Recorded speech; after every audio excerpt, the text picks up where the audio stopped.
The following is a presentation of the St. Louis Chess Club.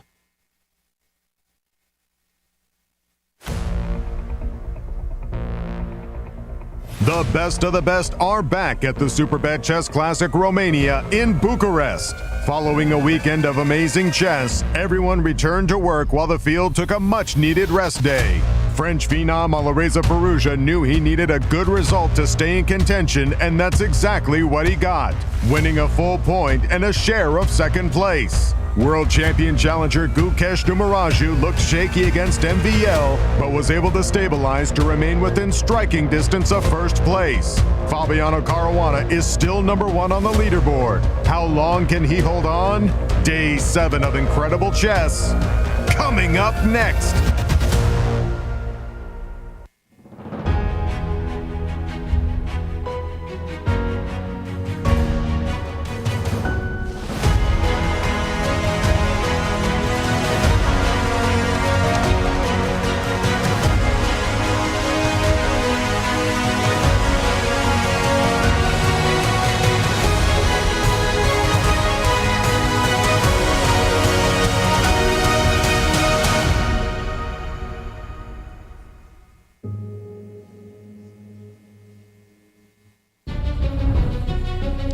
Welcome back, chess fans, to Day 7 of the Superbet Chess Classic held here in beautiful Bucharest, Romania. It's been a fantastic event up to this point as we are entering the final stretch of the event. Who is going to come out on top? Let's go to the studio and find out.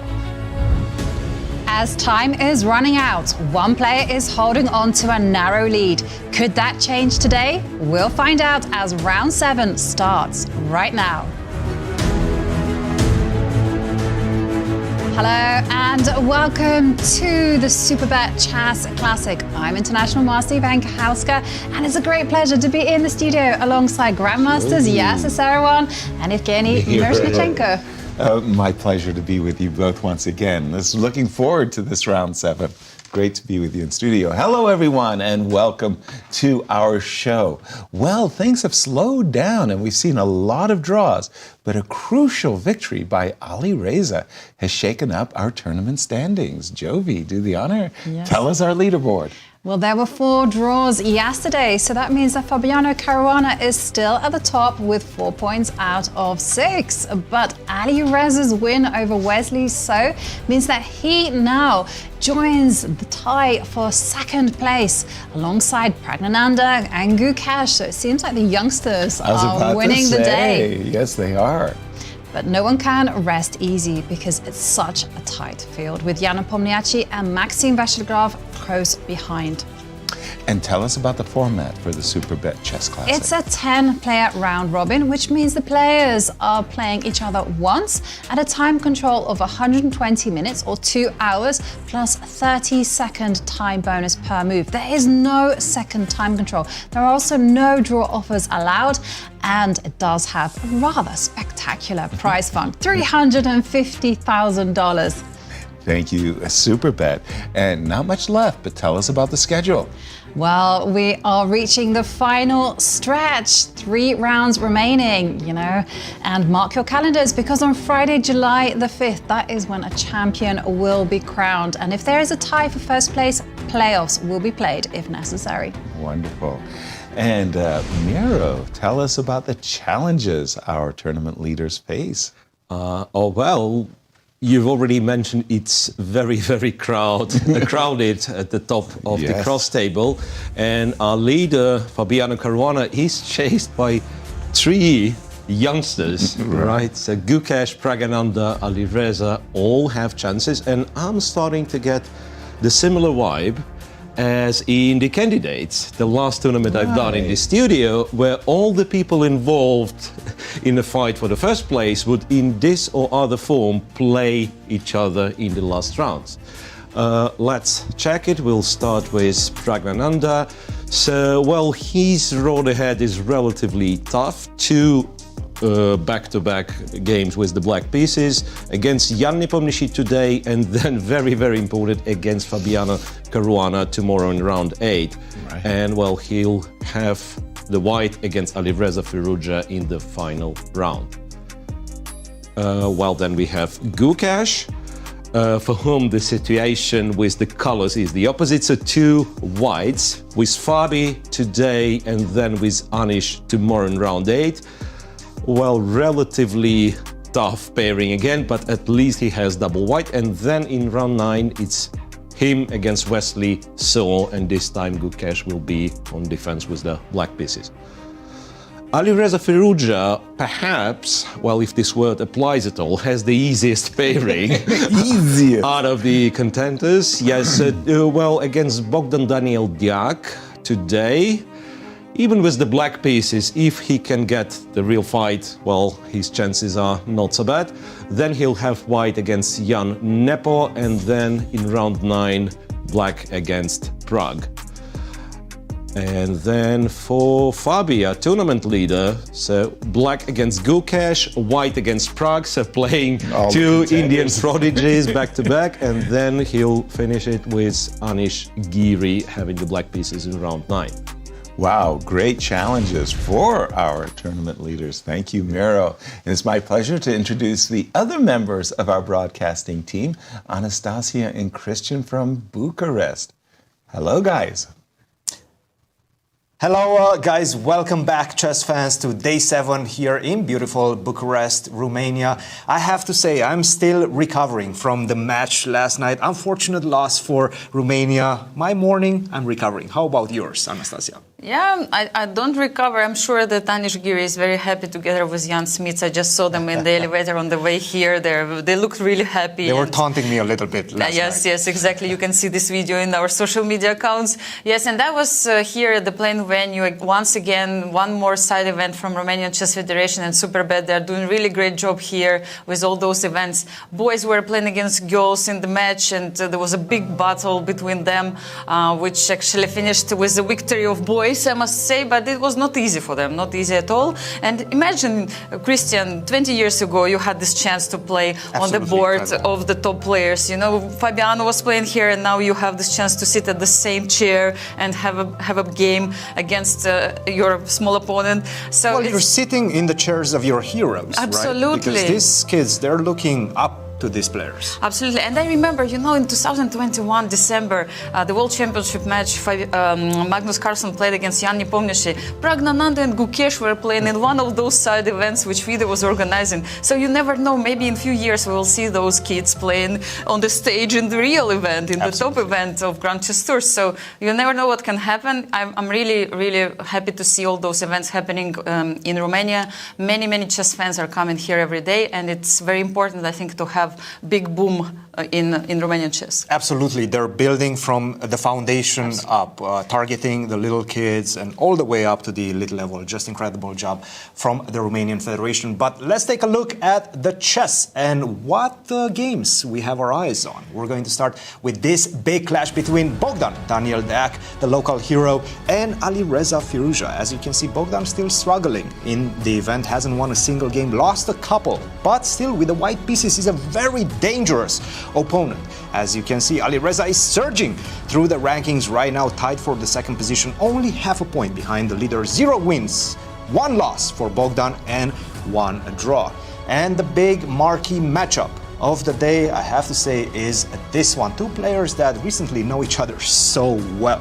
Gukesh versus Fabiano Caruana, and they know each other so well because they spent a lot of time in the presence of each other. In the last couple of months, we've seen them at the candidates as well. 1 win, 1 loss, and 3 draws. Very tight matchup, I have to say, and Gukesh with the white pieces has a golden opportunity to potentially get clear first. Guys, we have a lot of exciting chess coming your way for the moment. Back to you in St. Louis. Thank you, Cristian. A marquee matchup indeed. Wow.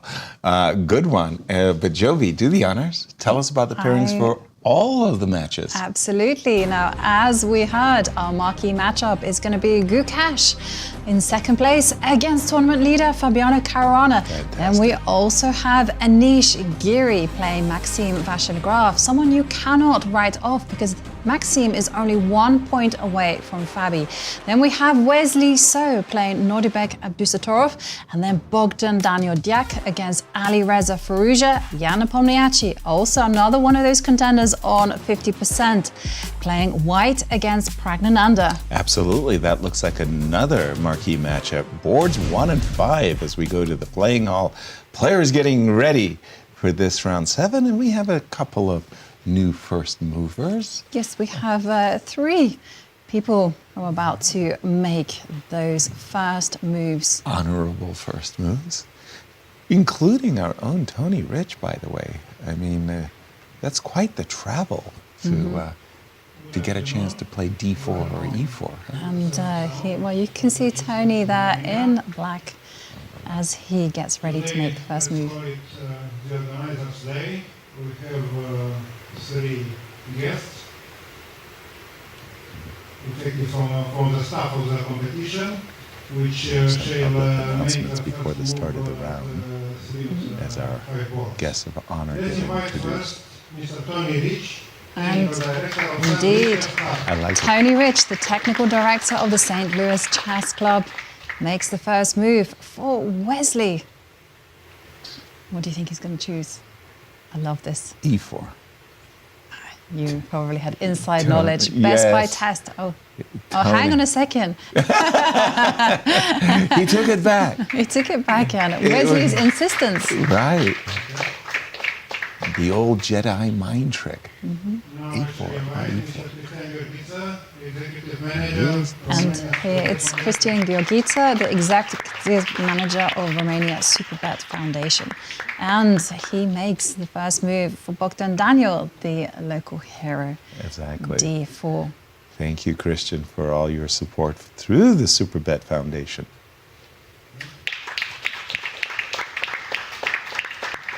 And last but not least, I invite Mr. Vachier-Lagrave, General Secretary of Romanian Chess Federation. And here we see Gabriel Băsescu, the General Secretary of the Romanian Chess Federation. Yes. He is choosing the first move for Gukesh. Right. This is the marquee matchup. Why does the Chess Federation General Secretary gets to make the big move? I think they can choose. Oh, wow. Nice. But as you heard Cristian saying, the Romanian Chess Federation really taking advantage of this Superbet tournament in Bucharest to push chess in the schools. We have a handshake. Games underway. Showtime. I Seriously, love this moment. it's really remarkable, as Miro was saying, to see the leaders playing one another in these last rounds. We see a wry Chess clock. smile from Fabiano. It seems to be some problem with the clock. We've all been in that situation. Can't start the clock. Exactly. And E4 is the weapon of choice from Gukesh. E4, E5. And for Fabiano, I must say that he does a very good job of mixing up. He usually plays the Ruy Lopez, but he does a very good job of mixing up his Ruy Lopez defenses. And in the Joko piano, he's also, you know, how to get an edge in the Joko pianos. It's been very, very difficult for E1, E2, E4 players, as we have Bishop C5. And, well, D2, D3, okay. As a chess grandmaster, it was always a riddle for me. And I was trying to decipher, you know, why you would play D2, D3 in this position, as opposed to castles, as opposed to C2, C3, and what you were trying to avoid. And it's really guesswork, and there's quite an art to it. I don't understand the move D2, D3. I don't. I mean, I play C3, and I wait for them to play knight F6. If they don't play knight F6, then I could play D4. So D3 on move 4. Maybe, Miro, do you have any insights on this particular move order? I mean, it's going to transpose. We know that. Yeah, we all know that it eventually transposes. However, you can make a case for any of these moves. Of course. If anything, I'd say castle is perhaps the most popular nowadays, most flexible, but kind of the least transparent in terms of what could be better if you start with castle. Right. C3, quite understandable, right? Right. It's a relatively forcing. If you don't go knight f6, I'll play d4, and so on and so on. The most common. Right. However, I remember there was a moment in time where black would actively play the systems with d5, right? Say castle, c3, once again, d5. Yeah. And then some clever people thought, let's not play c3, and even if I'm not mistaken, knight b d2 was played, and so on, in order to wait for black. If you play d5, I won't play c3. If you go d6, then we are transposing. Okay. So that was one thing. And this could explain d3 instead of a castle, because, yes, you do not play c3. And also, I think, you can try knight d2, f1, g3. I don't know exactly how it works.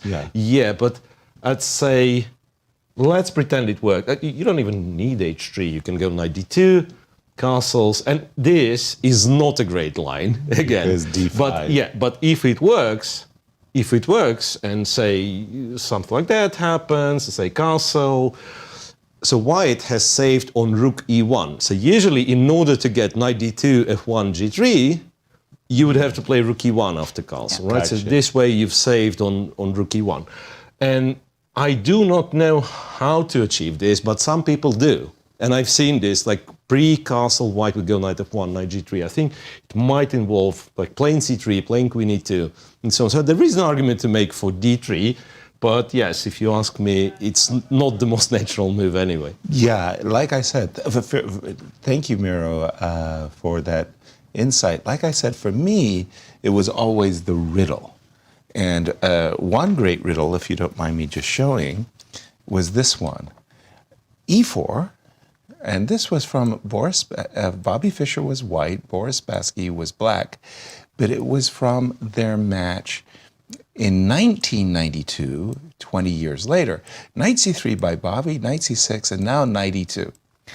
And it was a very interesting idea. Bobby's going to play the closed Sicilian, but with the move knight e2, he's actually giving himself the chance of playing d2, d4. And suddenly it's an open Sicilian. It was kind of a clever move order. And then again, I always look to try to understand the ideas behind the move, d2, d3. And we heard from Miro, there could be this possibility that since we don't occupy the f1 square, we can jettison our knight around the board at g3. Shall we go around the tournament hall? Let's go around and see what other moves have been made. Anish Giri is playing the white side of an English opening against MVL and borrowing a page from Fabi's notebook. He played d2, d3 on move 2. And again, I would really look at that move seriously, knight c6, and a2, a3. Talk about wanting to play the knight or Sicilian with an extra tempo. We see Anish doing precisely that. Anish is trying to invite the move d7, d5. Again, in these positions, I think about the Budapest. It is the Budapest gambit, isn't it? Where, hold on. Sorry, I'm thinking of a line. Now, how would that line go? It's a crazy line with b5. Now I can't think of it. a2, a3. In this position, I find myself strongly attracted to e4 because I think in my mind's eye, if I could play bishop c5 and castles, I really solve an enormous number of my development problems. I'm just bringing my pieces out incredibly rapidly. When white isn't playing the move knight c3, I find myself attracted to the move e4. I noticed that MVL did not hesitate. He decided on a5 rather quickly in order to stop b4. And knight c3 duly played by Anish. Exactly. So stopping e4. Exactly. And let's check out the lifetime score between these two. I'm going to guess it's fairly even. Oh, wow. You wow. see Anish, he edges it Wow. out. 5 wins versus Maxime Vachier-Lagrave's 3 wins. But check out Look at that. number of draws. Massive. 28 draws. I don't think I've ever played anyone 28 times. I'm looking at that 28 draws and I'm thinking to myself, did they play a world championship match against one another that I was unaware of? That's a lot of games, Miro. Absolutely. Yeah. Knight c3, and okay, if I'm in MVL shoes right now, the choices are bishop c5, especially because this idea of knight takes e5, knight takes e5, d4 has a small problem. You've played d3 to start and then d4 thereafter. So bishop c5 with the idea as obvious as it looks, you're going to castle, you're going to play d6, you're going to play h6, and then complete your development. That's one way of playing it. The most popular ways of playing it include, you know, returning to our open Sicilians with the CD, ED. Would we see a G3? I don't know. And then finally, what everybody had played in my time was G6 and Bishop G7. Yeah. And I was going to ask you, please, how practical is it to open up the position with D5? Because we know the Sicilian from the black side is pretty dynamic, very double-edged. Right. Aren't you getting a Sicilian a tempo up? Yes, you are. With white, so therefore, isn't it going to lean into the very, very dangerous territory for black? I mean, Michael Bodvinek would smile at your description. That's exactly the way he felt. Contrarily, other players have this idea that you're playing a system that's equal, that doesn't give you an advantage, but it's just simply equal. Yes. And black also has his trumps in the position. Castle, put your rook on e8, aspire to play the move knight d4. You get a fairly even game. Miro, jump in on this one. After the move knight c3, I'm familiar with g6, d5, bishop c5, and even a fourth move, bishop e7, also played by former world champion Anatoly Karpov. What's the popularity on this after a5 knight c3? Yeah, but I actually wanted to mention that, yes, a7, a5 is not the only move, but interestingly quite popular. Okay.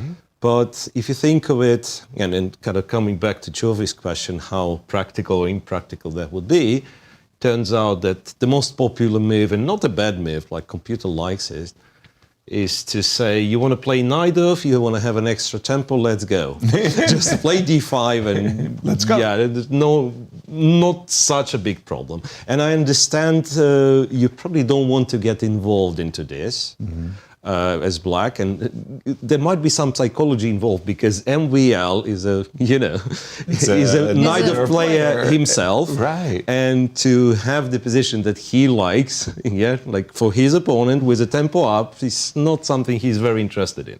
Also, Anish is an expert on the Nodirbek, having done some courses on it. Absolutely. So after a5 and knight c3.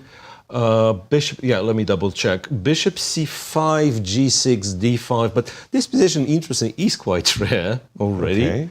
Yeah, so d5 is the most popular anyway. And now you have sort of a classical Sicilian, again, with colors reversed, right? Right. Colors reversed with inclusion of a3, a5. Right. G3 is most popular, I would imagine. What's interesting, e4 is more popular than g3. So I wonder why this could be, and I suspect. Okay, let me check with an engine. So if we do this, by the way, bishop e7, the move that you've mentioned, was just played. Okay. So if we do all this, is this more? So we never seriously thought of this one until the engine's gotten strong, because these setups, like, our Sicilian education, I would argue, Yasser, you'd say that's nonsense, right here, like making the center stronger and everything. You're costing a tempo. Absolutely. And then, of course, with colors reversed first, against the Sicilian, computer started to recommend you just take, you go, in that case, a4 to a5, and the pawn on a6, or in our case, pawn on a3 is weak. Yeah. And you look at this more and more, and it turns out it's a very strong, very annoying plan. And then very often you go like bishop e6, knight a5, whatever, go to b3. Right. So that's one of the versions. I was actually thinking that e4 sometimes could be, you sacrifice the pawn, but then you trade on d1, you develop the bishop, you go castle along, and in some positions, even this is playable. Bishop e7 is a little bit more modest, and I'm wondering what happens if, once again, if white starts building the dragon or whatever English. Right. What do you do with the center in this case? Well, then you play d5, and you don't have to face the consequences of e4. All right. That makes sense. Yes. And now e4 has no point whatsoever since you've played g3. Right. Right you are. But on the other hand, you'd get your light square bishop to the long diagonal, which is exactly what Sicilian players want. Aspire for, absolutely. Yeah. Knight to b6, and you're in that territory of thousands of games. Yeah. There's one more thing, now that I'm thinking. How bad would it be to go e4? That's what Magnus Carlsen loves to do. Right, so Magnus does something like this with pawn on a2, pawn on a7, and this bishop being on b4. Right? Yeah. So, well, is bishop on b4 worse than the bishop on e7? I don't think so. No. So basically what you're saying, okay, I give up the d4 square. Right. And in this particular case, it might not be entirely true, because you might have knight takes e5. Right. And this follow up. And once again, the inclusion of a3, a5 is very useful, because sometimes it'd be bishop to b4 and then knight e4. So something like that. And then having this very strong influence in the center, you make sure black never goes d5, and then you can develop with, g3 or a3, g4 even. It would be very aggressive, but Thank you. Yeah, that's a choice. And we've actually seen that MVL has been very, very well prepared. Yes. And there's a very interesting stat where quickly. MVL is at the top of. Let's have a look. It's the average accuracies. And here, this is where you can see that MVL is at 97.6%. That's extraordinary. 19.8. And I was going to say that these two are the players on 50%, but they've drawn every single game. Maybe that accuracy is because they've been on the fairway and they haven't been on these crazy, chaotic positions, but very classical positions. Yeah, I would certainly say that's maybe one of those reasons, but we are going to be checking in with Cristian and Anastasiya in Romania. It's very interesting how these new ideas get passed from one player to the other. We've seen Fabiano start with this c4, d3 in his round against Wesley, and he got quite a nice advantage out of this idea. And now Anish is repeating that. And I was talking with Jan Smits, his second, and he was mentioning he was a bit surprised by the fact that MVL played this early a5, bishop to e7, delaying the move d5. And as Miro just showed, now White has the opportunity to potentially close the center with the move e4. So quite an intriguing moment. I'm sure Anish, and he just played it. We see e4 on the board. Anastasiya, what were you looking at? Actually, at the moment Anish played this move d3, I don't know why, but Maxime started to think. Yes. Normally you make move quickly, right? At this moment, you know what's going on. It's a huge sideline. Yeah, but huge thinking for quite a time, and Anish was walking around, so like I don't know what's going on. Maybe Maxime is not that ready compared to Anish. Perhaps. But Again, c4, d3, no, it's still fine, yes. Fabi showed it at the beginning of the tournament. Now Anish is, trying it out as well. Anastasiya, you were watching the Wesley game, and there was a funny moment at the beginning? Yes, it was. Yes, Tony Rich was doing this first symbolic move. I don't know what's going on here in this tournament with these symbolic moves. Sometimes people do 3 of them. Today, Tony decided to do also a couple of them because there was a funny conversation before the game. It turned out Wesley was discussing which move to choose, e4, d4. Many moves, you can choose to play. And then they were thinking about a4 move, and Tony came out with E4 move, and Wesley said, but we discussed E4, so he played, A4, and Tony played later A4, and then I decided to check what actually Wesley chose in the game. In the original game, he played D4. So now we know, yes? So which move you usually... He's trying to keep his intentions to himself. Yes. No, but it would be really funny, to play A4 in the real game, in the Grand Chess Tour. I don't think who will do it first? Maybe Magnus, yes, one day. Well, in Rapid and Blitz Chess, for sure, we're going to see that. I think we've seen A3, if I'm not mistaken. But anyway, guys, back to you. We'll keep you updated with everything behind the scenes. Thank you, Anastasia and Cristian. I just wanted to go back to our marquee matchup before going to the other games, because after Gukesh played the move D2, D3, a move that I was quizzing, I was questioning why this and not that, and what are you trying to do or not do? From Fabi had a bit of a think. And he said, okay, that's interesting. And he's going through his files and what is my opponent trying to steer me into? And he played the move D7, D6. And in this particular case, not that I'm suggesting it, I'm just making it known that it's possible, because our knight isn't on F6. The move F7, F5, a move that Janos Gambit players and other players, Latvian Gambit players would like to play F5, is possible. And even more so after Gukesh's, again, if you play castles here, I wouldn't recommend F7, F5, just noting it's possible. But after the move A2, A4, which doesn't play in the center, I kind of get a little confused. Look at the clock times as well. You can see that Gukesh paused for thought after D6 and then played A4. So that's definitely within the realms of what Gukesh has prepared. But Fabi, he is our tournament leader. Yes. He went into this event as the favorite.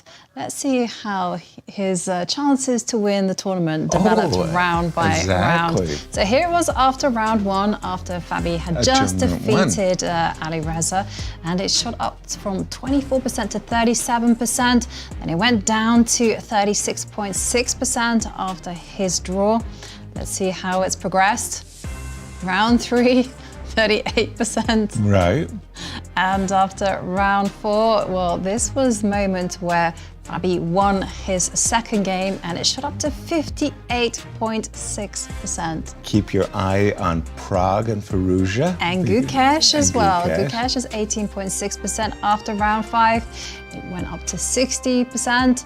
But interestingly enough, after yesterday's draw, it went down from 60% down to 56%. Gukesh went up from 18% to 19%, and Alireza Firouzja 8.1%. I'm sure because Fabi's went down, because Firouzja got closer in that chasing packet tied for second. And of course, Gukesh today with the white pieces, that all of those percentages changed dramatically depending upon the outcome of today's game. And I just find it very curious, though, that Fabi has a greater chance of winning the event than all of the other participants put together. I know. That's counterintuitive. A2, A4. A crazy move for me. And I'd be very, very seriously considering the move F7, F5. Again, it's one of those moves that can be very upsetting and challenging for the first player. When you're white, you want the advantage. You want to be dictating the action. A move like F7, F5 throws you off kilter. Right. I agree with you, but your opponent is Gukesh, right? And Gukesh thrives in those kind of complicated battles. He does indeed. And also know he's very well prepared. Do you just rise up to the challenge and go, F5, roll the dice, let's go? No, I don't. Not unless I'm somebody like Fabi, who has very, very seriously analyzed a lot of the side variations. the chances that your opponent is going to play d3 and a4 consecutive moves are incredibly low. So the chances of you ever getting an opportunity like this moment to play f5 are close to non-existent, especially at the top. And I can see that we have our Grandmaster analyst Miro. with Yasser's suggestion of f5 on the board. I know. Miro, what's your verdict? Well, too risky. no. No. It's great. It doesn't work. Okay. So That's worse. I can tell you something because we've discussed like Sicilians with colors reversed, extra tempo, and so on and so on. If we forget about this a2, a4, which does not have an immediate impact On the center, Yeah. then we could argue that again we have a position with colors reversed, which comes from the Vienna game. Exactly. So you go e4, e5, and maybe I should just show from the start. Knight here, I say knight here, bishop here, and then, knight d4 is another animal, but you can have this position on the board. And then, f4 is very ambitious and one of the moves. Right. Right, so, there we are. Reverse with the inclusion with of a4 for free. A4 for free, but how useful A4 is, we don't really know. And But you got it for free. To highlight, knight G5 is not really a great idea usually in these positions. And once again, I was playing the Vienna game back in the day as a kid. Me too. I know. So knight F7, Queen H4 looks, well, it's very complex, but it somehow works for black, I suppose. Like even computer says that it works Bishop for will black. come out to G4. It looks like bishop G4 and Exactly. G2. You are running into trouble. Yeah. Right. However, this engine suggests that white should just Chill. ignore, Yes. go knight c3, and then you're in a bit of a crossroad because f4 is kind of too early, and white is too early because white apparently goes knight d5, and then goes c3, and there, in fact, his a4 is useful because after c3, so c3, I don't know, I'll play some silly move. c3 is played, of course, with the intention to go d4, right? So you attacked on one of the sides, you want to break in the center. But in this particular position, it also has a threat of trapping the bishop. So it would be a tempo win which justifies a2, a4. And can I ask a question? Absolutely. Is this knight e5 idea a standard response Knight d5. knight d5 as in the Vienna? I mean, doesn't black normally kind of jump in with the knight? Or is Not this so kind normal. of off the beaten track? Because I'm just thinking, we've seen Fabi take a pause for a while, so this must be running through his head. He must be also doing some risk assessment, right? Exactly. Now, does he and go comparisons. all in and potentially burn the bridges? I think it is. It is, in fact, because look, after knight f6, bishop g5, and this is something that be, once again, with colors reversed, would be very, very standard. Right.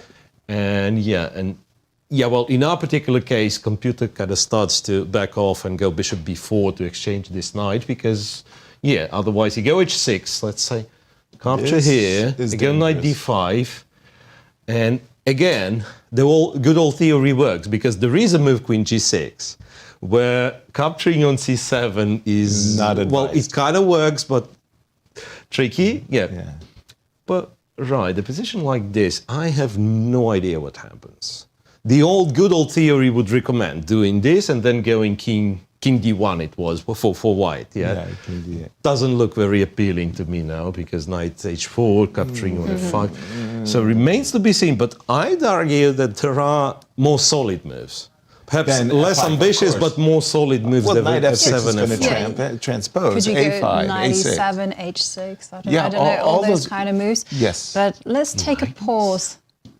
I was a bit, Very dangerous. Never go knight e7. h6 I like. Castles and queen h5 and white wins. That's why I quickly said h6 afterwards. I won a couple of tournament games like that where I went knight g5 and queen h5. Yes. When my opponent mistake. But let's take a pause on this game. Let's leave Fabi to his big think, and let's head over to the game between Wesley against Nodirbek. Now, both of these players, they have minuscule chances of winning the event, but on the other hand, they are -1. And if they want to be there at the top, now is the time to start gambling and start taking some risks. Absolutely. So let's have a look at how things Bishop continued. E2. That's probably one of the more modest continuations that White has at his disposal. Queen E2 by far. Bishop B3, Bishop D3 have all been played. Knight C3 is considered a poor choice. A3, A4, but Bishop E2. Okay, the idea could be that I'm waiting for you to play B5 so I could play A4. And if you play B4, then I can win an outpost for my knight, the C4 square. So for that reason, perhaps Nodirbek played knight to D7, knight to C3, and only now B5. Okay, Wesley had an idea in mind. D5, takes, bishop here. Now, this is all theory until... It's still and theory. including E4, by the way. So this is a gambit, gosh, I have it in mind, Geller, and others have played E3, E4 here, but I don't know the latest and greatest. Yeah, well, there's a threat of bishop coming out to G5. Yes, So and developing I with have 18 tempi. moves in my database, which is to go H6, bishop E7, bishop D6. So H6? No one is grabbing that pawn on E4, Not even me. unsurprisingly. not with our king still stuck in the center. I mean, it would take a very, very brave person to grab that pawn. And I am not that brave. You mentioned bishop E7. Yeah. That looks perfectly logical. You mentioned H6. H6 by far the main move. Okay, and how does the line continue, Jovi? And I So- think we just saw H6, by the way, has been played.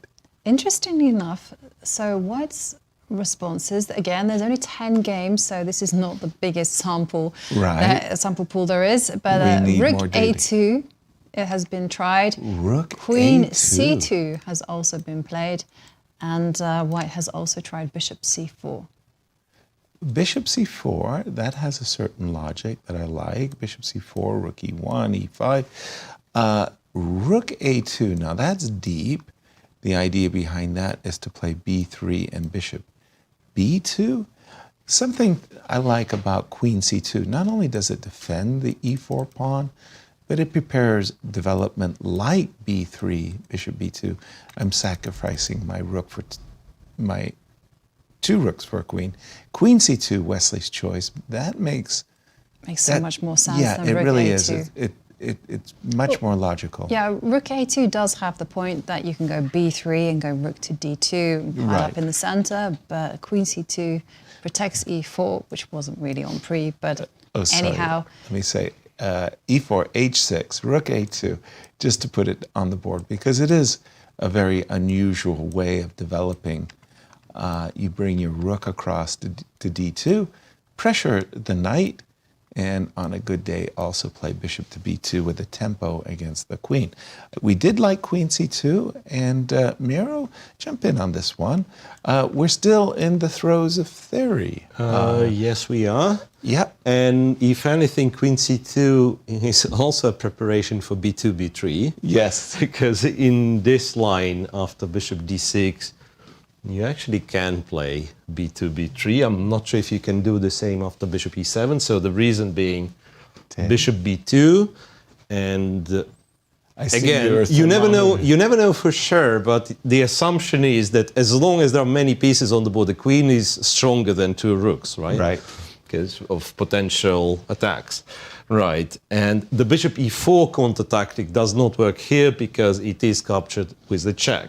Right. So my only kind of theory that bishop E7 might be different, and if I try to go B3, well, it is possible. To take the It rook. is possible. No, the rook cannot be taken. No, it was too optimistic. Bishop B2 and still white is like Because white you is can't much grab better. on E4 Because the rook if you is take hanging. E4, it's Well, queen E4 and the the rook rook on is A8 is But hanging. hold on, I take the bishop on B2. What's the body count? It's a check, have to and you go have to go bishop D8, and it's check back. And I'm stopping you from castling, and then I take on A6. Now, That's this is a nasty. disaster. That's This is a nasty. disaster. Queen C2. Well, I'd be with black, I'd be very interested to try to play aggressive, which is bishop d6. And I understand, like, I'm supposed to castle and everything, but g5, if you think of it, like fighting for all the dark squares, like to go g5 and maybe to threaten to go g4 and knight e5, is not completely out of the equation, I feel like. Well, I have one game in my database played by Timur Rajabov and Ding Liren. And that actually continued. Yeah, there's massive names. Bishop d6 was played. Bishop David. Bishop e3. Bishop e3. And then castle kingside. Right. And now knight to d2. Knight to d2. I like that Well, move you know, a you were lot. planning f4. Yes, we are. And as Miro is highlighting, bishop f4 was indeed the response. What do we think about this type of position? Slightly better for white, or black is absolutely fine? I like it a lot for white, and I'll tell you why. I feel that in these positions where there's an imbalance, you have a majority on the queen side, I have a majority on the king side. I always look from the perspective, can I put my majority to work? Mm-hmm.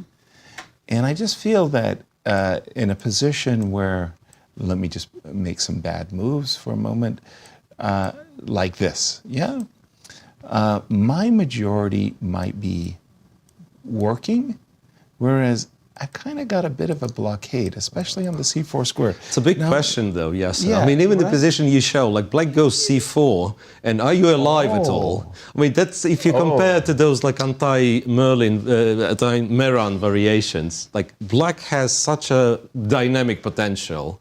Yeah, it's like on a surface, I agree with you. Like white's pawn structure is better, but like black has all the dynamics. That's a very tricky position to play. And so this, like takes and just something. Rook a to c8, knight f6. I mean, just arrange the jumping. Right. Knight f6, I would guess. Yeah, and arrange the jumping. Yeah, knight g4 is a threat. Knight e4. Knight e4 is on tap. The fact is, like, in order to unpin the rook, you have to go to, let's say, to the scope of my b7 bishop, which you don't want to do, right? I mean, king g2 doesn't feel right. No, that was not the intention when I went into any of this. Interesting. C4 was a miss on my part.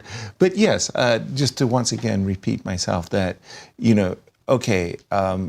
obviously I'm having some awkward issues getting my... Wait 1 second. You don't have to go for f4 immediately, right? You can... I understand Yasser's point. He's saying that there is the potential to improve, right? You can go f3, e4, stabilize the position, and then at the right moment when the trades have been made, then push. Because I can remember from the days of yore that there was, especially in the Queen's Gambit declined, where you would see this pawn imbalance. Yes, of course. And they would be going at the right time, f4, e5, f5, and it would be very, very dangerous with very little pieces on the board. Sure. Queen c2, there's been a pause. I noticed that Wesley has played all of his moves. He's gained clock time. He's at 2 hours and a minute. I can see that. And Nodirbek, after the move Queen c2, is pausing. Miro, back to you. It seems to me that the choice is between Bishop e7 and Bishop d6. Yep, and right here. If I was to say, what's the most ambitious way that Black could play? I mean, you mentioned g5. Yeah, well, g5, as much as I like it being ambitious, but it's probably just unsound. Good. Yeah, like too much. That's too much. So Bishop d6, feels kind of better to me compared to Bishop e7, more active and more kind of influential, so to speak, on the dark squares, right? So I would try to play Bishop d6. There is something about this game that, not relevant to the position, but it's really funny. If you think of it, Tony Rich was making a first move. And remember what was played? It was E4 and A4. Right. So that means Wesley's son knew it all the way. so this will happen. And then he's going to go A4 and E4. So he predicted it before the game even started. And then you think about Gukesh and Fabiano. E4 and A4 by Gukesh. But also copied. Tony got the wrong board. Also copied in the game between Anish Giri. And Anish. And MVL. E4. No, he got A3. For black, it's colors reversed, E5 and A5. Yeah, E5, A5. That's what I want to say. We'll keep an eye on this one. Let's go around the horn, continue our... We're going to go to Alireza's game. Yeah, that was very interesting. Okay. I also have my eyes on Nepomniachtchi against Praggnanandhaa. Okay, which one would you like? This one. We have this one on the board. Daniel Deac is white, pardon me, Nimzo Indian with the Rubinstein variation E2, E3, and bishop D3. Remember earlier in the tournament, A2, A3 had been We've seen essayed. knight E2 as well being essayed, and Fabi played against Bogdan. It was also Nimzo. Yeah, with... It was one of these bishop takes C3, B takes C3, and you were in your element. That's what I remember. with the B6 and knight A6.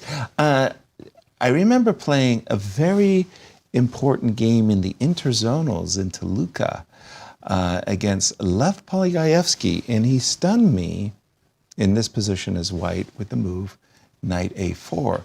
And you know, I really remember very, very vividly my thoughts at the move knight A4. Like, this is a top Soviet grandmaster? What are you doing? You're moving your knight out of the center of the board. You're wasting a tempo. And I understand that my bishop could be in troubles after A2, A3. So I would take, make room for my bishop to go back. And then I understood that in a very weird way, I have a problem as black. I want to play D5, and I want to play D5 takes C4. But the moment I play D5, this knight on A4 and the pawn on B4 is supporting the advanced C5. Yeah. And so it wasn't easy for me to make a clash in the center. I played D6. We got a position where I went knight to D7, bishop to B2, knight to D7, and I remember it was a very strange game where my opponent played the move knight to D2. And that looked so weird to me. Everything that Lev did, I'll do it in maybe a more better way. Rook E1, rook C8, knight D2. And everything he did was to stop me from doing one thing or another. It was like if I was preparing to play E5, I no longer could with the move bishop here. And slowly, I got outplayed and lost. For me, a terrible game. But the move knight A4 was just a stunner. It was like, what the heck? Do you even know what you're doing? You can't put your knights on the edge of the board. I agree with you. Like, how dare you do that? And let's check out the lifetime between these two. And there you can see. Shouldn't have played a lot, right? No, they haven't played, just 2 games. It is in favor of Alireza as he has 1 win, but it is also 1 draw. And now, as we have seen in this event, Bogdan Daniel has been very solid with the white pieces. Right. D7, D6, and they're kind of going into our position. We'll keep an eye on this one. Yes, and... Let's go to Cristian. Let's go to Cristian. Let's do it. Over to you, Cristian. No. Well, the production team are very keen on showing us what Cristian does when he's not commenting. No, the cherry pretzel this time. Again. I tell you, there must be something. It looks delicious. It really does. We're just outing him, aren't we? He really does seem to be enjoying himself. I have pretzel envy here. Right? I mean, it has good. Cherry filling as well. Do we get cherry filling? No, we don't get cherry filling. D7, D6. Miro, I'm going to throw it over to you as we're having too much fun at Cristian's expense. What's caught your eye?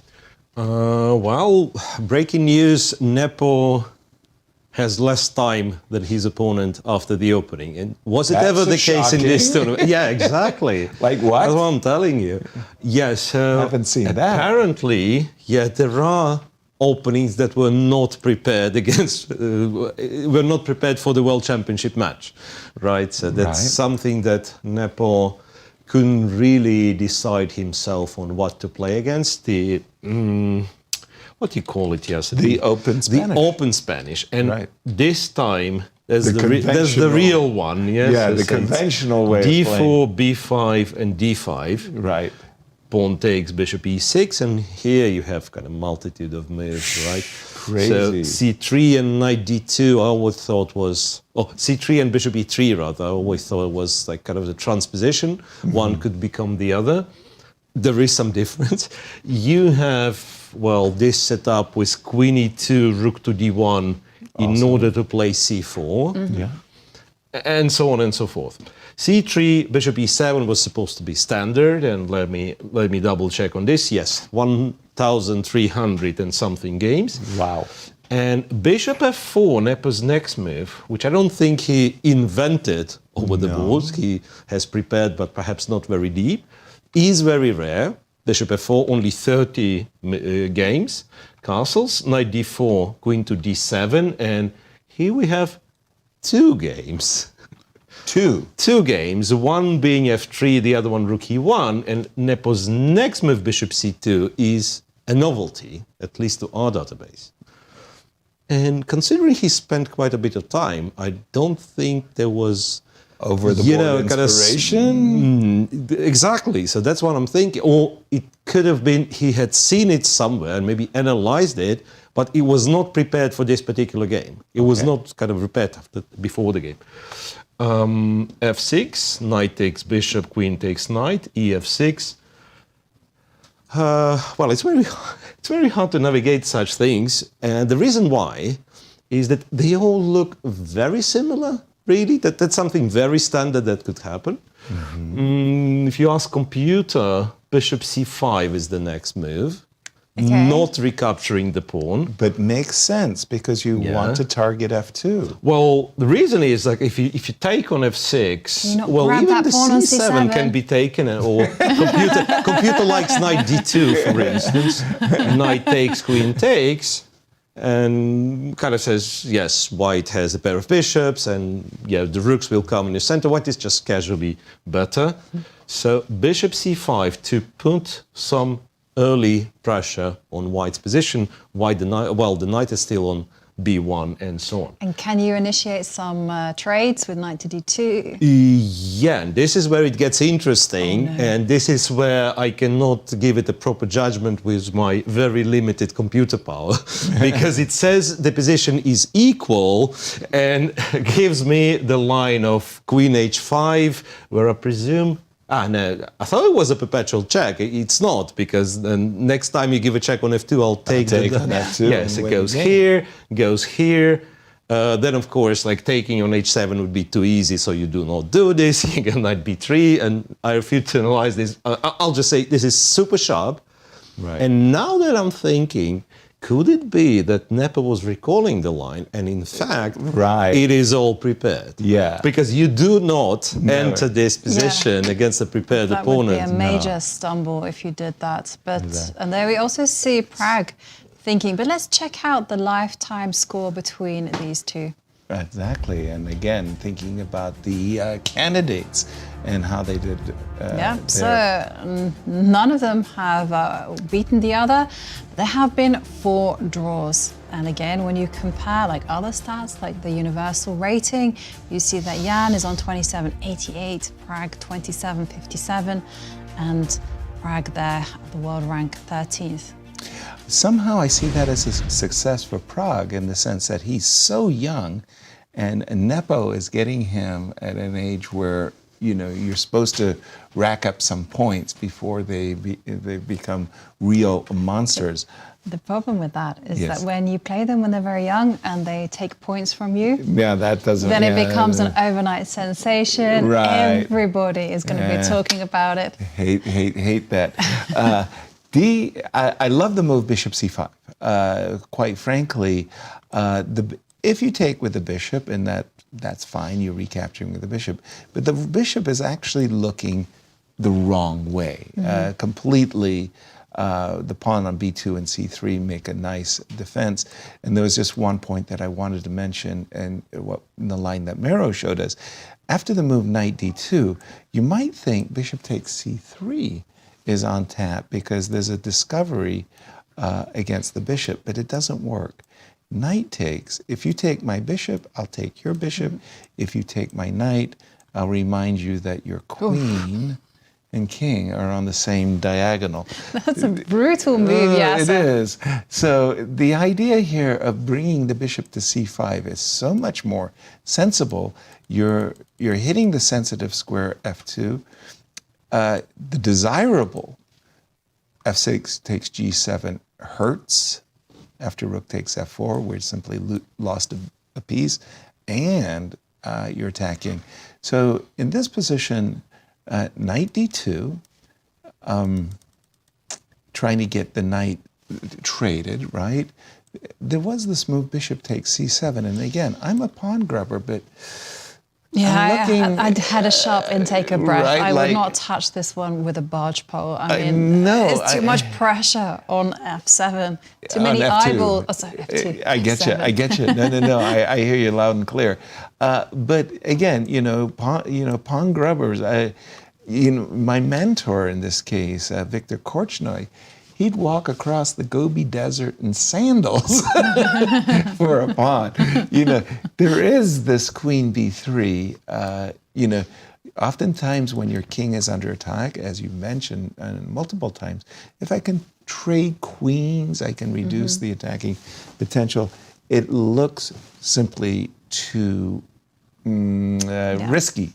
So knight to d2, and that line with knight f2, like you said, it just looks insane, absolutely wild. Razor sharp, yeah. But, Pragg may have to start taking risks, because take a look at the road ahead for Pragg. He has black against Nepomniachtchi, he has black against Fabiano Caruana, and he has white at the end against Alireza Firouzja. That's murderer's row, isn't it? Tough opposition. And reminding ourselves of the standings, he is in joint second place amongst Alireza Firouzja and Gukesh. But remember, Fabi is the goal. He is the mark to catch. Exactly. And again, today he's playing Jan, but then he's going to be playing Fabi, and what a game that's going to be. Knight takes f2. It feels like this move, bishop f4, has somehow precipitated this crisis in Black's camp. You play the move bishop f4. You defend the pawn on e5. It's well known that knight takes, pawn takes is exactly the type of position you want to avoid. Your knight could easily get trapped. Think about the squares that the knight can go to, f2, f3 on white's agenda. So if you allow white to dictate matters, f2, f3, knight to d2, so f7, f6 looks like the absolutely logical move to make. I capture the bishop. Pardon me, let me just take this back.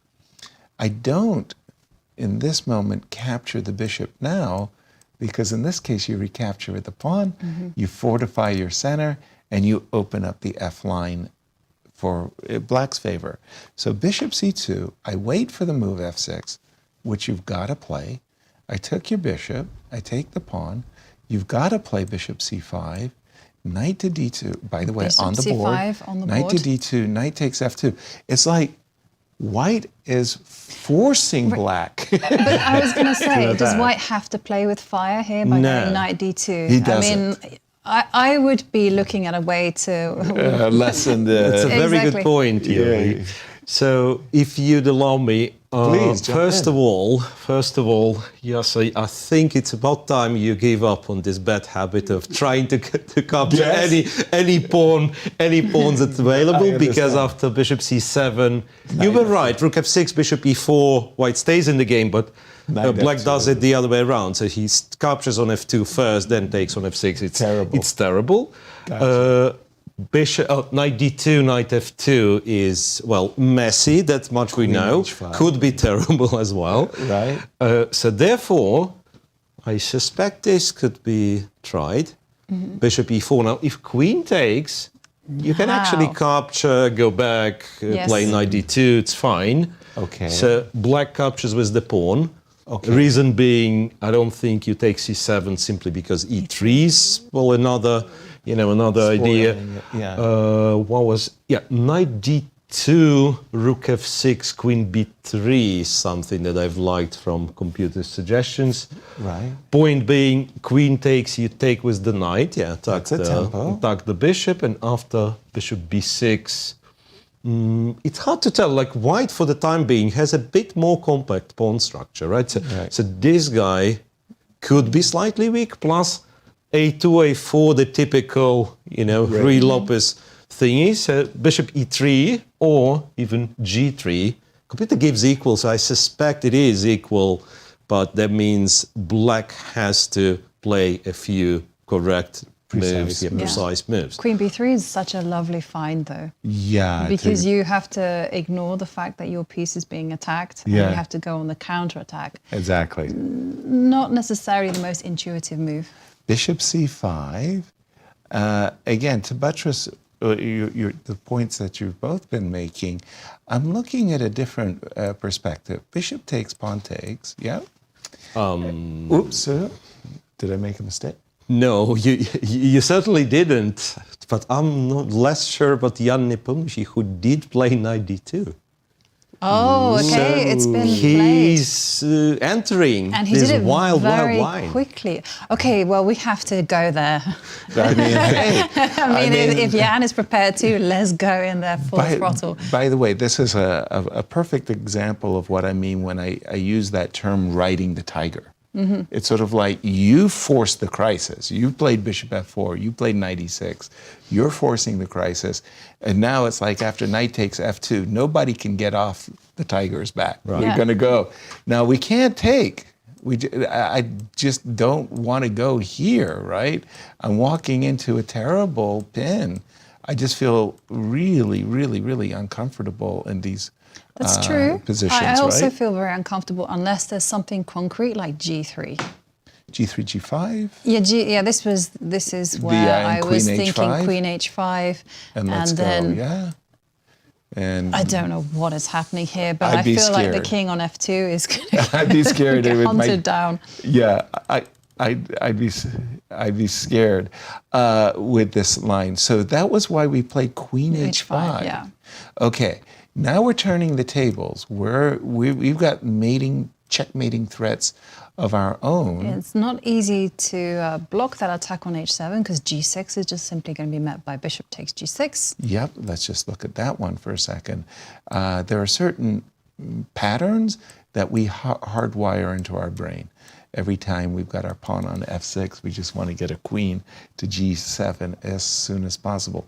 So no h6. I think Miro, jump in. I think you were advising rook takes f6. Rook f6. Well, let me go a little bit back. So backwards. After knight d2, it's worth pointing out that the second best move that black has is to capture on f6 and be like significantly worse.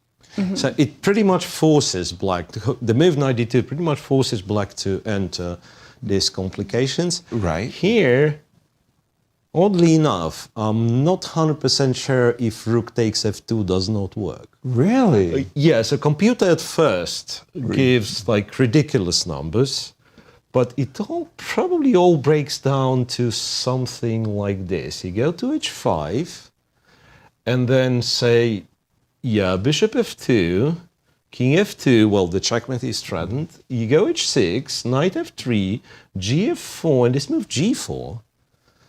And I can imagine this being playable, because you know what, like our computer is not that deep, so whenever I got in this position on the board, it actually says equal. Because white does have ideas, g5, queen d5, rook g1, I mean, it's not over, it's not done. King on f2. I presume the other line is kind of more playable. I'm just saying that this is not entirely out of the way. Well, knight takes f2 Knight has been played. And then, of course, queen h5 is what we are looking at. Right. And we'll see if Jan's going to play it quickly. Queen h5, and you've pointed out there isn't much to do other than to capture on f6 with the rook. There's no discovered checks, just to confirm that. Well, there is one. Queen h5. Either this or that. Queen h5 played. Yeah. At There is tempo. e4 or g4, but it's not clear like how to continue. You can go knight g4 and take on f6. Right you are. Yeah, this worth mentioning. Yeah, I just thought like it's simple. It's by far not simple.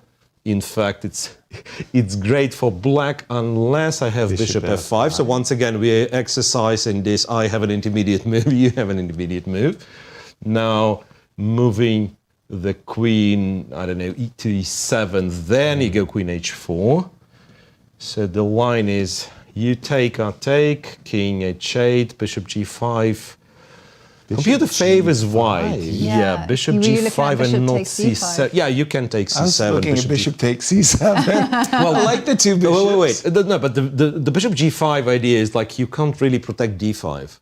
It stops knight e7 and stops rook d8. So I guess it's just like you're going after the other pawn. So you could take on c7. I presume this should be somewhat better for white. So after queen h5, rook takes f6 is the critical, and then checking knight b3 or queen h7, which transposes into one another. Knight b3, bishop b6, queen h7, king f8. And how do you like it? Bishop g5 equal position. It's as equal as it gets, right? Why is it equal? I mean, I feel like we can't even stop knight h3. You can go there. And one of the lines that white accepts is just to accept the perpetual. And by the way, I just realized we are watching the camera view, so most of the lines rook takes f6. Well, yeah, but we're getting there. Yeah. When I look at this position and I look at the speed that the players are playing, none of this is a surprise to either player. They've really done their homework.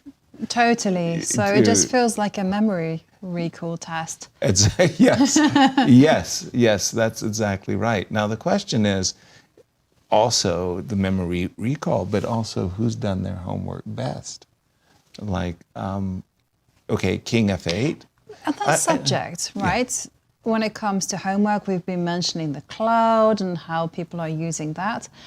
I mean, do certain players have access to more sophisticated engines than others? I can't reveal.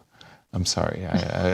National security protocols. I can't reveal the inner workings there. We'll have to go on to the next game, I'm afraid.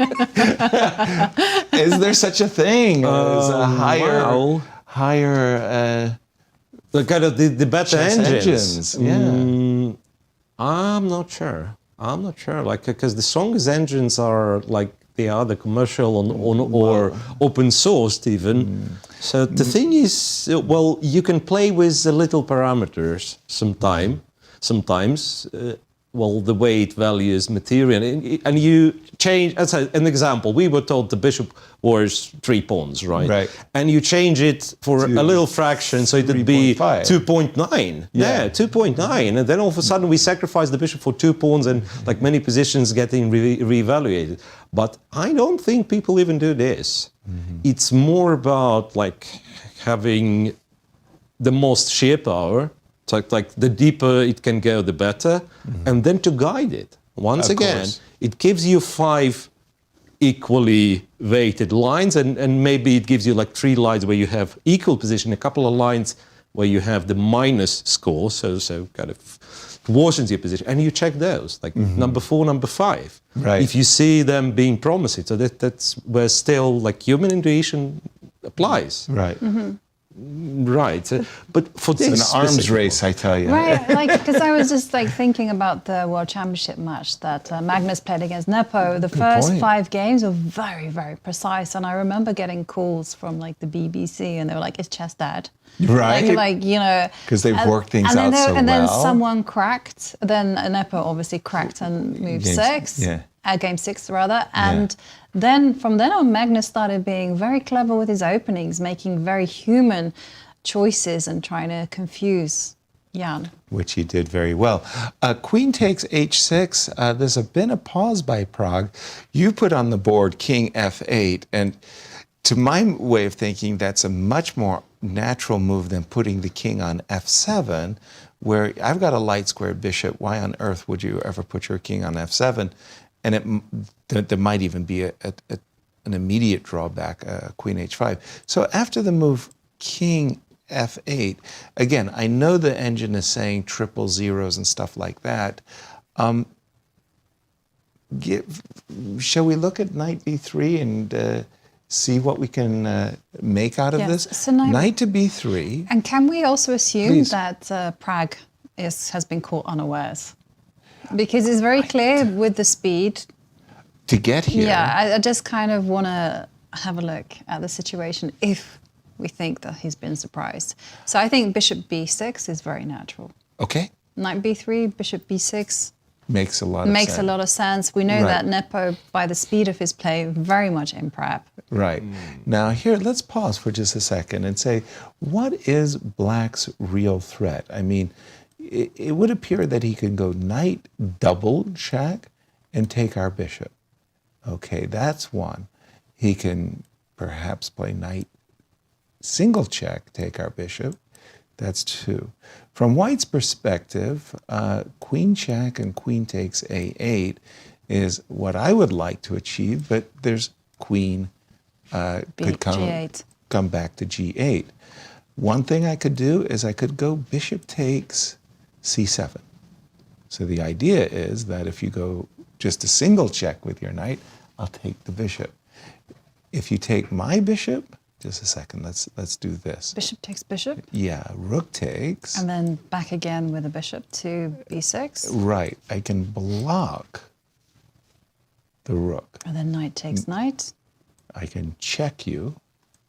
And what I want to say at the end of this variation is my king, the white king, is less vulnerable than the black king, right? I've got checks on my gen. I can't do it immediately, but of course, I would love to have my rook coming to the F file. So we're trying to understand what the players can jockey for. What are they trying to achieve? And King F8, finally, it took how much time? Not so much. Jump in on this one, Miro. We're looking at knight b3, attacking the bishop. The bishop didn't have to go to b6. It could also go to a7. Yeah, well, let me check. Bishop a7, yes, same evaluation. And then in this position, you know what, depending on the format of a show, yes, I can tell you, okay, it's boring, it's draw, and that's the only force in line, right. Or it's super sharp, very exciting. Right. But I'm afraid, like, knowing the players, it's the former. It's like boring, not boring, but just a forced draw where neither side can avoid. Oh. And then Nepo thought in the opening, I would attribute to kind of taking a decision. Should I go for this sharp but drawish if he knows line, or do I have another choice? Because the way it looks now is the only move that in fact keeps equality for white is to go bishop f4 to g5. And there are some entertaining lines that say, after this check, you were right, queen g8 is the move, but king e7, let's say, is much stronger. You just get rid of this rook and you say, you know what, I'm winning here. Wow. Rook f4, and yeah, I've tried this, kind of I'm pinning the queen, and the robot says, no, you are checkmated in 7 moves, you know, yeah. Check, and then, yeah, that would be, rook f1 and knight g3 would be the solution, right, and queen h6 then, right. And many, many lines like this. So white also shouldn't be getting carried away with his attack, yes. Right, say bishop c7, the move that you were trying, bishop e3 then, very strong, and again, yeah. Yes. Well, let's go straight over to Cristian to hear his thoughts. Well, Jovi, seeing Nepo just stroll around the playing hall, it just feels like he knows exactly what he's doing. And as Miro just pointed out, probably he was hoping that Pragg is not going to know exactly the details and maybe get lost in this maze. But it does seem like Pragg perhaps knows exactly what he's doing. I'm expecting a draw in this one. One player that's definitely happy with the outcome of the opening has to be Alireza, because with the black pieces, it's very difficult difficult to get the fight, and that's exactly what he got against Bogdan Daniel Deac. Still very close to equality, a very complex game as we are entering the middle game. Nevertheless, Alireza, needing a victory to potentially catch up with the leaders, he must be happy with the opening. And Gukesh and Fabiano, I have to say, this one is going to be a fight, a very complex fight, but a fight. And it did surprise me, the last couple of moves. Bishop to b4, bishop takes c3, giving up the bishop pair. But what I'm expecting from Fabiano is potentially try to strike in the center, maybe with d5 at the right moment, maybe even with bishop to e6 and try to exchange the light square bishop. Nevertheless, it's going to be a very complex and very fighting game in that one. And I just wanted to congratulate Jovi for being selected to the Olympic team and ask her how will she feel about playing on the same team with a 9-year-old, the youngest ever. Jovi? I was a bit shocked there. I was like, congratulations for what? Well, What did I do? congratulations. Yeah, no, I've known about this for a while. And you haven't it was said a announced word. yesterday. Yeah, no, I'm super excited. Bogdana is an incredible talent, and I had the privilege of playing her just a few months ago, and she's Tell a us very, about- very tough competitor. I don't think you're talking about the singer Madonna. You're No, talking... Bogdana. Bogdana is her name. Madonna, sorry. I heard Madonna and apologies. Well, that would be cool if Madonna hey, took a very fancy exciting. to the game and was like, hey, I'll play for England. Well, maybe Right, not. But right. yeah, no, it's going to be very exciting. We are going to enjoy the prospect a lot because I can tell you one thing. I've had a lot of players say to me, they're terrified of playing her. Like a 9-year-old that Great. is close to 2,200. That is scary. That's great. So- Wow, okay. UK England. rocks. England England, rocks. I'm looking at the... Thank you, Cristian, by the way. I'm looking at the game of Fabi, and it went in a completely different direction. We were having a little bit of a fun, I would say, exactly in this moment, comparing the position to a Vienna game with colors reversed, and White has an extra move, a2, a4.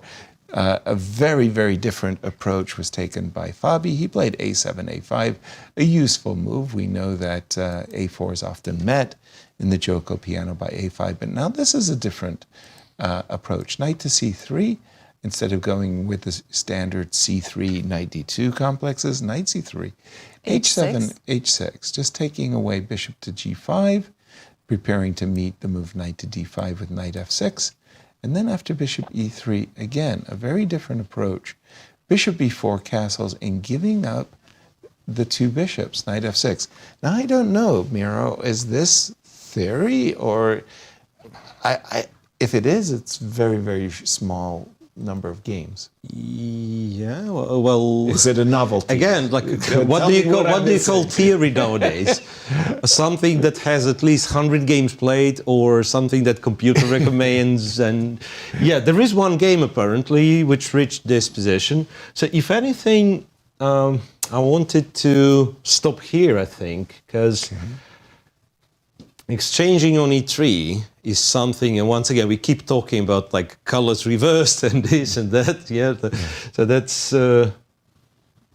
would be very similar to Joko piano with colors. Doesn't make any sense. I mean, if the position is symmetrical, right? Are colors reversed or not? Anyway, so that was one line of play. Right. To exchange here, and then White would try to use the semi-open f-file, right? So you go knight f6, castles. I don't know how good it is, but yeah, there are certain ideas like queen e1, g3. So I tell you, like in my childhood, I'd consider this one to be a winning position because it's so easy. Like this is probably you get the knight, this one eventually on f5, and he resigns because he's checkmate. Yeah, right. I was always going knight h4. Knight h4 is the thing. Yeah, knight h4. Maybe one more thing to mention. Okay, they would never go bishop e6 because they wouldn't know. They're so here, we go here, then they realize they have to do something about knight f5, and this is how you win like half of your games as the kid. Right. if you know this sacrifice. And not only as the kid, because I believe like Kramnik Aronian seen something very similar in the candidates the kids, in Berlin, Yeah, right, 2018. So anyway, so that was one direction. And the other one is bishop b4, which, well, there is a game on a database. And again, we are comparing sometimes apples to oranges, but different lines. Bishop b4, castle takes, and doesn't it look similar to four knights opening? Sure. Well, some similarities, right? Where both sides would repeat moves, right? And then bishop will go to b5, bishop will go to b4, which is one of the lines, the symmetrical castles. Say castles, and then after d3 you'd go d6. Right. Isn't it quite similar? Yeah. And then eventually white's going to go d4 and you'll try to play a4 and a5. And then you're there. And h6. Bishop g5, which white does not have in our game because h6 is already played. So if anything, I'm guessing that's a kind of favorable version of what we have. Compared to the four knights, right? Knight d2, white is going for f2, f4, tries to achieve f2, f4, and the game in the database has... no, wait a second. So the game in the database has knight g4 is the move, and instead Fabi castle. Well, this is a very important game for the standings, No question. because Fabiano Caruana is at the top with 4 points, but look who is chasing him down. Alireza, Firouzja, Praggnanandhaa and Gukesh, they are all on 3.5 points. So if Gukesh wins, he will leapfrog over Fabi and take the lead. Absolutely. Very, very tense. Indeed it is. And we've reached that stage of our broadcast that we'd like to check in with our friends at Q Boutique and ask them the salient question: what is your special? Well, unleash your passion for chess with our official 2024 Grand Chess Tour Cinch Pack. Ooh. Made from durable polyester, this Cinch Pack is a perfect way to show your love for the game and its top players. Get ready to dominate the chessboard in style. There you have a Cinch Pad.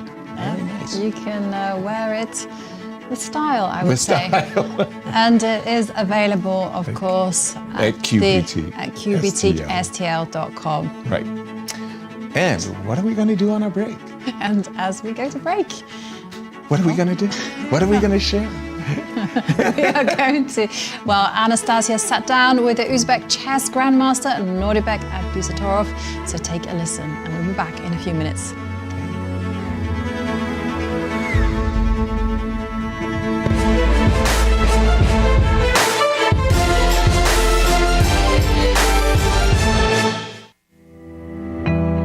Nodirbek, welcome to Bucharest, welcome to GCT. You've been playing already in Poland. How did you like your first experience participating in this event?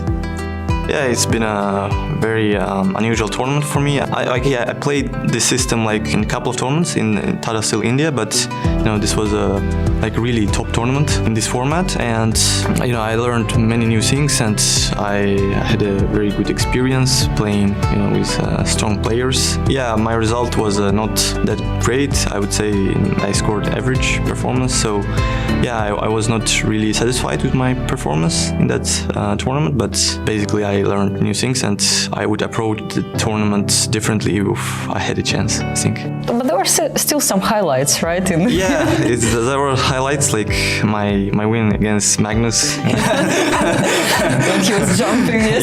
Yeah, I also played some interesting chess with Anish in the first round in rapid, sacrificing the queen. But yeah, basically there were a couple of moments where I could be proud, but yeah, there were a lot of also situations where I felt that I am severely underperforming. Nodirbek, you're only 19 years old, but you have achieved so much. You became the grandmaster at the age of 13. You became the world rapid champion when you were just 17 years old. I mean, you've been around for a long time, but I was just wondering, can you just describe a little bit about the start of your career? How did you came to this point, and what are your goals in general? Yeah, my past was long. Although I'm 19 years old, I've been playing chess for almost 15 years, so it's like majority of my life spent on chess. So the important breakthrough came in 2021 in the World Rapid and Blitz Championships, where I became World Rapid Champion. Yeah, looking back at that time, I feel like it was a amazing tournament, and with the time I gained experience and I became a sort of top player. But looking back at this tournament, I was very far of being top player, and I still managed to win the tournament. I think that was a combination of incredible luck and being in the right time in the right place. So I think it's a special tournament for me. In 2022, I think I raised my rating to 2700 and started to get invited to the top tournaments. And from 2023, I played in super tournaments like Vachier-Lagrave, Norway Chess, WR Masters, and all these strong tournaments gave me experience, important, and in 2024 I showed some good performances. Exactly, and here you're now in GCT event, and I was wondering what were your first memories about GCT tournaments? When do you recall the first time that you watched the GCT events? I watched like Sinquefield Cup from 2014, which was an incredible tournament. Back then I was 10 years old, looking at some games, and I was very impressed by Fabi, scoring like 7 out of 7 and basically winning the tournament. Yeah, it was my first experience. Wow, 10 years ago. Yeah, 10 years ago, yeah. And after that, I started to constantly check the games, just watching the tournaments of every Grand Chess Tour. Could you imagine that you would ever play in this event? Yeah, of course. I had a dream, one day to play in this tournament, and yeah, this day came. I think this year. So yeah, it's a special feeling. Wow, I'm really looking forward for you to play in this event. All the best of luck for you, Nodirbek in Bucharest. Thank you. Thank you.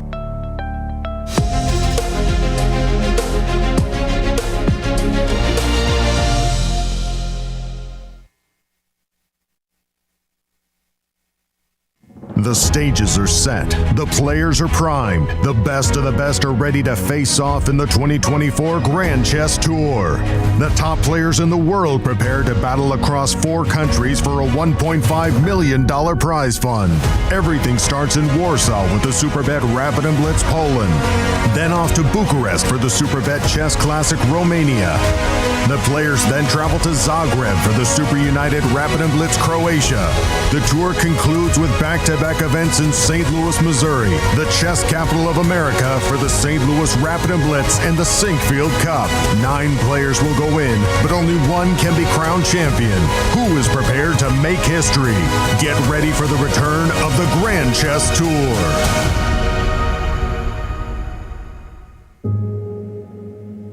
We are here to celebrate what the Chess Campus does and collectively make a difference to St. Louis through the artistic, cultural, and educational endeavors of chess. The St. Louis Chess Club and World Chess Hall of Fame makes such a significant imprint throughout our community, and with your help, we will continue to grow opportunities of outreach and engagement.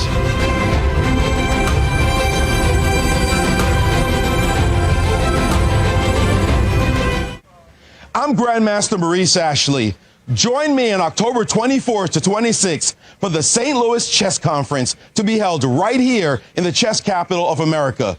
Also featuring legendary world champion Garry Kasparov and Hall of Fame inductee Judith Polgar, the conference will explore the broader educational and social impact of chess. For more information, visit stlouischessconference.org and sign up today. The St. Louis Chess Club is the premier chess facility in the United States. We bring the educational benefits of chess to thousands of students across the St. Louis area. We also promote chess at the highest levels, hosting all levels of the U.S. championships, as well as high-profile tournaments that attract the world's best players. Become a member and enjoy perks such as free classes and lectures, weekly tournaments, and so much more. Visit stlouischessclub.org to claim your membership today. The St. Louis Chess Club Scholastic Program brings the educational value of chess to kids in schools across the St. Louis area. Active in over 100 schools throughout the St. Louis city and county, the St. Louis Chess Club has been able to reach over 85,000 students in both in-school and after-school programs. We view chess as a valuable educational tool. Learn more about our scholastic programming by visiting stlouischesskclub.org/education.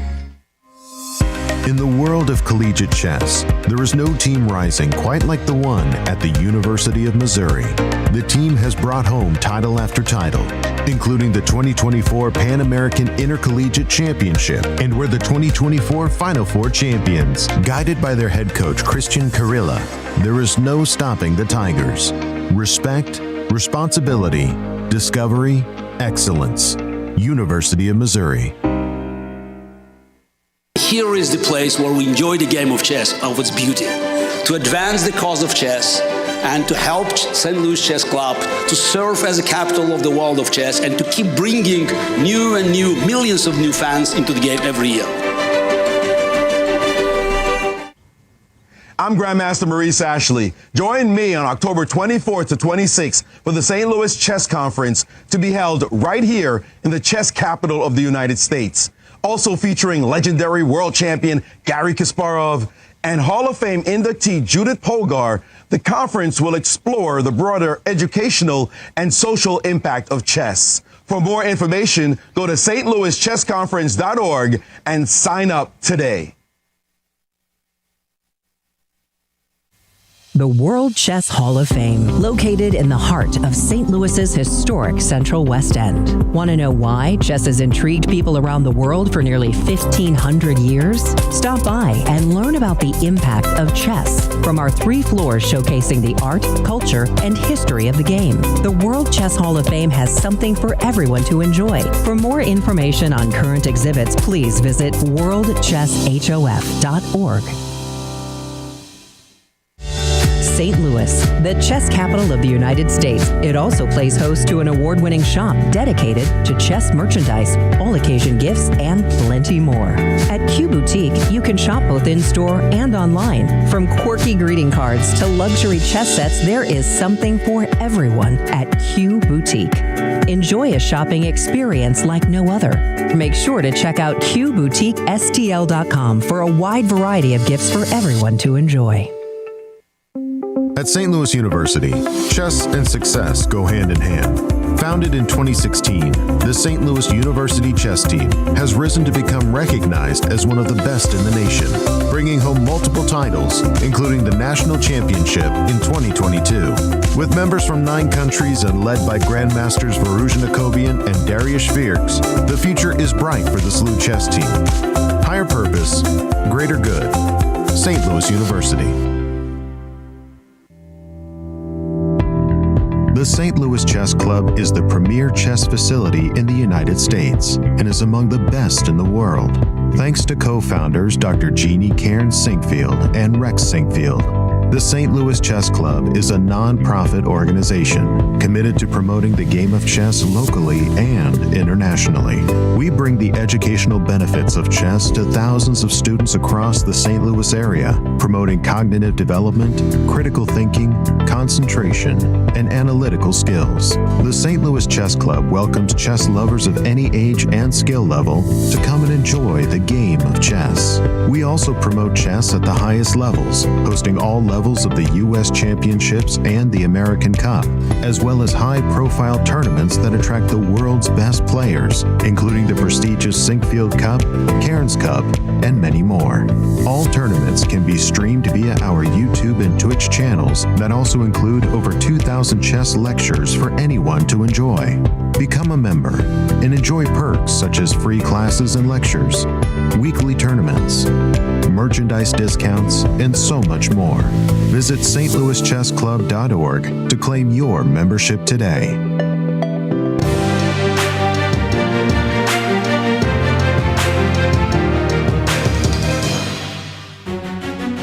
Welcome back. It's round 7 of the Superbet Chess Classic, and we've had a very tense start to the round. So let's remind ourselves of of the current standings so far, because it is close at the top. Fabiano Caruana on 4 points out of 6, but half a point behind him are the youthful trio of Alireza, Firouzja, Praggnanandhaa and Gukesh. And no one can rest easy because Nepomniachtchi, Maxime, Vachier-Lagrave are on 3 points out of 6, and if they win, they shoot up the standings. And when you look at that standings, you see that Fabi is playing Gukesh in this round, and why this round and why that game is so crucial. Let's jump into this marquee matchup between Gukesh and Fabi. Fabi has just played this move, Bishop E6. And if we go back, it's actually really a kind of a funny point. I had not been beating my drums, but I had been talking about the move F7, F5. And in these positions, it's kind of nice for the players to play this freeing break. And in case of Gukesh, he gets to play F2, F4. And we just reached a position, and I was going through this in my mind. After the move Bishop E6, why do I like this move F4? Well, it's not because I want to take this pawn on E5. It's because I want to play the move F5. I shut down shut down the center as well as the king side. You take, and now I'm going to do something I just hate. Every fiber of my being hates these triple pawns on the c file. You're going all in, Yasser. But that is exactly what I'm doing. Exactly. On the king side. If you don't succeed, if I don't hit my target on the king side, I will lose the ending. I will lose the ending on the queen side with my triple pawns, but that's exactly what I'm doing. I really am going all in, and I'm thinking that it's just student body right. G4, H4, king H1, rook G1, G5. And because I have this bishop, dark square bishop, I want to say, it's not so easy for you to stop me from playing G4, G5. In other words, this strategic gambit that I'm doing, I'm not losing a pawn, but I am making well, it's a very real possibility, so let's actually explore it further. So, okay, what is Black going to do? Probably play for D5. For him to do that, his knight will have to get out of the way. He'll have to play C6. It'll take some time. It'll take some time. Okay, so let's see how quick white is. Knight E7. Let's do it. Knight G4. E7. I don't care. A good move to throw in. Just slow you down somewhat. I'll play Rook B1. You'll play Rook B8. Let's say. Yeah. Yeah. Okay. Even though Bishop A7. Maybe. Yeah. Well, if you play B6, then I've ripped away your intention, which had been to play C6 to D5. Well, we're mixing things up a little bit, but let's imagine I didn't play the move Rook B1, and I did play G4. And here's what we're looking at. I mean, Black is trying to counteract in the center, and whether I play H4 or G5 immediately, this is what I'm banking on. I'm banking on ripping open the king side and really trying to just bash your king in. It's that simple. Exactly. Brutal chess. And I am totally down for that kind of chess. So knight H7 has to be played, or sure. I just feel that the knight needs to be alongside the king. Exactly. Keep it close to the king. Again, I'm looking at my moves: Queen F3, King H1, Rook G1. Just everything goes to the king side. The pawns, as terrible strategically as they are, do a lot of good. They do slow you down in terms of your D5. This pin is very annoying as well. Also because the moves I want to make is like going to King H8, Knight G8, just have those two horses there defending the king. Yeah. Is our attempt at brutal chess laughed upon by the Silicon overlords? Not really. Not really? Well, okay. Yeah, because the moment we've returned after the break, and I've seen this position, that was my first intention as well. Oh, really? To go F5, well, to go F5 might not be such a big surprise, but precisely to take with the pawn.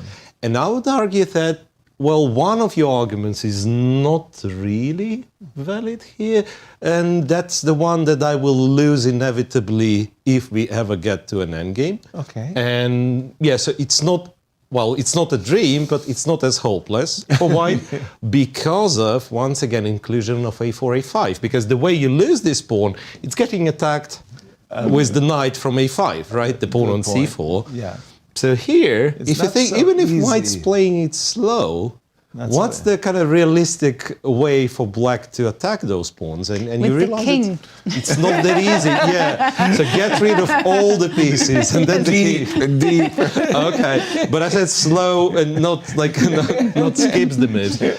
In reality, black is in trouble here. Yeah. And well, your line where you would try to go for d5, well, as much as it is strategically desired, desired, it simply doesn't work. Right. And then after knight h7, bishop h4 is good, but apparently bishop e3 is even better.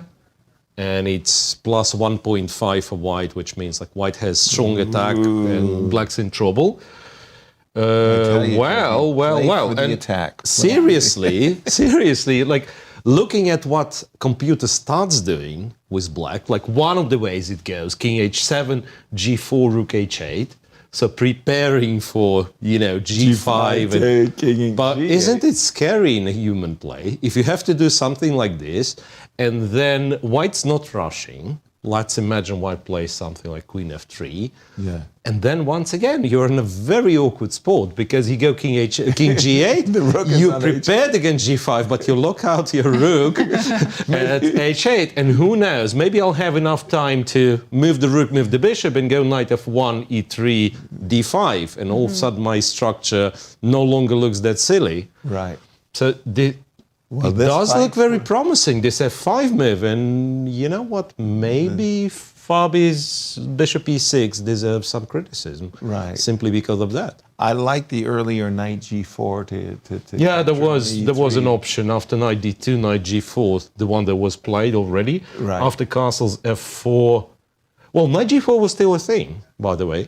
Go knight g4, queen e1 or e2, take the knight. Take the bishop. Take the bishop with the knight, take on f4, and then after, say, queen or rook, go bishop e6. That's what computer had. And that one seems perfectly playable. Could it be? No, because knight g4. Why wouldn't you include knight g4 and to take away the dark square bishop? Yeah, I don't know. That's a big question. So now after bishop e6, and there is not much of an alternative for white to keep, or to rather to create such an entertaining position, because queen e1, well, it's different from the previous line, but again, black can kind of change his mind, take on f4, take on c4, and try to simplify. But f5 poses very direct problems. And just to remind you, let's check out the lifetime scores between these two players. There can't be too many games. No, there absolutely isn't. Gukesh just turned 18 years old, but there is 1 win apiece and 3 draws. And there again, you look at the position in the tournament. Fabi is first, and Gukesh tied for second. And they, of course, everyone knows these two were playing in the candidates earlier on this year, and Gukesh was the winner. He's now the World Championship challenger. Exactly. It was almost a playoff. Fabi failed to win a winning position in the final round against Nepo, and therefore there was no playoff. But what a fight for first place. This is exactly the kind of game we want to see in this fight for first place. Gukesh is going to play f5. I just feel it in my bones that he's been on the back foot for a number of rounds. I mean, he's undefeated, but he's had the worst positions, and maybe he was even lost against Prague. We want to see him playing attacking chess.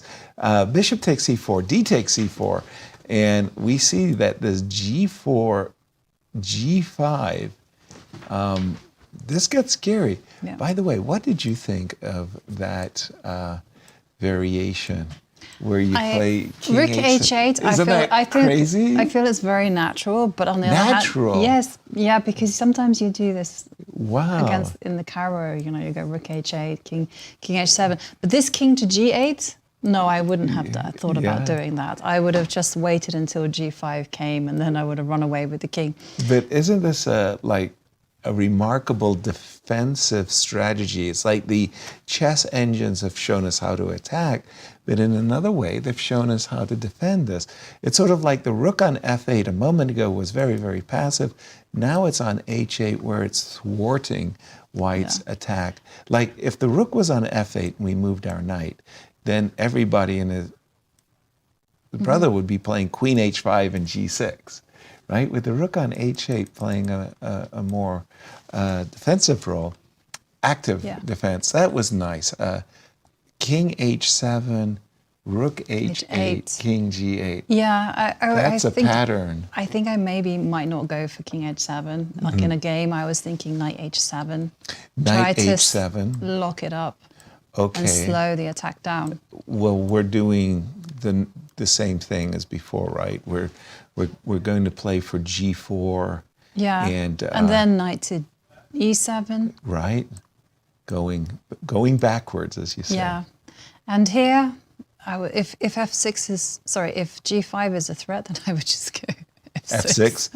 Okay, but this but then I've literally locked out my knight. Exactly. And the worst case, in this case, you sit there and say, this bishop is supporting g5. A long time ago, in a distant galaxy, this knight on h7 could have traded itself by force for that bishop, and you're regret. But you know what I would do here? What would you do? King f7. And get on your running shoes. Good for you.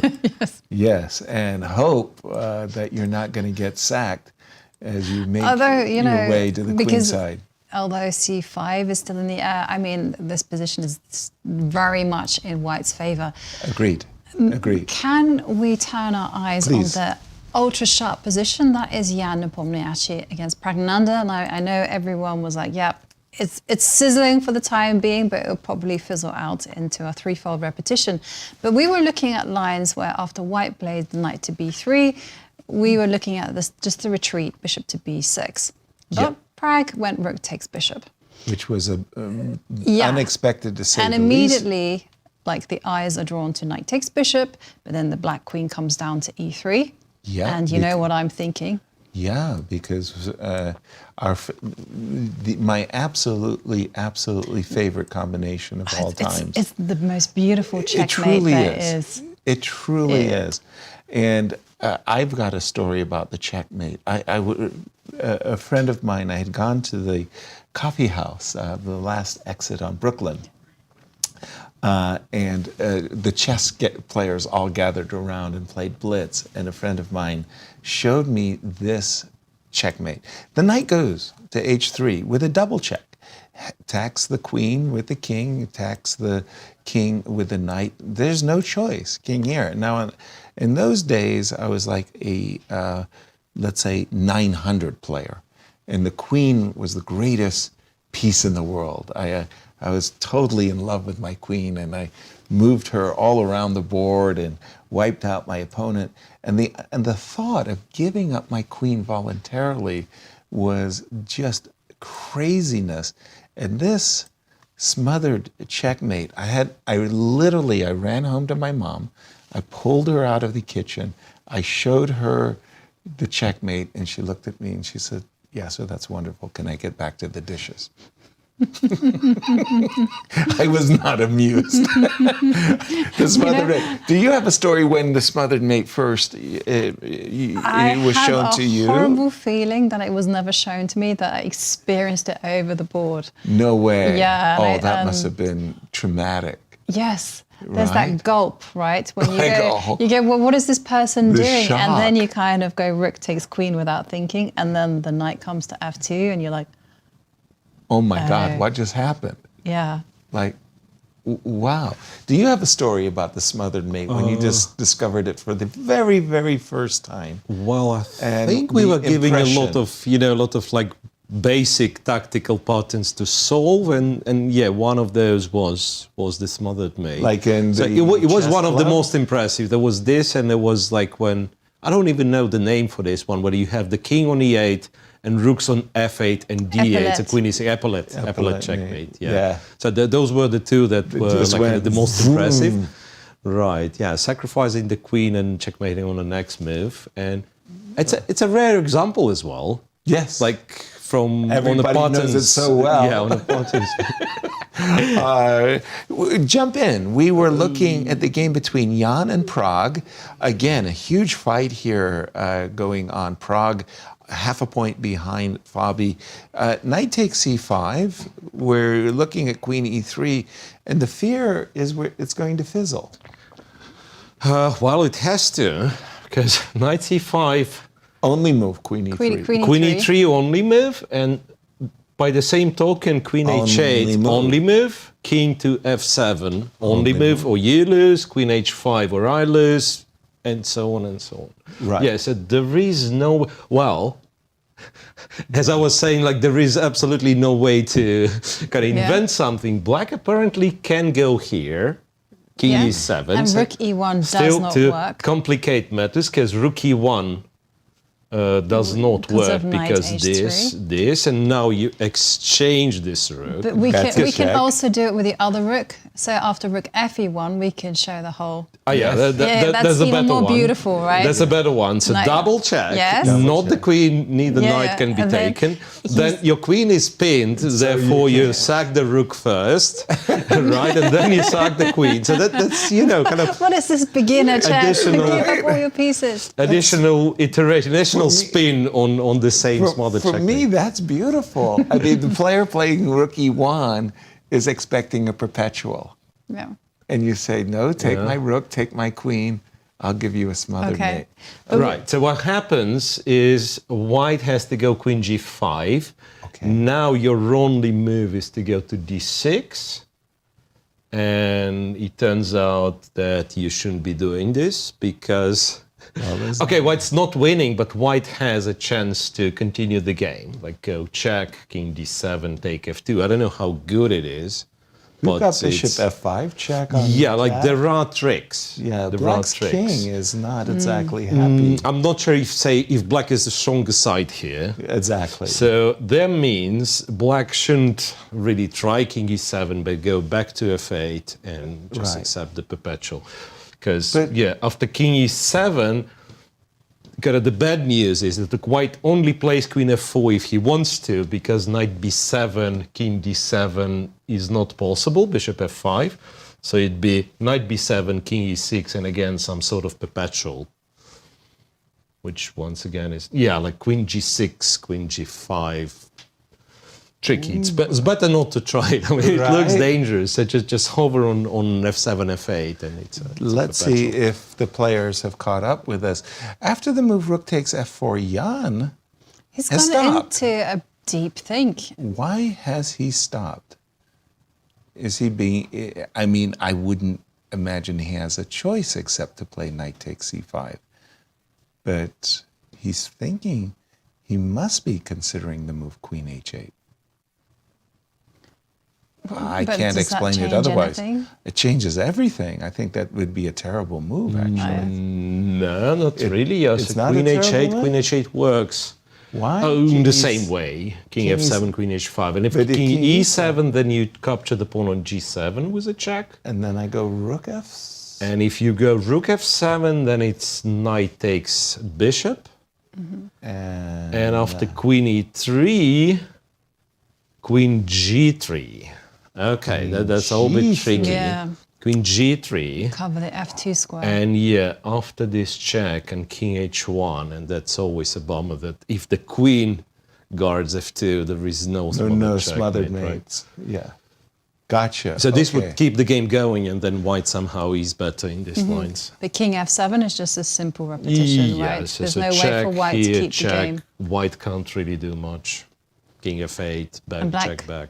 Can't go king g8? King g8. No, because it's queen h7 anyway. Possible, but then again, then you take. Yeah, okay, no, we And don't queen want to go. e3 runs. Okay, that's the reason. Queen e3 runs into queen d5. So it's better not. Yeah, it's better not to.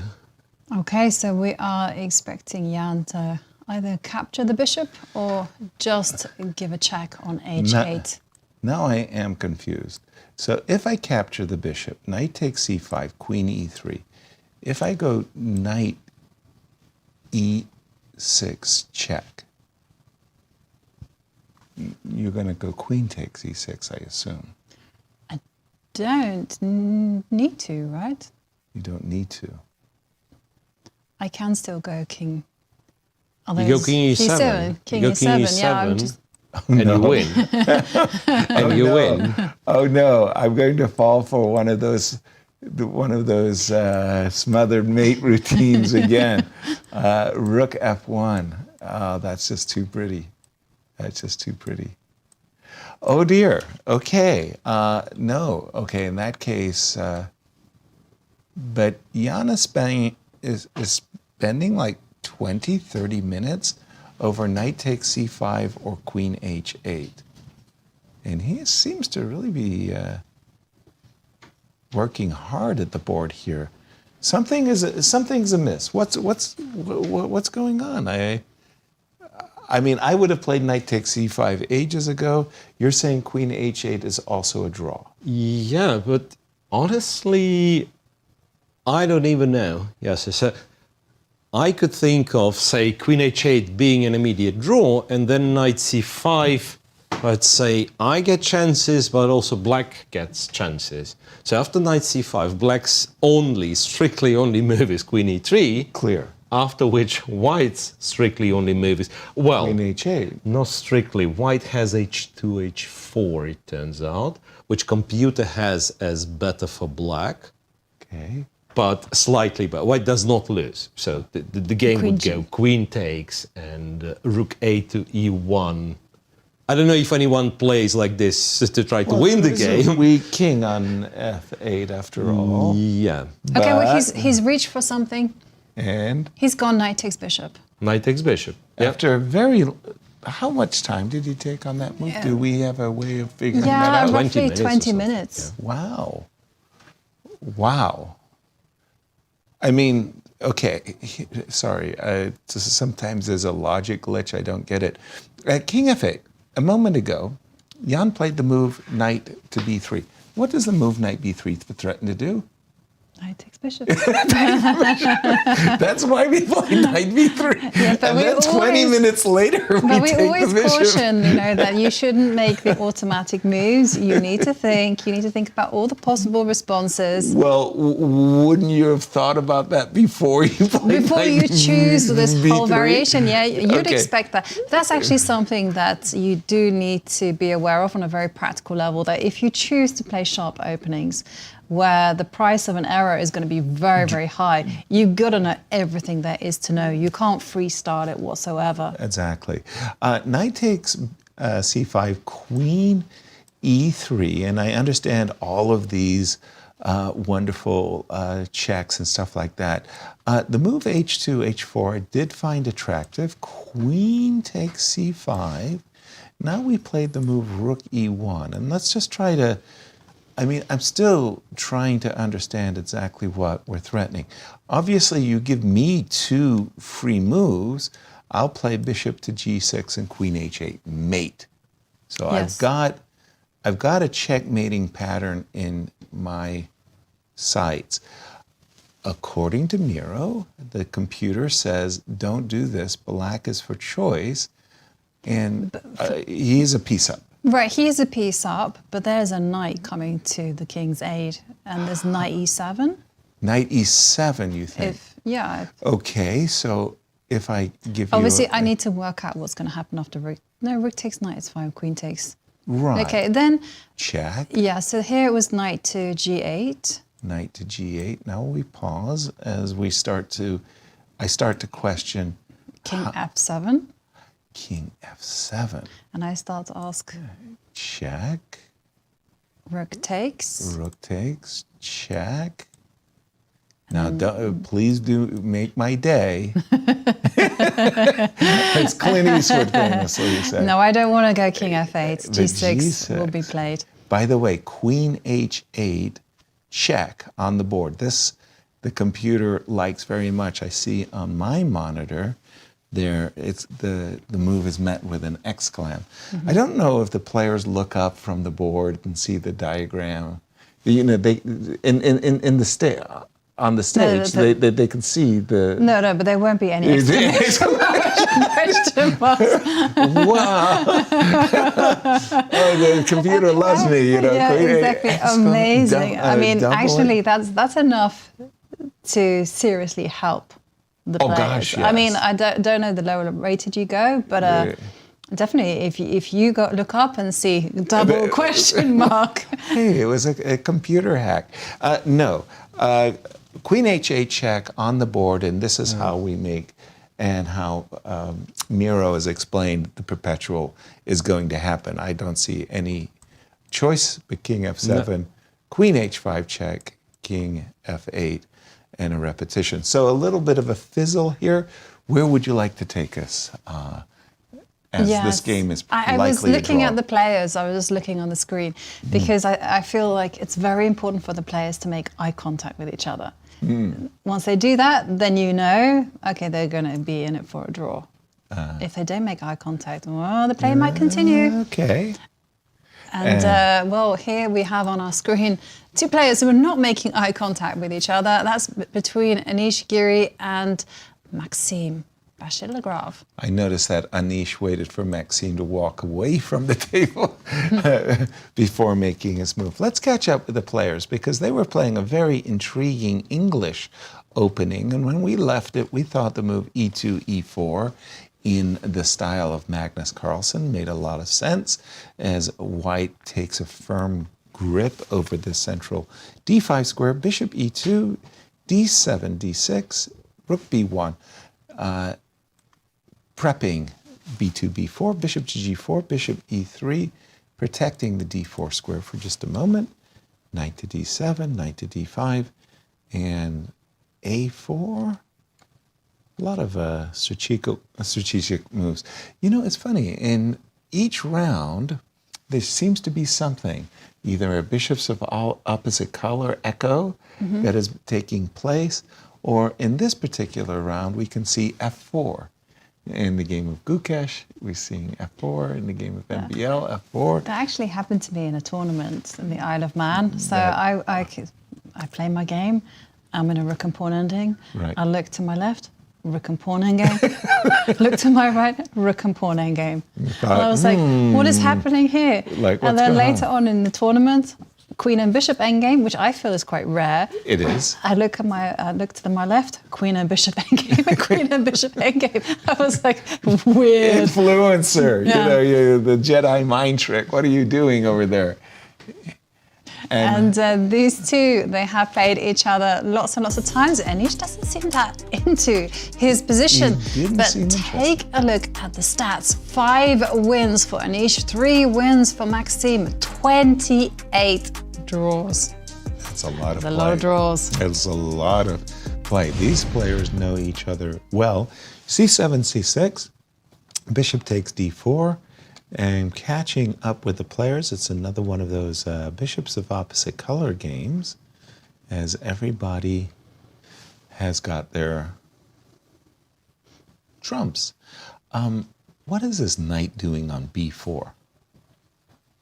That's a head scratcher. I like the knight on C5. In fact, I think it's an absolutely marvelous piece. It reaches into the B3 and D3 squares, D3 pawn. Knight on B4, if you put it on, for example, F2, I would understand. Bishops of opposite color, I don't know. It's about balanced. I don't know if either player has any advantage, but I do like this knight on C5. I just don't know how to bring some colleagues over to its assistance. It needs assistance, right? You're right? Yeah, and it's not easy. But then also looking at the white position, like what is the plan for improvement? You've kind of maximized everything. I can imagine you wanting to play maybe H4 and King H2, but then what? I don't think you're really reaching for your E-pawn. No, I don't think you're reaching not reaching for your F-pawn, because then the bishop's scope on G7 improves. So they're just kind of a standoff, if you will. But this bishop on g4 doesn't make a great impression either. But let's check in with Cristian, who is on the ground in Bucharest. I just wanted to say that I came back from the playing hall, and I do like what Bogdan is doing in this position, especially the last move, this bishop to e2. Not an easy move to make because it's a backwards move, right? Obviously, black has a clear threat, wants to play e4, wants to take one of white's pieces, but bishop to e2 is not an easy move to make, especially because you have the alternative of bishop to c2. And to my eyes, bishop to c2, it looks more natural because you're keeping your bishop on an open diagonal. The problem is the bishop on e2 is very, very good because it's ready to jump on f3, but also protects the pawn on c4. So it's a very good piece. And now, huge moment for Alireza because he has a lot of options, but in my estimation, only one of them is the correct one.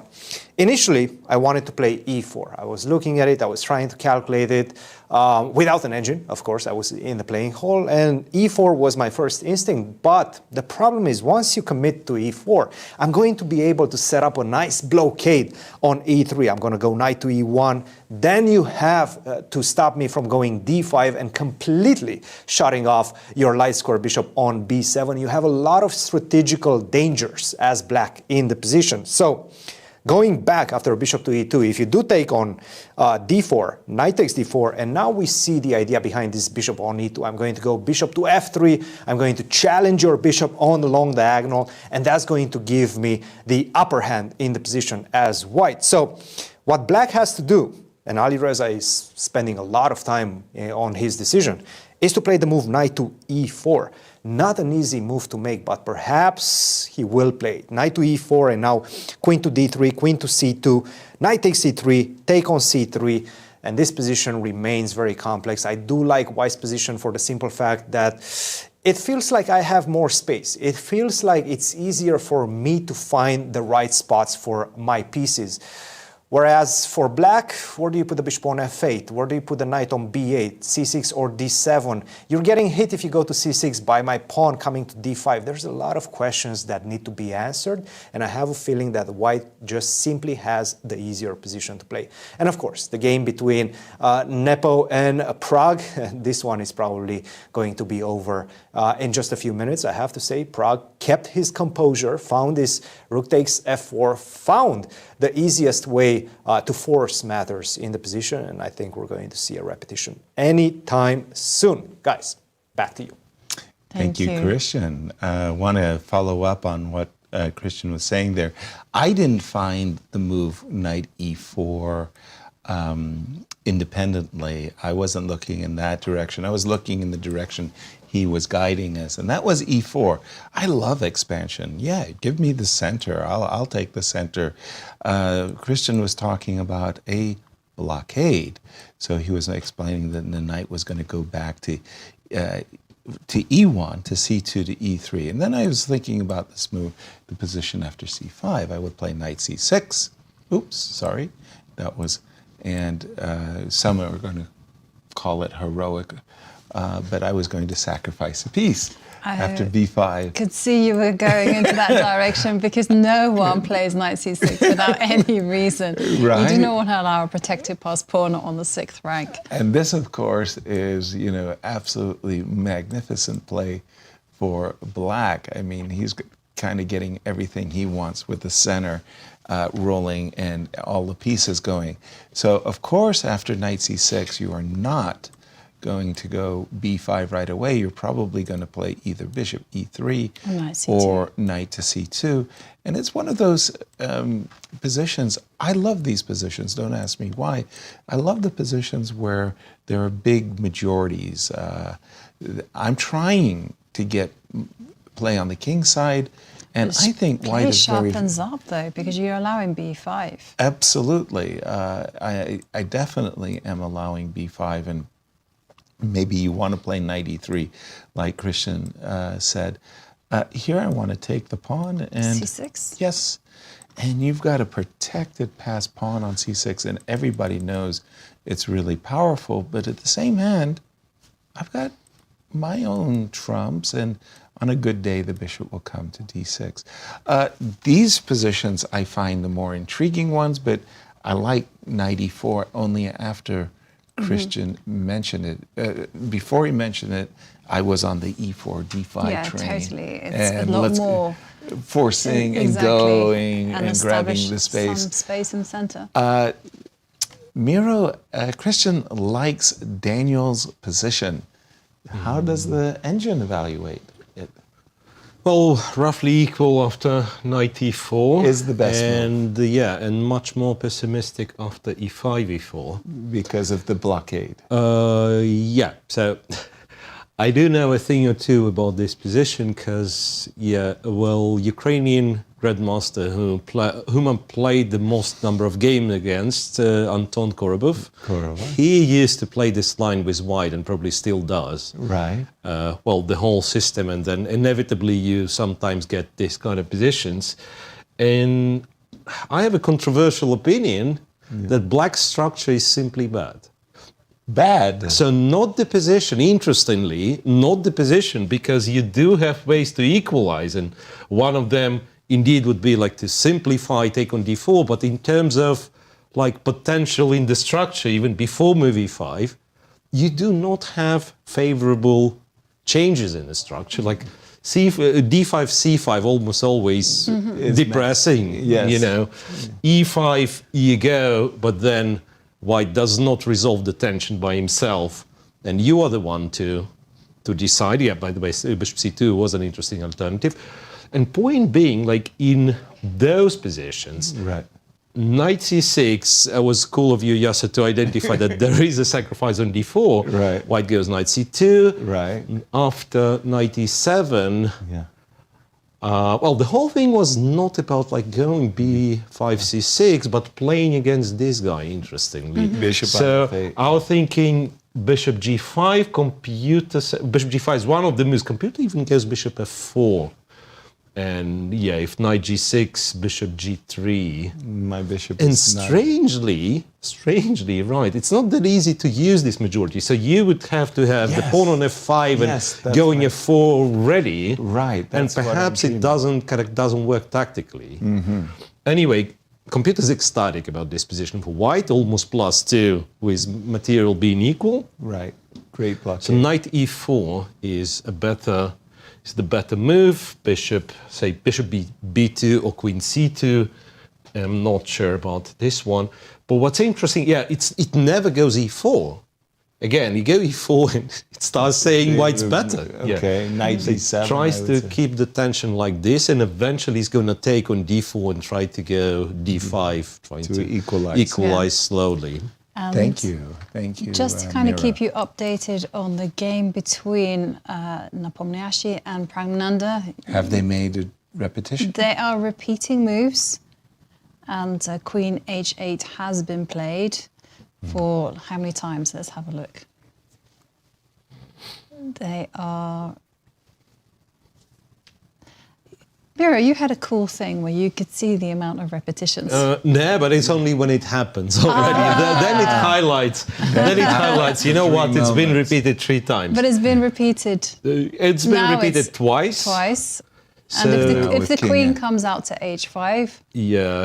that will be queen h5, and then black can claim, write down king f8 and claim, Right, and I think that's inevitable at this moment after king f7.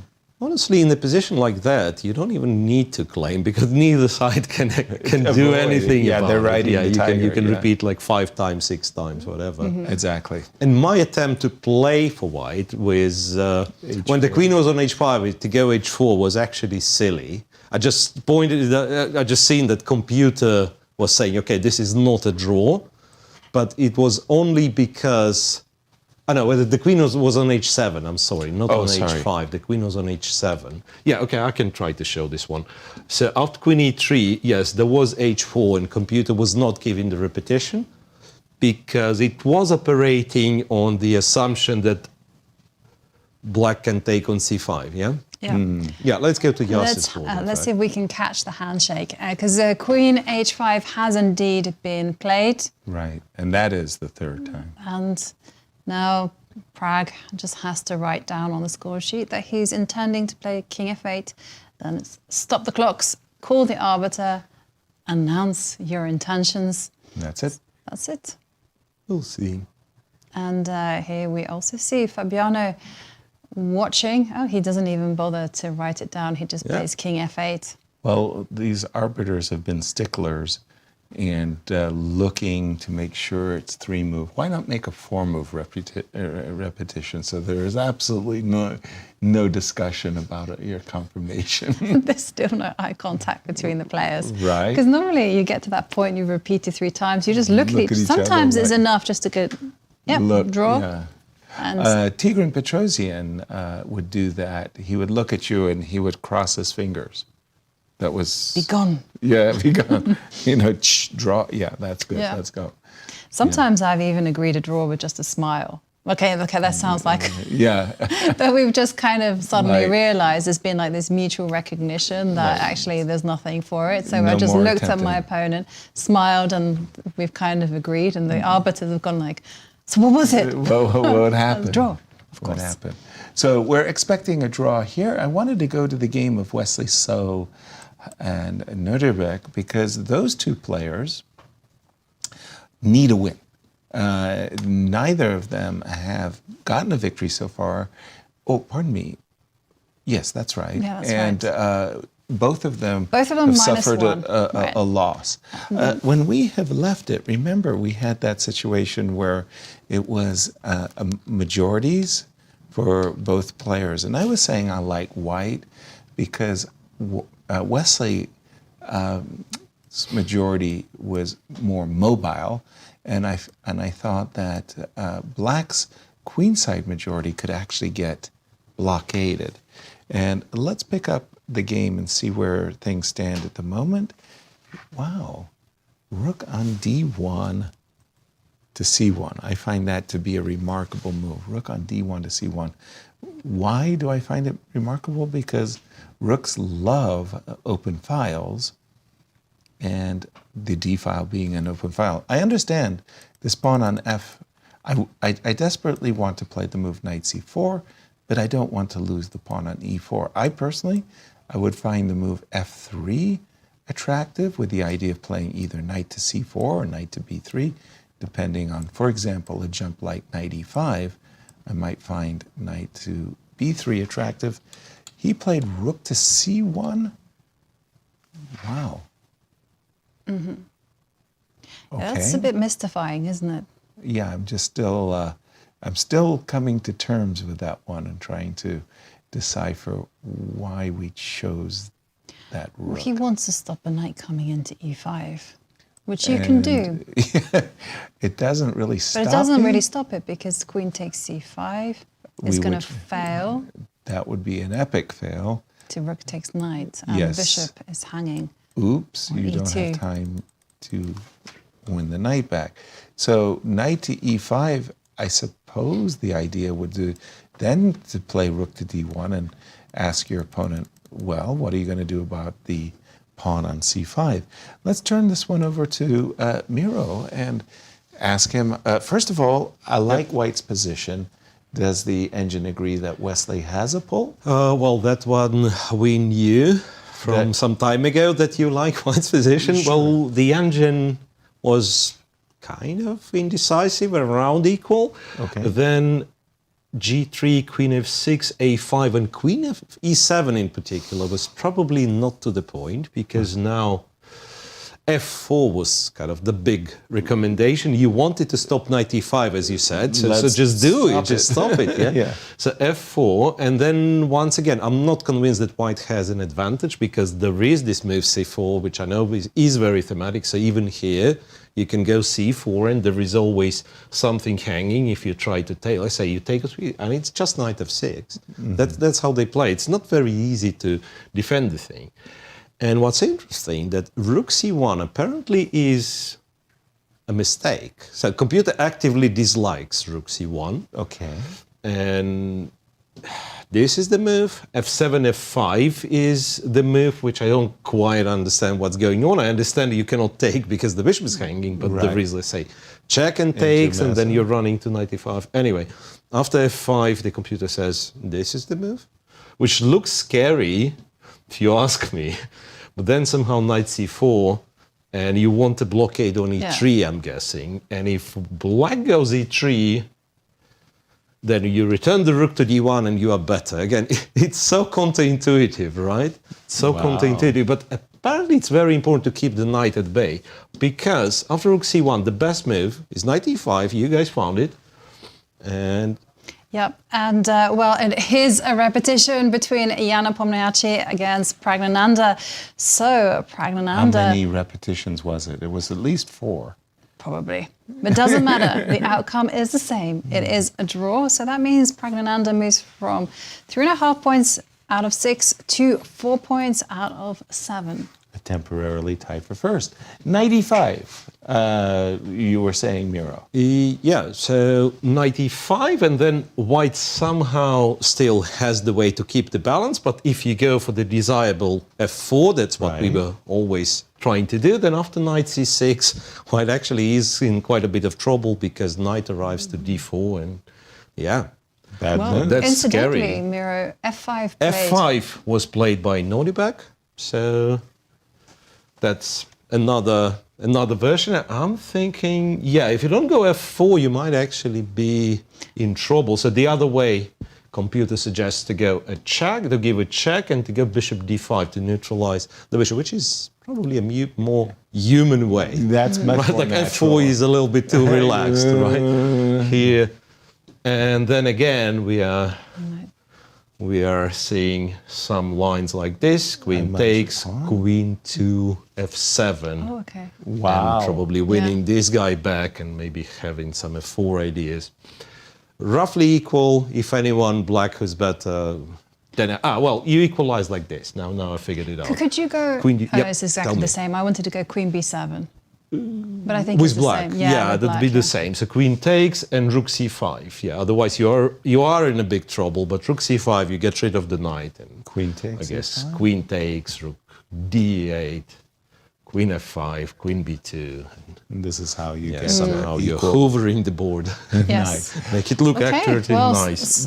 Still some tension and some issues for Wesley to have to deal with. Rook to c1, a very strange move, especially when he's reached a position where, he's right here. I mean, he's reached a position where he's ready to use his pawns. And again, f4, c4, I can see why c4 might have dissuaded him. I like just f3. The idea, once again, is to play knight to c4 without hanging the pawn. If I can get my knight to c4, it's like a dream position. Knight can jump to d6. I like it very much for white, but rook c1 and this move f7, f5, good move. I think that takes care of, solves a lot of black's problems. Sorry, right, Fabi. I was going to say the same. But again, I feel that this is a very tense game, more fun to come here. Okay. I'd like to turn the attention to the game between Gukesh and tournament leader Fabiano Caruana. Our marquee matchup. Because when we left at a very critical moment for Gukesh. Right. He could have gone for the counterintuitive move of just going f5 and allowing his pawns not to be doubled, but tripled. Yeah, this was the crucial moment that we had spoke about. f5, bishop takes c4, d takes c4, and we like the fact that we're playing again on goal against black's king, and it isn't easy for black to generate counterplay. Gukesh took a different approach. He played the move bishop b5, a very recent page out of... yeah, he took a leaf out of Fabiano's playbook. Yeah, and Fabi said, you know what? I saw a variation where my knight got trapped on h7 and your bishop was lording over the position. You know what? I'm going to take off that bishop and trade off my knight. Good decision. Takes. Knight to e5. I like this decision by Fabi. g6, knight, and queen g5. I'm thinking about a game that was played in Toronto between Hikaru Nakamura and Fabiano. I think it was the only game that Fabi lost. He overlooked a knight e7 check. There was this intermezzo, and it was a crucial game where your countryman knocked you out of contention for first. But Queen G5, it has the contours of that game. I think Black is doing okay here, much better than the triple pawn variation. Queen G5, if I can trade queens, yeah, I'd like the central pawn duo, but they're not doing much with so many pieces already traded off. Miro, imbalance.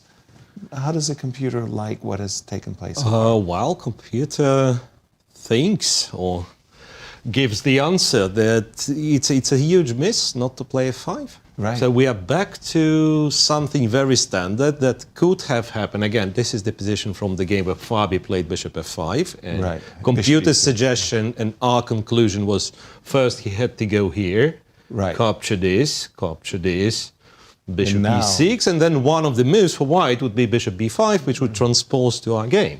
Gotcha. Instead, he went for bishop to e6, and yes, indeed, f5 was critical. After bishop b5 was good guess by Fabi to return back to normal. And sorry to interrupt you, Miro, but we are going to go straight to Bucharest, where Cristian is in the studio with Nepomniachtchi. Jan, not the result that you wanted, not the type of game that you wanted. What happened in this one? Did he surprise you in the opening? No, not really. I mean, so he plays the open, like Lopez, the open line and the open system, and it's very well known for some forcing long lines, which are very drawish. So today I picked a line which supposedly wasn't like too well known. And I mean, okay, of course those moves were played, but not so many times. And I had like some slight hopes that it could surprise him, but I guess he knew it like till the very end. So a little bit the mirror of the reflection of yesterday's game. When I came up with this Greenfield ready, and then this was also very dry. It could be some more fireworks here, but obviously. Both of you guys were spending some time. Were you just trying to remember your theory? Were you trying to find ways to maybe get out of it? I don't know, maybe it was more about some mind games. So here maybe white, here I sort of decided to go with his forcing line. Maybe he would mix up something. So he also was spending some time, So I thought, here another option is just to take on e4 and try to go to the endgame, which is like a tiny bit better here. Take on e4 and after takes, play knight d2. With the idea after, let's say, rook takes f6, play queen b3. This is the small trick. But after exchange and bishop b6, bishop e3, this is obviously equal. It could be played for a while for white, but also black's position is a bit too active. So despite the weakness on e4, it's not really something I could do. But I had some slight hopes that maybe he would mix up something. But the line is very straightforward, and once you know the first several moves, once you can remember this, I think the rest is more or less out of necessity, we'll play the rest. What does a player of your caliber in general need to do to get a game nowadays? Is it more difficult than it used to be? You tell me. I'm trying to get a game. I think I had one against Gukesh, but he played a very murky line in the early Lopez and he quickly got in trouble. It's already 2 white games a part of this one. So a game against Wesley was, he also was very well prepared. So he surprised me in the opening a bit, and today it wasn't a surprise that the Prague probably would know this line, but sometimes you can know, but you fail to remember. Was not the case actually, and would be one more white game against Nodirbek, who's also known for being a good theoretician, so we'll see. So far, sort of 7 draws is not really the correct reflection of the games I had, so I think I'm more or less satisfied with the quality, so I didn't do anything too stupid. But somehow my opponents, they really played too well. So either it's me not posing enough problems, or it's them just being fine players as expected. Anyway, 2 more rounds to go, so we'll see. Absolutely, still 2 more rounds to go, still plenty of chess to be played. We'll let you go, get ready, and we'll see you tomorrow. Thank you. Guys, back to you. Result, it was a draw between Nepomniachtchi against Praggnanandhaa. So let's take a look at the updated standings. Oh, well, let's not take a look at the updated Okay, candidates. but you know, the games are still very exciting and we are having a lot of fun commenting on the games. And we love it when you guys at home send us your questions, in particular when you stump Yasser. Okay, oh boy. It's that time, guys. And it's a question from Sean. Sean. Since we have 3 players in the top 10 from India, how many years from now do you think we will have an Indian player as number 1 in the world? Ooh. How old is Magnus? I mean, he might be around for another 5 years or so. No, seriously, how old is Magnus? 34, 33. 33. Sorry. So I've always said 20 to 37 is the peak ages for chess players. So you just have to look at Magnus, go to 38, and that year that Magnus turns 38, an Indian will be number 1. It's so simple. Let's take a look It's at simple the maths. current live ratings. And they see Magnus Carlsen at the top, 28.32. Hikaru Nakamura now in second place, 28.02. There was some jostling going on between him and Fabiano Caruana. Still is. Yeah, Fabiano temporarily overtook him, but now he's down to 2,800. Arjun Erigaisi, 27.78. Arjun is a renowned Indian player, Indian number 1, and then here you can see highlighted, these are our tour participants. Nepomniachtchi, Gukesh, number 6 in the world. Praggnanandhaa moving to number 8 in the world. And just off this list, Alireza Firouzja, number 11. Also just off that list, one of this Swanathon Anand. She's just outside of the top 10, somewhere in between 10 and 20. I'm not exactly sure. 32. So I'm just thinking, if Magnus doesn't play any chess anymore. Yes. Somebody will eventually get to 28, 33. Do you think so? Oh yes, they will. There seems to be It's hard. like a barrier, some kind of invisible barrier happening, because there's a substantial difference between him and Hikaru. There is. And now we have our updated standings. And there you see Fabiano Caruana with 4 points out of 6. And now because of the draw against Nepomniachtchi, Pragg moves to 4 points out of 7. Temporarily tying for first place. Alireza Firouzja, 3.5 points. Nepomniachtchi on 3.5 points out of 7. Gukesh and is on 3.5 points. And don't underestimate Maxime Vachier-Lagrave. He's still in the mix for sure. Wins, and he's back in it. Absolutely. Jumping to the game of Gukesh and Fabiano, because it is so crucial to our standings. When we left it, we had just seen the move d4, attacking the knight. The knight got booted out of the center. Knight came back to g6 with a tempo against the rook. And here we go again, and you'll hear me saying this time and time again. Queen trade, I offer you a trade. What would you like to do? Well, one of the things you can do is accept the trade. In this case, if you accept the trade and you go queen takes e3, h takes g5, who benefits the most from that trade? I would immediately suggest to you that black does. Yes. The pawn on h6 is bothering nobody. The pawn on g5 is far more useful. It's covering potential squares f4 and h4. Yeah. Jovi. On that subject, I kind of want to touch upon the English grandmaster Keith Arkell's hierarchy of pawns. Okay. So he has a theory that goes like this, that the B pawn is slightly more valuable than the A pawn. Right. The C pawn in turn is even slightly more valuable than the B pawn, and this kind of continues until you get to the center pawns. Right. And so if you kind of follow his logic, queen takes queen, he's trading an H pawn for a more valuable G pawn. Yeah, that's the way it's kind of been. It's sort of like the ancients, if you will, would say that the pawn on A2 is not worth 1. It's worth 8/10 of a pawn. Yeah. The pawn on B2, more or less 0.95. Pawn on C2, 105. Then you get to the center pawns, E2 and D2. They're 1.2.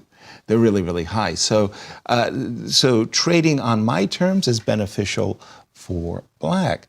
So what Gukesh says is, well, let's trade on my terms. The knight on D2 is not that ideal. And if you want to trade queens, by all means, you'd be my guest. But then my knight on d2, whoop, magically transformed itself to e3, where it's a little bit more active. It's reaching for outposts d5 and f5. But we're really talking nuances here, because after the trade of queens, a lot of the energy is getting sapped out of the position. Yeah. And I feel that this game, the moment is, too evenish. Let's just go around Can we quickly take a look at the game between Anish, Giri and Maxime Vachier-Lagrave? I just was pulling it up. When we left it, left it. I like to say the players have reached their Zouk point. The Zouk point. Robert Zouk, he was a chess master from the Northwest, and he had this marvelous, marvelous understanding of chess. He put his pieces on the best squares. Then he didn't know what to do. And he reached the Zouk point. In a sense, White has put the pieces on the best square. Yes, we can argue over the knight on b4. Black, similarly, both players have reached their zenith, if you will, not knowing what to do. The players have been moving about. You were about to ask. No, I wasn't going to. I was just simply going to say that Maxime is playing like an Englishman. An Englishman? That sounds dangerous to me. Why? What has he done? Well, we're obsessed with pushing the h-pawn. Oh, okay. And he played rook h8. Remember we were talking about... Yeah, we saw that very strange pattern, actually, in the game between... Gukesh and it could have been a potential continuation in Gukesh against Fabi, King h7 and rook h8. He's taken a page, and he's put his rook on h8. He has played like an Englishman and pushed his pawn to h. It's literally our favorite thing. Is that what they do? And whenever we're in doubt of what to do, just push the h-pawn. Never a bad plan. Thrilling. Miro, what has caught your attention in this round 7? Well, I'm looking at the same game, and indeed pushing forward Harry the h-pawn was a great idea. Computer slightly favors black here, even though even the mighty computer fails to kind of explain why exactly black should be better. So coming back to the discussion, what the knight on b4 is doing, it kind of, in my understanding, kind of stops black's activity. It's not very active itself, but it guards d3 just in case. And it stops black's activities in terms of pawn pushes because, well, b5, if you somehow organize b5 and cb5 happens, then the knight is ready to jump to d5, right? Right. And by the same token, like d5 is never possible with the knight being on b4. So it's one piece, taking care. It's a bit offside, but it takes care of the entire queenside structure. Yeah. And can White just simply pile up on the H-line? Yeah, and then initiate Operation Trade-off? And that's what I'm thinking will happen. Operation Trade-off, yeah. So the big question is what the intentions are. Yes. If, say, Giri, by that point in time, he realized, I'm not getting an advantage. Let's be cautious. Let's just double on the H-file, go bishop G4, trade them rooks, and it's hard to see this one being anything but a draw. Okay. Before we go away, a quick question for everybody here. After the move rook h8, we did see Anish play rook f1. Quick question. Why didn't Anish play g4? Are we afraid of g5? Yes, I am. Yes, we are. Yeah, I am very afraid. That was, why are we afraid? Because White is voluntarily giving themselves a bad piece, and a bad piece does not make me happy. The bad piece being, of course, bishop on h3. On h3. So, I accept a bad piece in return for a good pawn.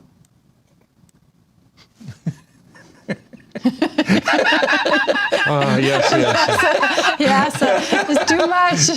Joey, go knight e6 and crush him once in a while. Crush him, put him out of his knight e6, knight e6. Bravo. If you capture knight e5. I was trying to blow things up and make a compelling argument for e5. But wow. Queen f7, knight g5, black's already winning. That I agree with you wholeheartedly. Check here and then rook h8. But what about e5? What e5? Instead of queen f7, sorry. Instead of queen f7, so you do want to analyze this one. Well, d takes. Okay. And yeah. Well, you can play this one, but then you are a pawn down, not pawn up. That's not what I wanted. No. That's not what I wanted. And on that note, I think it's the perfect note for us to take a break. And as we go to break, Anastasiya asks the players how they handle the pressure that comes with being the best. Okay.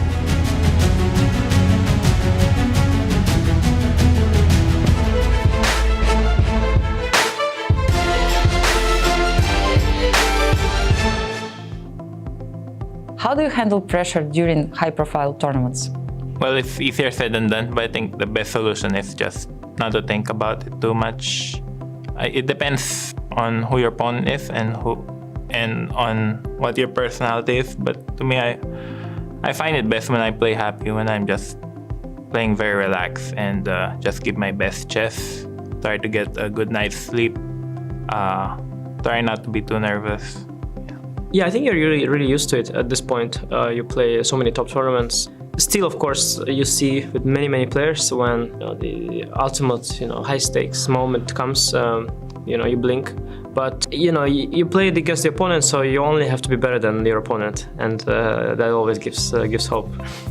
Well, I don't have too much experience on that. I mean, I'm currently gaining experience from playing super tournaments, but so far I can say that it's a unique feeling, a unique atmosphere playing in top tournaments, because everybody is putting their absolute maximum effort, and it's hard to overcome this resistance.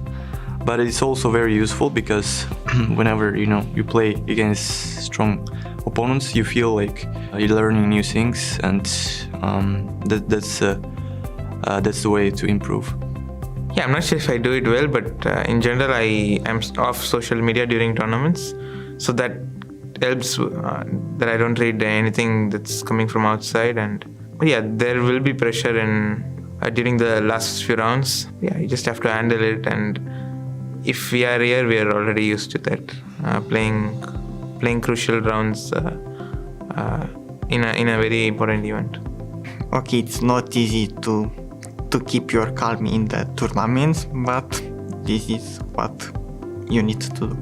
It's for sure it's not easy to do that, and I won't say I'm an expert at doing that, but I have some practices like meditation, which kind of helps me during tournaments and during games as well. So, I mean, in general, now every tournament I play is high profile, and it's been so far the past 10 or 15 years.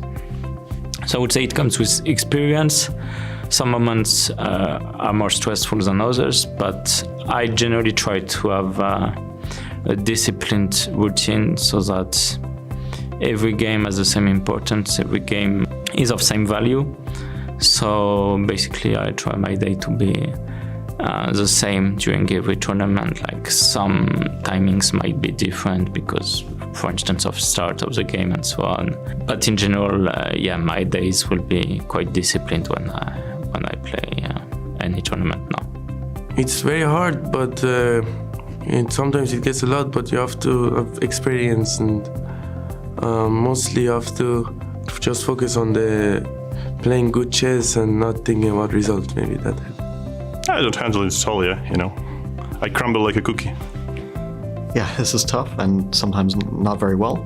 I have to say that it's not like I have a secret recipe on what to do. I guess some experience helps, but also if the pressure is a little bit too much than you're used to, it can sometimes lead to mistakes or sometimes some very serious mistakes. But sometimes taking your mind off of chess for a little bit during the tournament so that you're not like 24/7 thinking about something, let's say the next game or the tournament situation, can be quite helpful.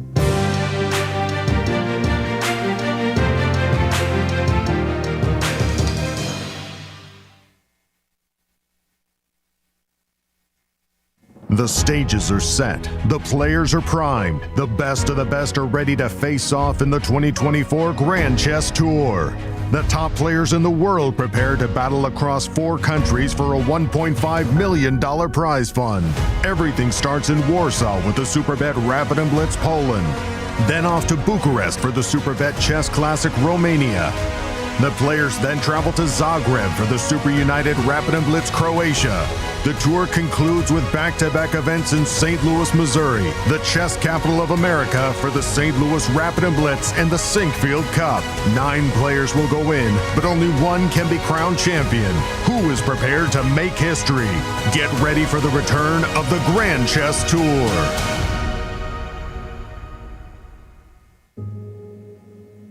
We are here to celebrate what the Chess Campus does and collectively make a difference to St. Louis through the artistic, cultural, and educational endeavors of chess. The St. Louis Chess Club and World Chess Hall of Fame make such a significant imprint throughout our community, and with your help, we will continue to grow opportunities of outreach and engagement.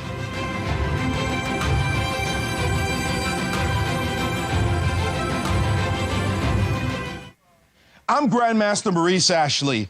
Join me on October 24th to 26th for the St. Louis Chess Conference to be held right here in the chess capital of America.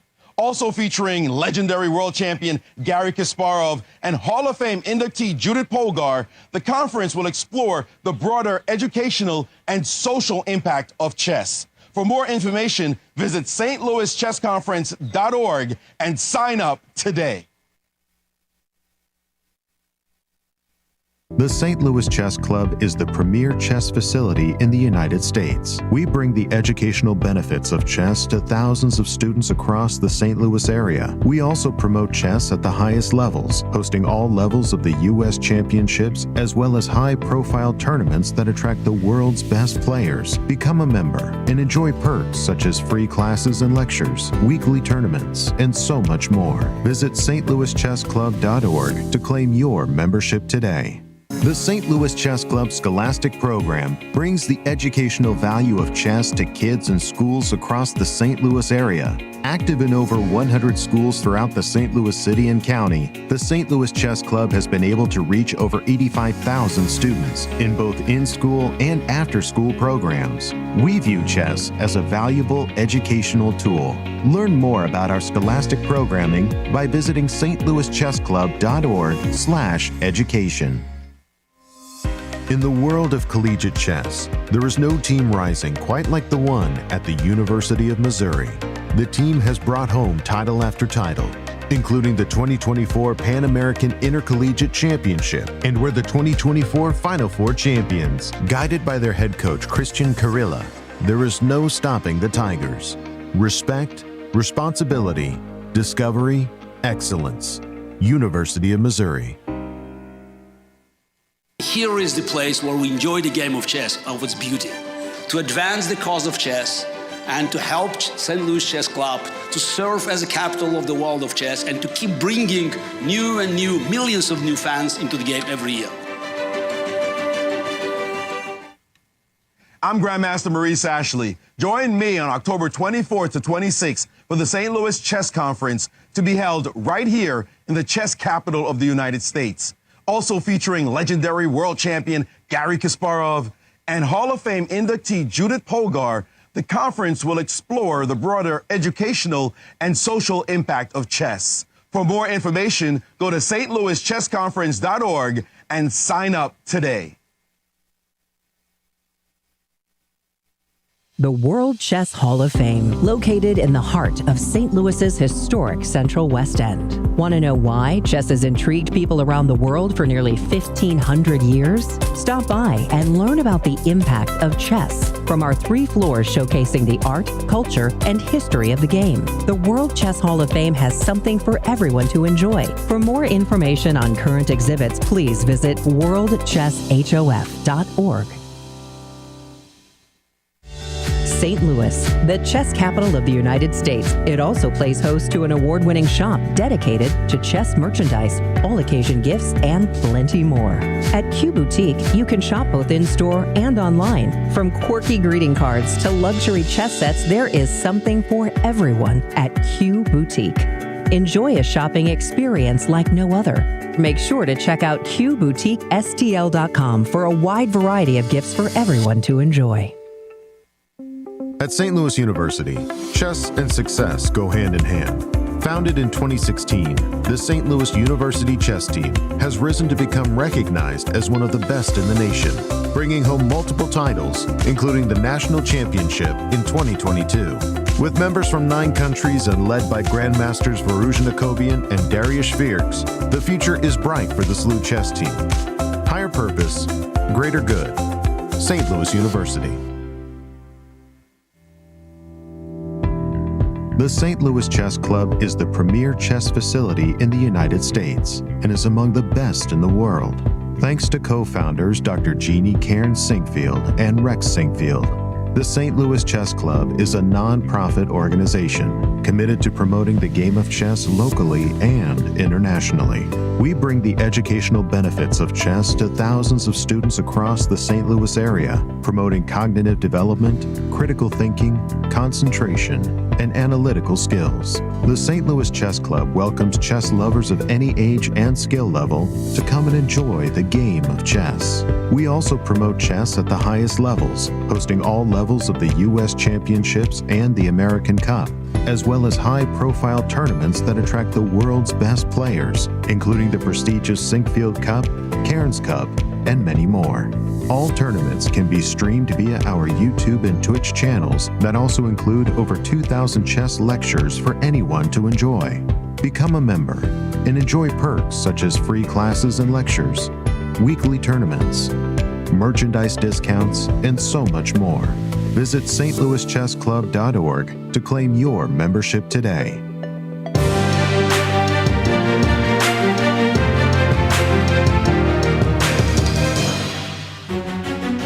Welcome back, and it's round 7. It's the final stretch of the Superbet Chess Classics, and we already have one result in the bag.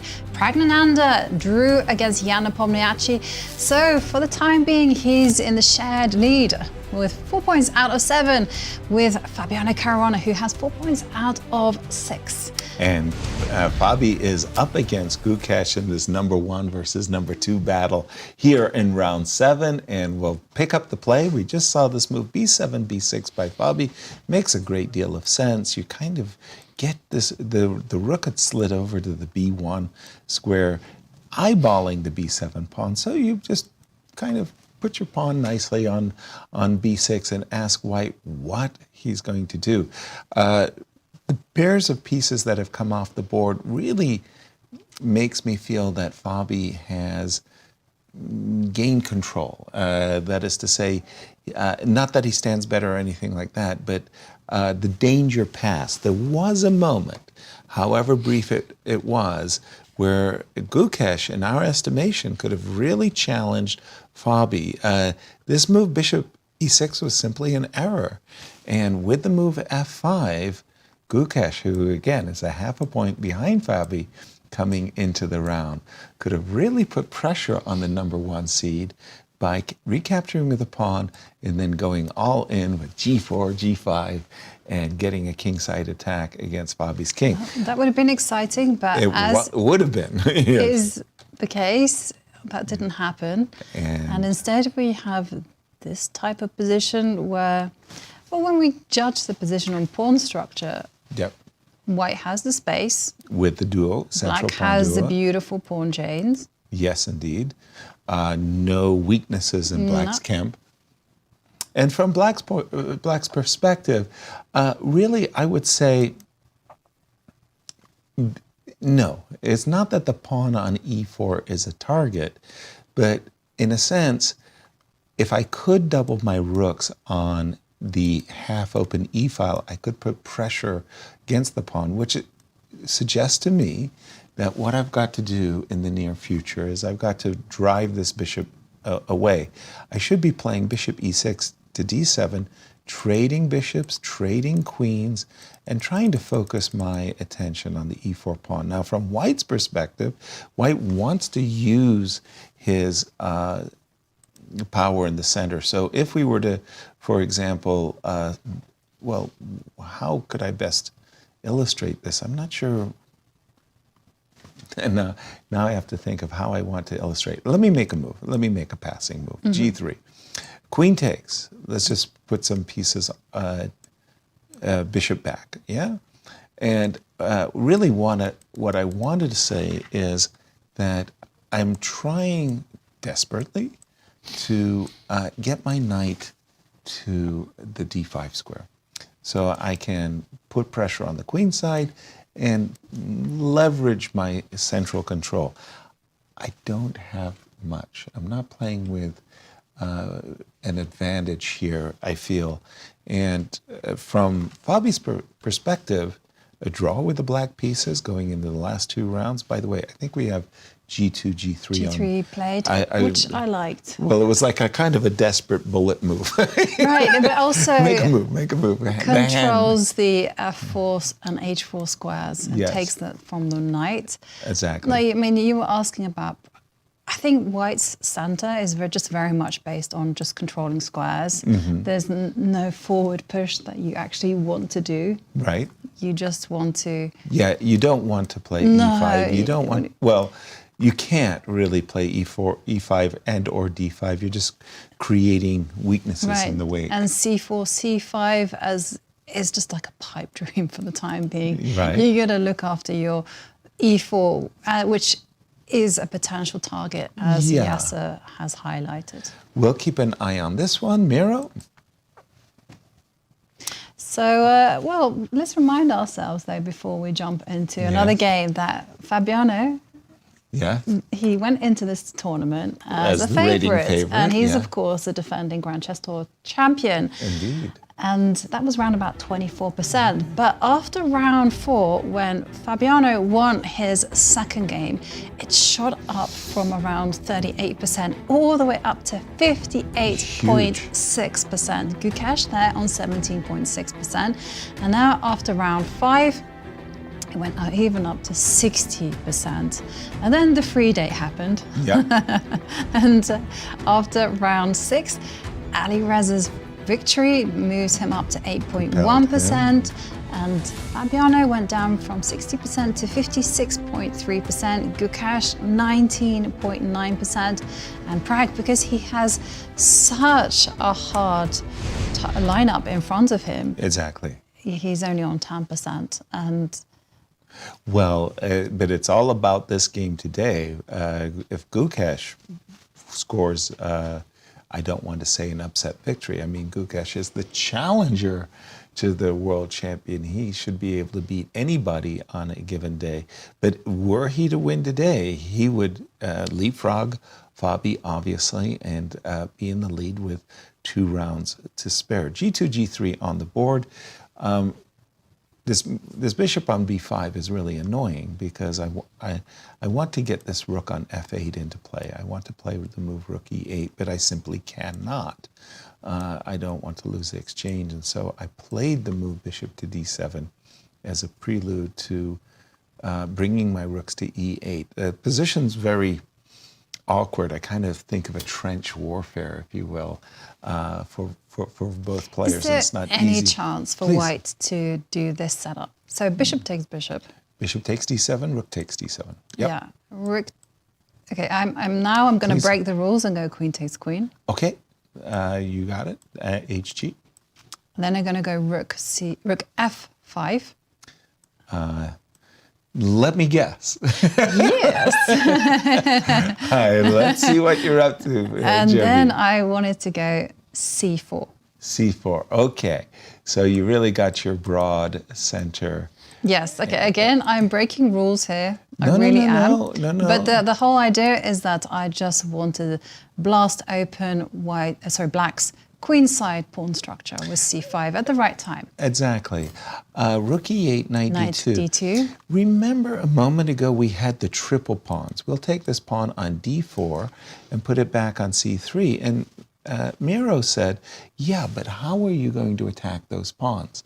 So because the pawn was on a5, it would be natural for me to go knight to d7 to c6 and knight to a5 and put pressure on the pawn on c4. Mm-hmm. I'm thinking, even though you're breaking the rules, so to speak, it's not easy for me to attack anything. I don't want to play c5. In the first place, you can play c3, and all I did is create a weakness. So in this position, I probably agree to be stuck. In other words, I put my knight on the best square I could find.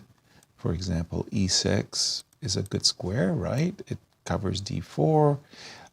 It hits d4, it covers c5, and I just keep the position and say, go ahead, do your worst. Yeah. Yeah. And would you be looking at small improvements? Like, so for C3, instance, c3, knight to e6. So by small improvements, I'm thinking of moves like You at the improve right the time. king, I was thinking maybe h4 on a good day. I was don't know. thinking random moves like rook f8 to go g6. Because you want to swing the rook over to h.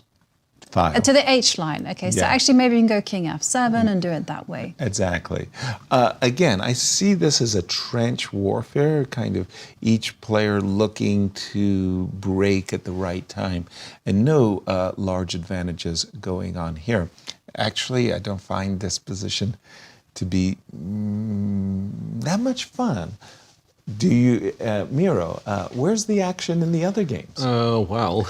Maybe MVL, maybe he's got something going. Fabis, as you call it, Fabis is not much fun, but do we have something that is much fun? Well, it's we a big had question. Harry the H-pawn. That made us excited. Yeah, we for a do little while. have some developments, some unexpected developments, I would say, in Giri versus MVL. Okay. And in particular, this rook g2 move, which Giri played right before we went on break, which allows black to capture, and you cannot keep integrity of the pawn structure. You have to capture with either rook or the queen. He preferred the rook, queen h4, queen g2. Here, computer was suggesting a fun thing. Let's run away, it said, and then it's not just moving the king to f8, but next moves would be e7, d8, c7. King walk. And if you think of it, like if white was just to allow the entire thing and wait, right? With the king on c7 or even like b6, funny enough, right? The king is absolutely safe. And then you might consider preparing some breaks in the center. Yeah, eventually perhaps f5. Yeah. Okay, so this one particularly is winning for black according to the machine, but of course I've skipped a lot of moves. Well, Maxime went rook to h6, which I'm not sure what he wants with it. Like, I presume there could be ideas to let the other rook go to h8, go king h7, other rook to h8 and return. Right. But yeah, that takes time. And was there a move from Giri? Let me update. Ah, yeah, there was. Bishop g4, king h7 indeed, and rook h3. In order to trade off the... Rook h3, and once again, computer likes black. So perhaps, like it goes up and down, the evaluation. Perhaps the structure is what is kind of what has the primary value here. So no one's breaking through. Right. As of yet. Like there is no forcing line starting with f5 for white or g5 for black. Right. And structure, yes, it is favorable for black. And if we imagine that, say, all the major pieces disappearing and we have a pair of knights, so kind of one knight each in the opposite colored bishops, and still black is better. Right. Because of bishop h6 and bishop actually has targets. f4, if you move f4, bishop c1, so somewhere long, or rather, yeah, in the endgame, long away from the current position, still it's black who is trying to play for a win. Well, you described it very well. You said the integrity of white's pawn structure has been damaged. If the h2 pawn were on g3, as we would expect you keep it the to chain. be, Yeah. we keep the chain, and there's no weakness on f4. The current position, yeah, I could see MVL getting very interested in rook takes h3, bishop to h6, and starting to do his utmost to pressure the pawn on f4. I was going to ask, I mean, can you really up the pressure on that pawn? And then again, the question is, do you want to be going knight e6 and then going full focus against that point? Well, he's dropped his queen back to f6. Yes, as we'd expect him to do. Rook h3 was the last move. Queen f6. Really, you know, if we're looking at this position, I'd be reluctant to play knight e6. I don't want to do it just yet. I want to make some mysterious rook moves, like rook f8. Well, even more mysteriously, put the rook to h. Yeah. Put it on h4. Get as much as you can out of the position, and then think about going knight e6. Exactly. So this looks like MVL advantage. We have lost Wesley so. When we left it, we had seen the move f7, f5 by Nodirbek. Then came bishop c4 check, and this very nice move, bishop d5. And we thought after bishop takes d5, e takes d5, knight e5, more or less an exclamation mark, there was a line of play that went queen takes e5, queen f7, and I think it was here. Yeah, queen takes d5. d5. And rook c5. With very correct play, the game was going to be even. But I was surprised by the move bishop c8. I don't know if that was overly ambitious. Well, wait 1 second, because on my screen, knight e5 happens, and then bishop to e4, and then here comes the sophisticated point of bishop c8. Wow, okay. Lovely tactic. So after bishop takes bishop, rook takes knight. And those tricky knights, oh my goodness, that's a royal fork. King and queen, pardon me, as a royal fork. Rook takes d2 would win the piece back. So no bishop takes f5 for you. Okay, that means, can I take this pawn? Deep, and he's done it. Just as I mentioned, queen takes c5. Well, first of all, I get out of the pin. That's a good thing. Right. And rook takes d2. Okay, let's continue. Queen takes queen. Rook takes. And then let's have a look at rook takes knight. That looks very forcing. Rook takes. And let's have a look at bishop takes. Yes, exactly. Let's continue with these tempo moves. And what do we have? Well, the whole position got hosed off. Their rook and pawn ending. I guess I'm playing f4. Well, then I would go rook to d8, c8, doesn't really matter. Rook d8, c8 doesn't really matter, and I agree with you on that one. Rook to d2. Now you could take and potentially play rook b8. In that case, you would force me to have a passive rook. Yeah, the reason why I wasn't going rook b8 before, so here, when you suggested f4, because rook b8 did cross my mind, because you wanted your rooks behind the passed pawns. And that was why... And then I was thinking about rook e1. I wanted to play rook e8 and get my rook behind the passed pawn. Yes.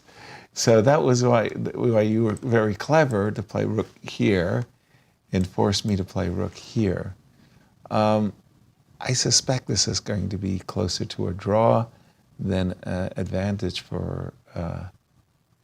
But black is certainly not under taking any risks in this rook ending. No, black is not under taking any risks. Bishop c8 was, in fact, I believe, a clever move. Really? Well, it does not change the evaluation objectively. Both bishop d5 and bishop c8 eventually lead to equality, but somewhat more... By the way, White's next couple of moves were forced. Bishop f5, queen c5, only move.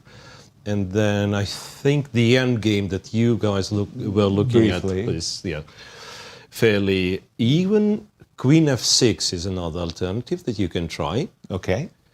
So bishop takes, queen takes. And again, because the d2 knight was hanging, you were kind of forced to take on f5. Right. And now it happens to be that the only move which kind of helps, or rather keeps white afloat, is f4. Okay. 4, knight to d3, queen takes, rook takes, and then you take the a5 pawn with the rook. So computer has something like this as equal, and probably is right, but then at least it keeps the knights on the board. So if black is an aggressive side, if Abdusattorov is trying to win, so perhaps he has to go for this line, even though objectively it's all equal.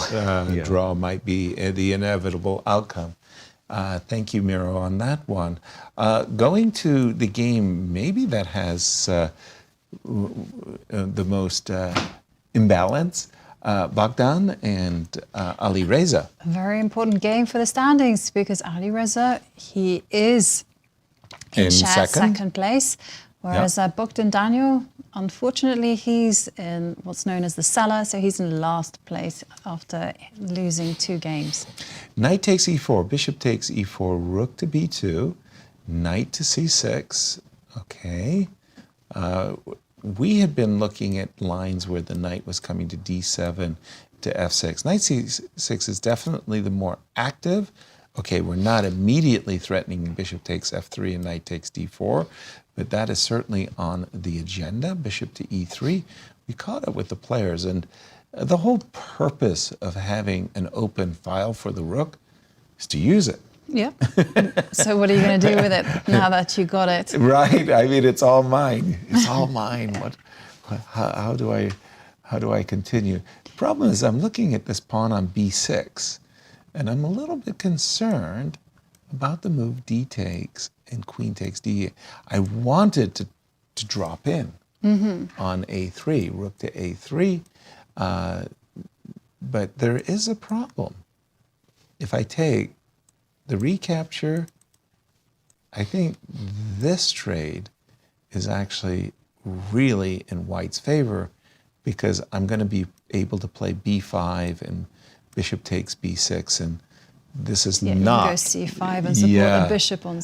Yeah. No, you don't want to be doing this. So the question was, right back here, knight takes, bishop takes, rook b2. Why didn't he drop in immediately? He could still... I was trying to pin, excuse me. I was trying to pin. You can get out of the pin. Yeah, by trading. Simple. Simply, you can get out of the pin by trading. Sorry. I was trying to maintain the tension as well. Can you also get out of the pin by going queen to b3? No, this way. I think knight c6 is correct. Okay. And now bishop to e3 with the big threat of pawn takes. Yeah. But maybe now you can go queen c7. Queen c7. Okay. Sure. I don't know whether the queen should be on c7. It doesn't the position you have can a go little queen bit... f6. I want to put her there. You would rather have the queen on f6. Doesn't the position remind you a little bit of a Sveshnikov's type of thing where I played these Sveshnikov lines with d5? And now Keep here, in bishop mind, takes knight. This was my... big dream. Well, I wouldn't say big dream. Big dream.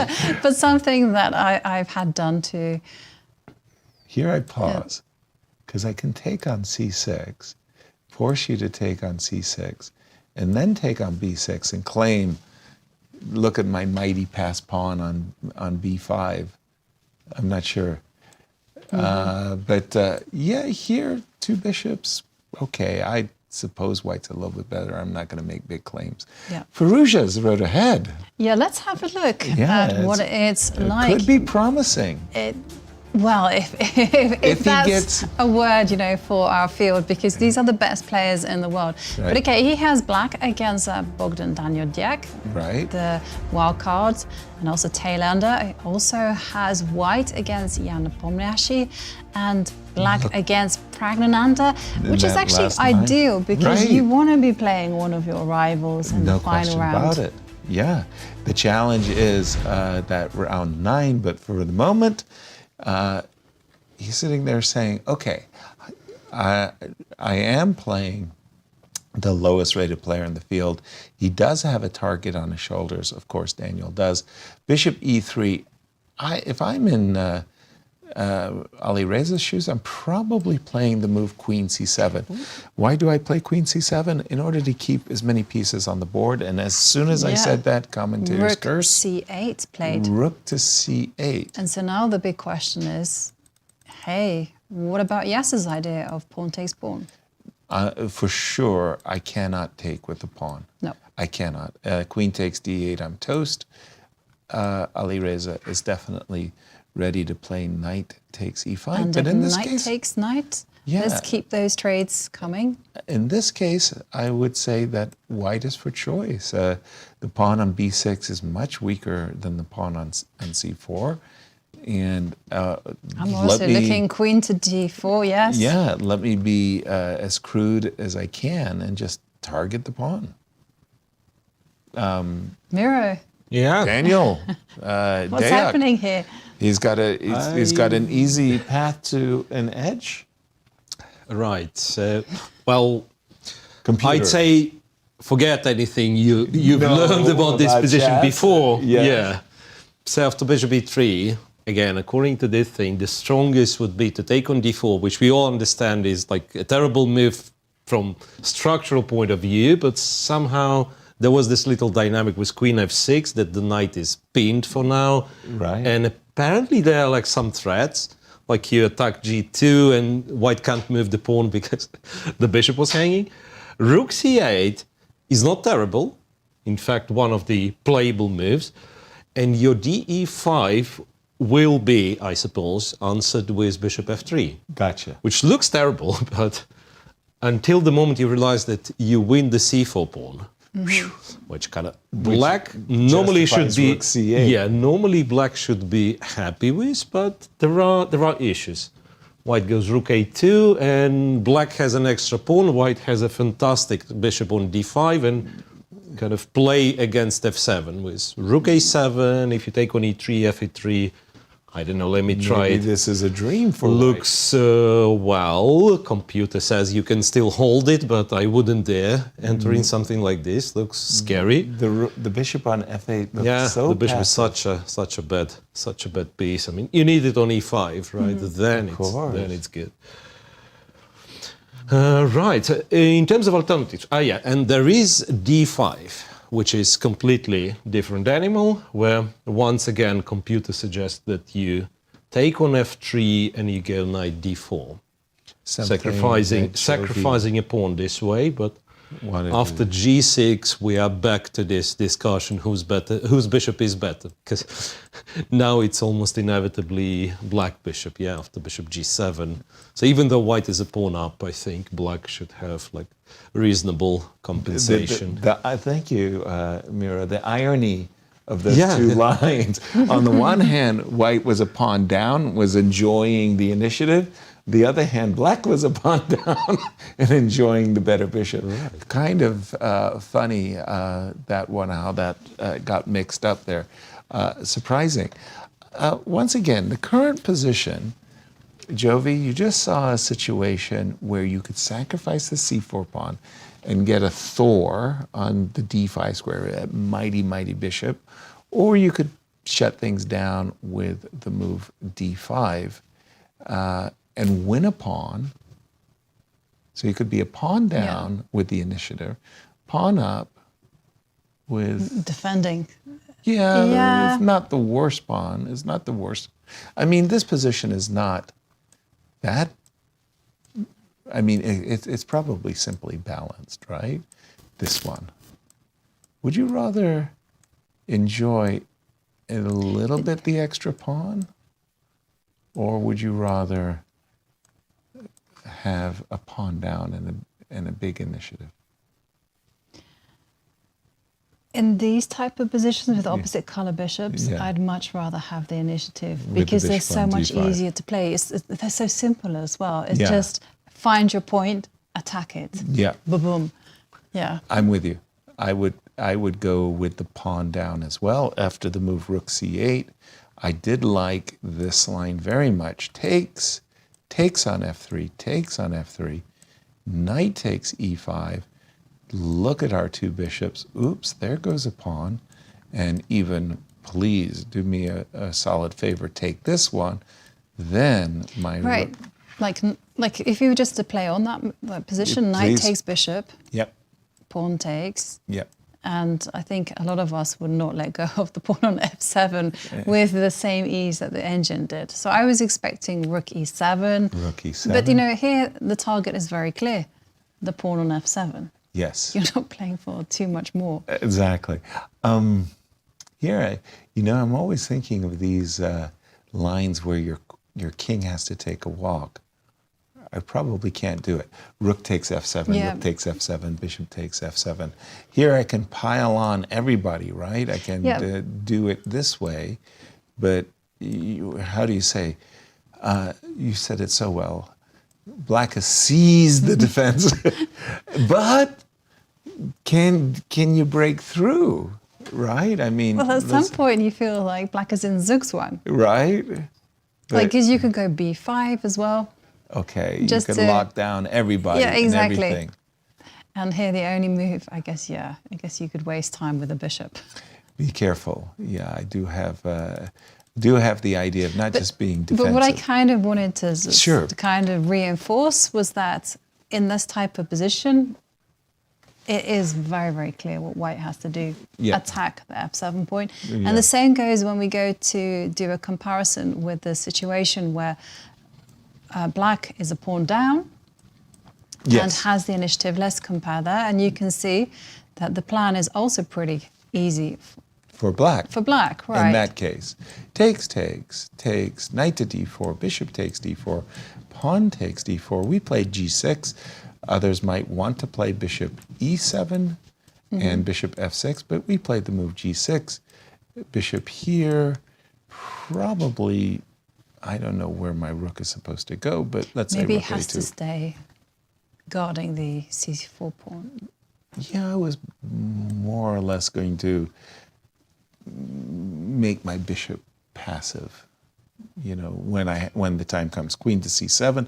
But here, whether black is the one playing for initiative like this or trying to double on the e5. Boy, I'm looking at Daniel. Daniel seems to be suffering as he's trying to make his determination of what he should be doing. And there he's thinking, how much time does he have on the clock? Okay, so he's just under 30 minutes, 29 minutes. He's been habitually playing on the increment. And Miro, we didn't forget about the chess engine for a moment. Yeah. We've been discussing these opposite colored bishop positions for Daniel and Alireza. Would you be the one giving up the pawn for the initiative? You mean, would I go for this line with white? Yeah, would you want to win the pawn, or would you Yeah, want if we to... compare these two lines, Yeah. if there is nothing else, Yeah. then of course, I'd probably try to make the bishop, well, the line with the bishop on d5 work. Yeah, exactly. But, well, realistically, now that I've checked it a little bit with the engine, they might strangely lead to the same variation of 0, 0, 0 position being equal. Please come tomorrow. Try again. Yeah, try again. Right. Speaking of opposite colored bishops and interesting, promising positions, why don't we check Anish and Maxime? Let's do it. Because, I have it on my board. Okay. And we've addressed the structure, right? Like black structure is better after H pawn was exchanged for the G pawn. Here, once again, the engine wanted to run away with the king potentially, and even your idea, guys, of getting this rook eventually to H4 pipe dream was considered. So Queen G3, and here MVL played a funny-looking move, Bishop G5, using the fact that the F pawn is pinned to the rook. I'm not sure, honestly. Well, the idea is obvious. He wants to get the bishop on h4, but is it better on h4 or h6 rather than h6? Yeah, that's right. I don't know what it is. That's a big question, but only time will tell. Yeah, but the plan, look, guys, the plan's the same. The plan's the same. You get the bishop on h4. I'm not sure about this rook. Do you keep it on e8 or a8? But the whole thing is like you're trying to run away from the king side so that you'd be able to open files, like the break with f5 or something. Or g5 or something. And don't you white have to be careful with the bishop on h4? I mean, yeah. You can always defend it. Yeah, king g7, rook h8. It can't be attacked, let's put it that way, except by the knight on f3.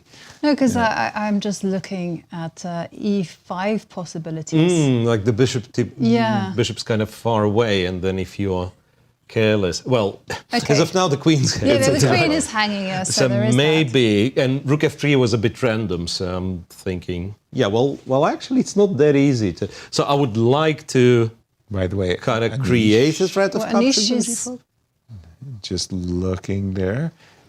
Time factor between these two? Jovi? Well, MVL does have a significant lead in the clock. H3, 47 check. minutes Queen H3. and 50. Queen G. Well, hang on a second. These players are so professional. They find a three-move repetition in any position. It's a bishop in Anish's hand. Sorry. Usually you see players fidgeting with a pawn. Wait a second. So you're telling me they'll... Jovi? And yeah, as you can see on the camera, they are eyeballing each other. That's the prelude to... Are we being friendly today? Are we having a friendly discussion? Yeah, but I'm reading MVL's body language and it's saying to me, no. No, I'm playing. Let's play. Hard. Let's play. I'm very interested in playing. I mean, he's on 50%. 3 rounds remaining. This is a perfect chance for him to...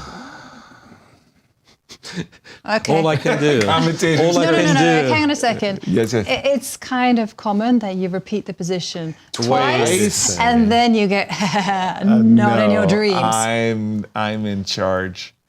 But after queen h3, I'm afraid you tricked yourself because... you can still go bishop h4, right? Well, bishop h4, e5 is potentially... an issue or not? Not really. No? Or queen d8. So the thing is, like, if you're not winning immediately, anything you do to the structure in the center is actually beneficial. Beneficial. And you can't do f5 oddly because enough, that would be very scary e5 for me. and f5. Yeah. Right? If we could. Yeah. Let's get going. Now we take. And this is, right, you are, like, computer's very optimistic, but I'd be scared to death to enter this one, which computer screams to be winning for black. And maybe it is, but winning for black. But that's something that you pretty much never do. Well, it's winning for black for a very specific reason, that you go knight e6 and you try to get to f4 and then... And perfectly But this is something very, very scary to even to consider. Right. I don't know how I feel about this, decision, MVL's decision to repeat, being on all draws and having this position. Yeah, for me, when I think about MVL, I think about Nepo. I think of two of the most dynamic players in the world. If you were to tell me that they had made 14 draws out of 14 games, I would say, just a second, we're talking MVL and Nepo. I mean, because I have seen Nepo going on winning streaks where he just looked like a freight train, just bulldozing everybody. Just drawing 7 in a row is so atypical for him. Wesley So, on the other hand, very, very, very solid player. He doesn't lose many, and oftentimes he does get in a position where when he wins 1 or 2, he's more than happy to cruise to an undefeated score. Now, in Wesley's situation, he lost 1 game, and that was very upsetting for him, I'm sure. Ruined his non-losing streak in the second half in these Superbet tournaments. It would be a surprise if MVL went for a 3-fold repetition as we look on the standings. Exactly. You see Fabiano there with 4 points out of 6. Wesley. And just to show you where Wesley So and Nodirbek are, they both lost 1 game. They've drawn the rest. They've actually been winless throughout this event. They need a win to jump into that 50% category and put themselves in contention for a finish. There've been very few wins Very in few. this event? The last 3 rounds, especially kind of a drawing virus has kind of set over the play here. Wesley, let's jump to that game because I think we're going to see a repetition in the Anish game. Shall we wait for the Anish game? Okay. Yeah. Let's see what we've got. Well, we have to. We've been seeing a back and forth, everyone. Yeah, let's have a look at the how many players. times? So They the bishop repeated g5 twice. is once, Oh. and there's twice. But here, And what's now much comes- more important is to look at the body language from Maxime. And If what he's do you tell? frowning, Yeah, he's not happy. frowning. And see, what does that indicate to you? Is this? Yeah, I don't see a is this lot of someone- happiness. Is this someone that wants to continue the game? Yeah. No. Doesn't look like. No. No, okay. And actually, in the lifetime head-to-head, Yeah, well, tell me it about it. was an incredible amount of draws, wasn't it? Like Yeah, 28. Yeah. By the way, you had mentioned, Miro, that you had played with Anton quite a number of times. Did you count them? The number of games we played. Yes. No, I didn't do precise. I think it'd be, well, more than 10 tournament games, which is already a lot. Quite a number. Yeah. But it's not the 28 draws and the 5 wins, no, and there's 3 been- wins that they exchanges. have. I think between he has plus Who one was on your me. big international rival? Well, not my big internet, but the player I played against the most, I believe, was Viktor Korchnoi. I believe we played about 27 games. I played Jan Timman about 23 games. I played Larry Christensen about 20 games. So those were the players I played the most frequently in my career. Interesting. Yeah. And I'm impressed that you know, like, roughly how many. Well, it's only because I've been doing the broadcast and we're finding out, like when Fabi meets Magnus, they've got this incredible lifetime score. And I kind of said, well, who's been my most frequent opponent? And then I had to look it up. And find out what it is. So are we expecting a draw? Yes, according to my body language expert, Jovanka, has told me what I can expect. You're my top agent in these matters. And I liked how you Jovi. used my full name as well. Well, I want to give credit where it's due. Or, No. I mean, speaking of the guilty, I want to say, yeah. And talking about the Fabiano-Magnus rivalry, well, Wow, look at the guess Croatia roster that is coming up almost immediately after this event. Magnus Carlsen is playing, Fabi is there, Jan Nepomniachtchi, Wesley So, Alireza, Maxime Vachier-Lagrave, Anish, Vidit. And there we see the wild card, Ivan Saric. It's nice to see Vidit being a wild card along with Ivan Saric, Croatia. Vidit, of course, playing in the candidates in Toronto. Nice to see him get an invite. Welcome back, Magnus Carlsen. And look at the difference in #1 rating. That is simply huge. All of the other players, if you notice, with the exception of Ivan Saric, they're really tight.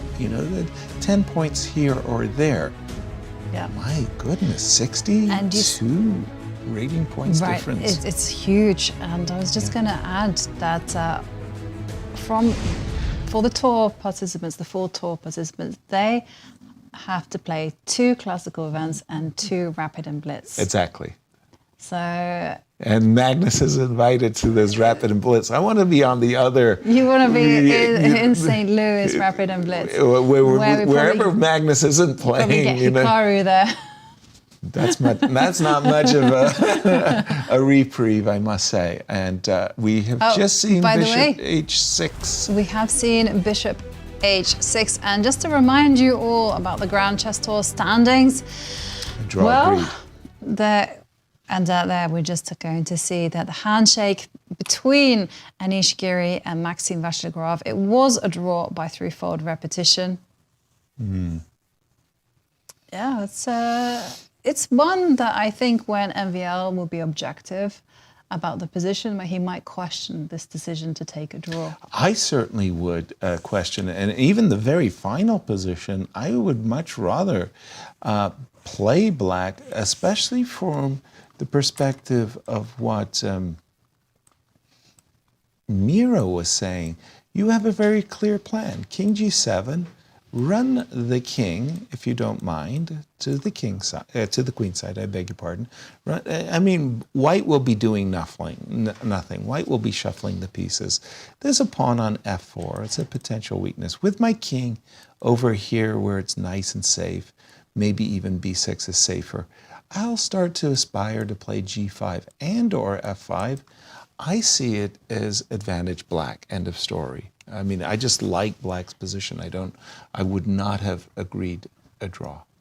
I agree with you, but we must remember that we are just observers and we don't have any of the emotions, any of the baggage from the game. And I'm also the tournament as well. So I'm thinking MVL, you know, he wants to think ahead to the final 2 rounds. And if you're looking at this position, yes, objectively, with the help of the engine confirming that, yes, this is the good line, but it is opposite color bishop, so I can understand his decision to take a draw, but it is slightly disappointing nonetheless. Yeah, it's observer. I'm disappointed with the draw. But okay, draw, we have two draws and 3 games remaining. Again, I'm going to go to our marquee matchup between Gukesh and Fabi. When we left it, we expected that the queens were coming off the board, g2, g3. I'm a bit surprised as we return to the game, queens remain on the board, knight e7. Both players refusing to blink. Oops, there we go. We got a blink. Queen to e2, queen to d3, king h8. Okay, I better not read too much into that. It doesn't necessarily mean that f7, f5, we're just putting our king into the corner. Queen to d2, a lot of shuffling, still nothing really to say, but I can imagine, well, what can I imagine? The rook comes to b5. It's not the end of the world. I'll drop back with my queen somewhere. I don't think too much has taken place. No, Jovi. but the big question though is, as white, what do you want to do? And then I will kind of flip the question around for black.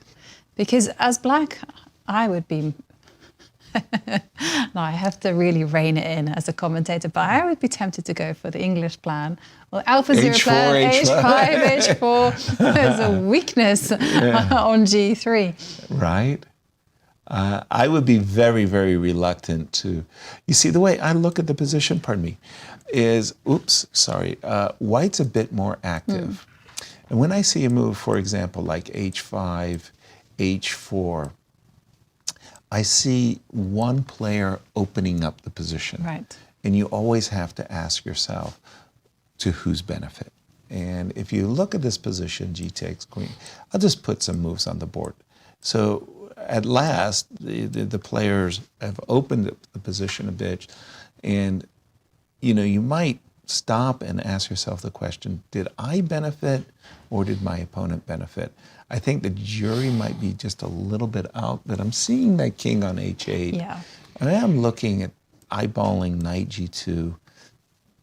Something might go wrong here on the h file for black. Yeah. So I'd be a little bit reluctant, but I'd be thinking about it too, because there is the potential of targeting G3. Exactly. You see that bishop on h3 and you're like, oh, hello, if I can open up a line. Hey, then queen G2 mate. Yeah. And let's not underestimate f5 at the right time as well. Yep. f7, f5. Sometimes these pins, it's not a pin because the queen's defended, but sometimes it can be disturbing that the f7, f5 comes at a moment when you're just not exactly ready. Also, don't give up on d5. d5 could be a way of disturbing the balance. Let's take a pause from this game because I've just had word that Nodirbek has made a mistake and things have swung into Wesley's favor. Queen takes c5. We expected a whole swapping of the pieces, but no, much like when Wesley played bishop d5 and Nodirbek played bishop c8, it was like no trades for you, you know? Queen e8, no trades of the queen for you. f4, takes. Bishop to d3. Have I won a pawn? Wesley's won a pawn. What the heck? This is great. Also, what's his bishop doing on d3? Shouldn't it be on d5? Yeah. where it can line up with the queen. On a good day, Yeah, exactly. there's a mate on g2, but also there's queen takes e5, bishop to d3. Okay, I'll fall for it. Tell me what I'm doing wrong. I'm going to go rook e1. And I don't have to be asked twice. What do we do with passed pawns? Oh, we just sit there, Yasser, and enjoy the potential. No, you don't know my... go to Spotify, get my hit single, push him, baby. Yes, I think only one person can use that catchphrase. Push him. I'm ready to go e6. You got to have the Ricky blockade. one, right? Yeah, you got a blockade, right? Otherwise, e6, e7 resigns.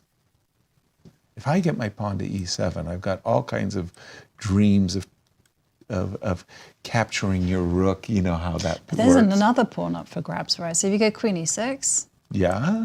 can white go? Yes. Thank you very much. That's a pawn number second two. one that I've eaten.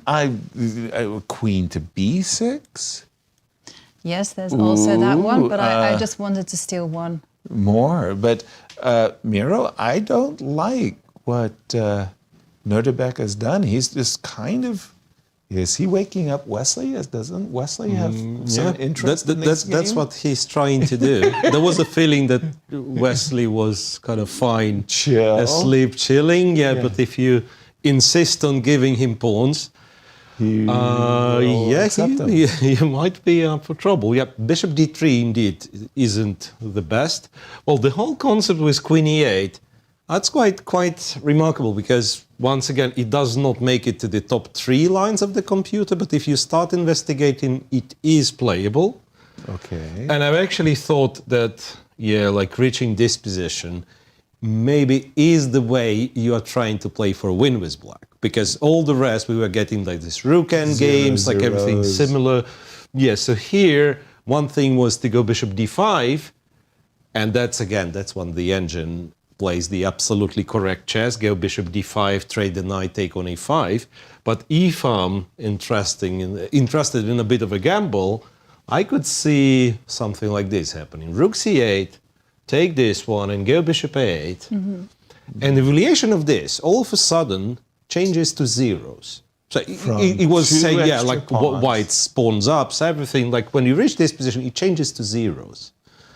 And there is strong indication. Like perhaps like you go here and this is your repetition, but all I'm saying like queen to d6, queen to d6. Queen b4 now loses because queen e5. C6. Of course I have to keep e5 protected. So it was just a blooper. So all I'm saying, it's not that easy for white to realize that despite I'm 2 pawns up, I have to accept the repetition. Right. So white can get ambitious, and then you have this powerful bishop on the diagonal. You create threats, and who knows? Maybe your chance of winning this game will come.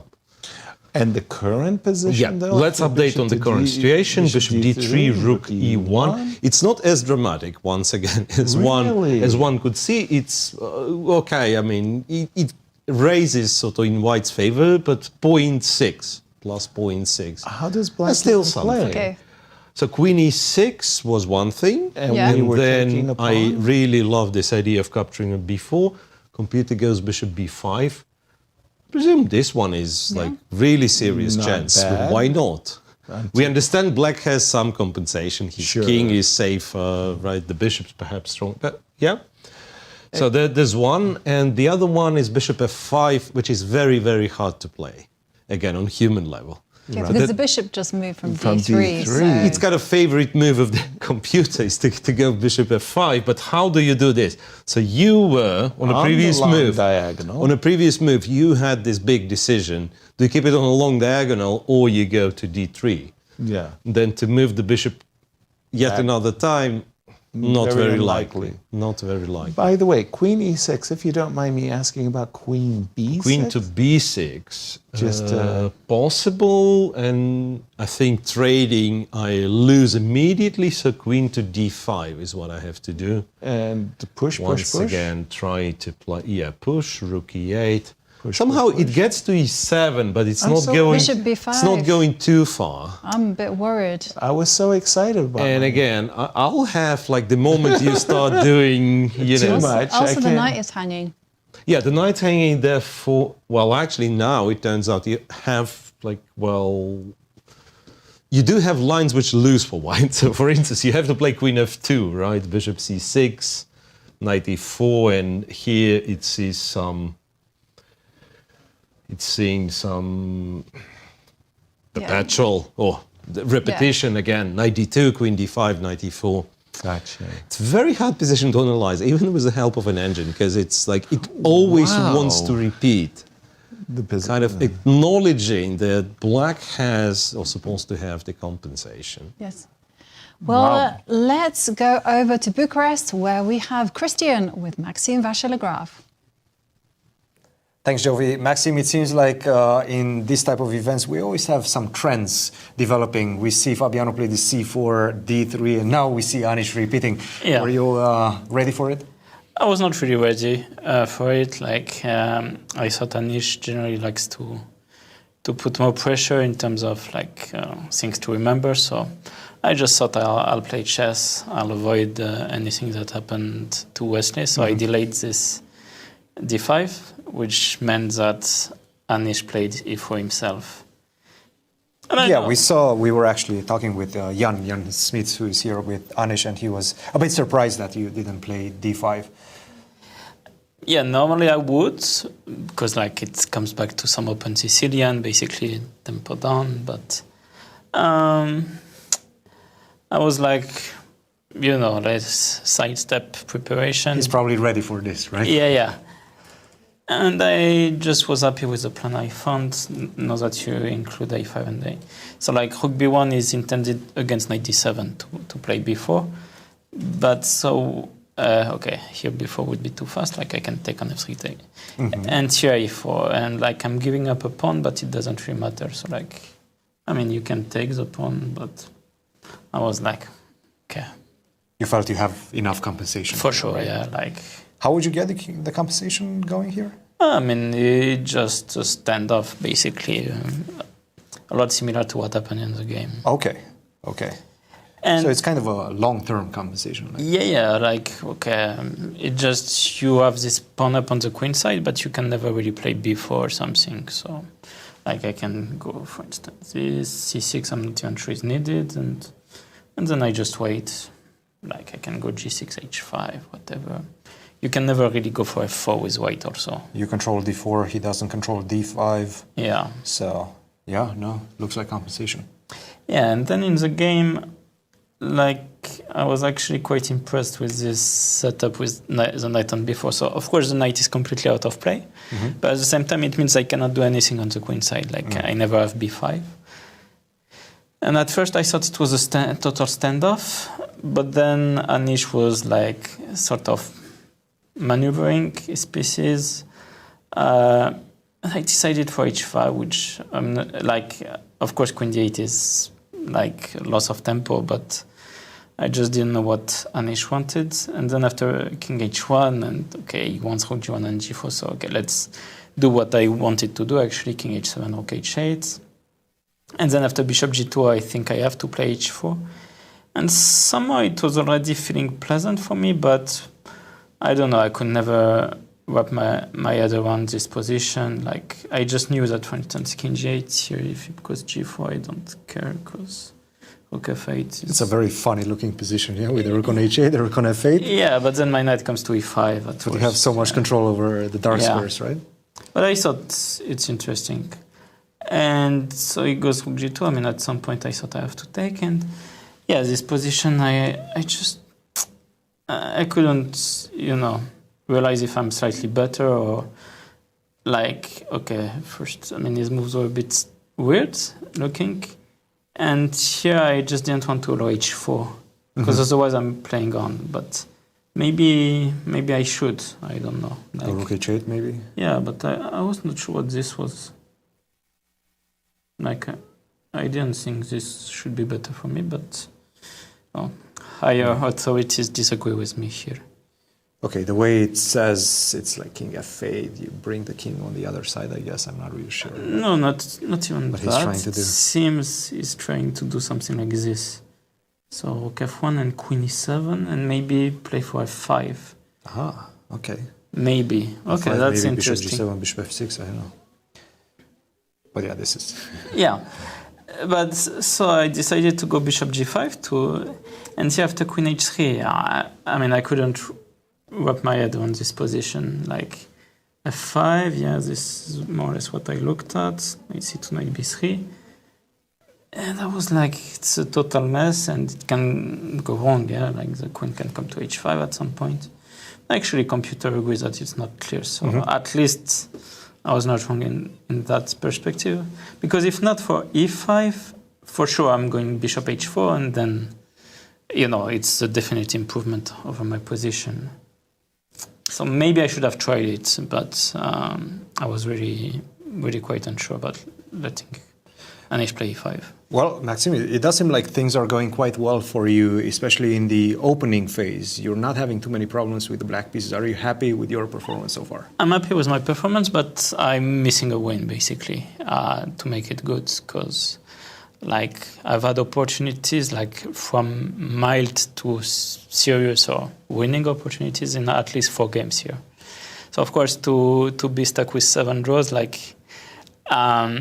for instance, the last tournament, the Sinquefield Cup, I also made tons of draws, but I had maybe 1 chance in the whole event. Here I feel like I'm playing much better.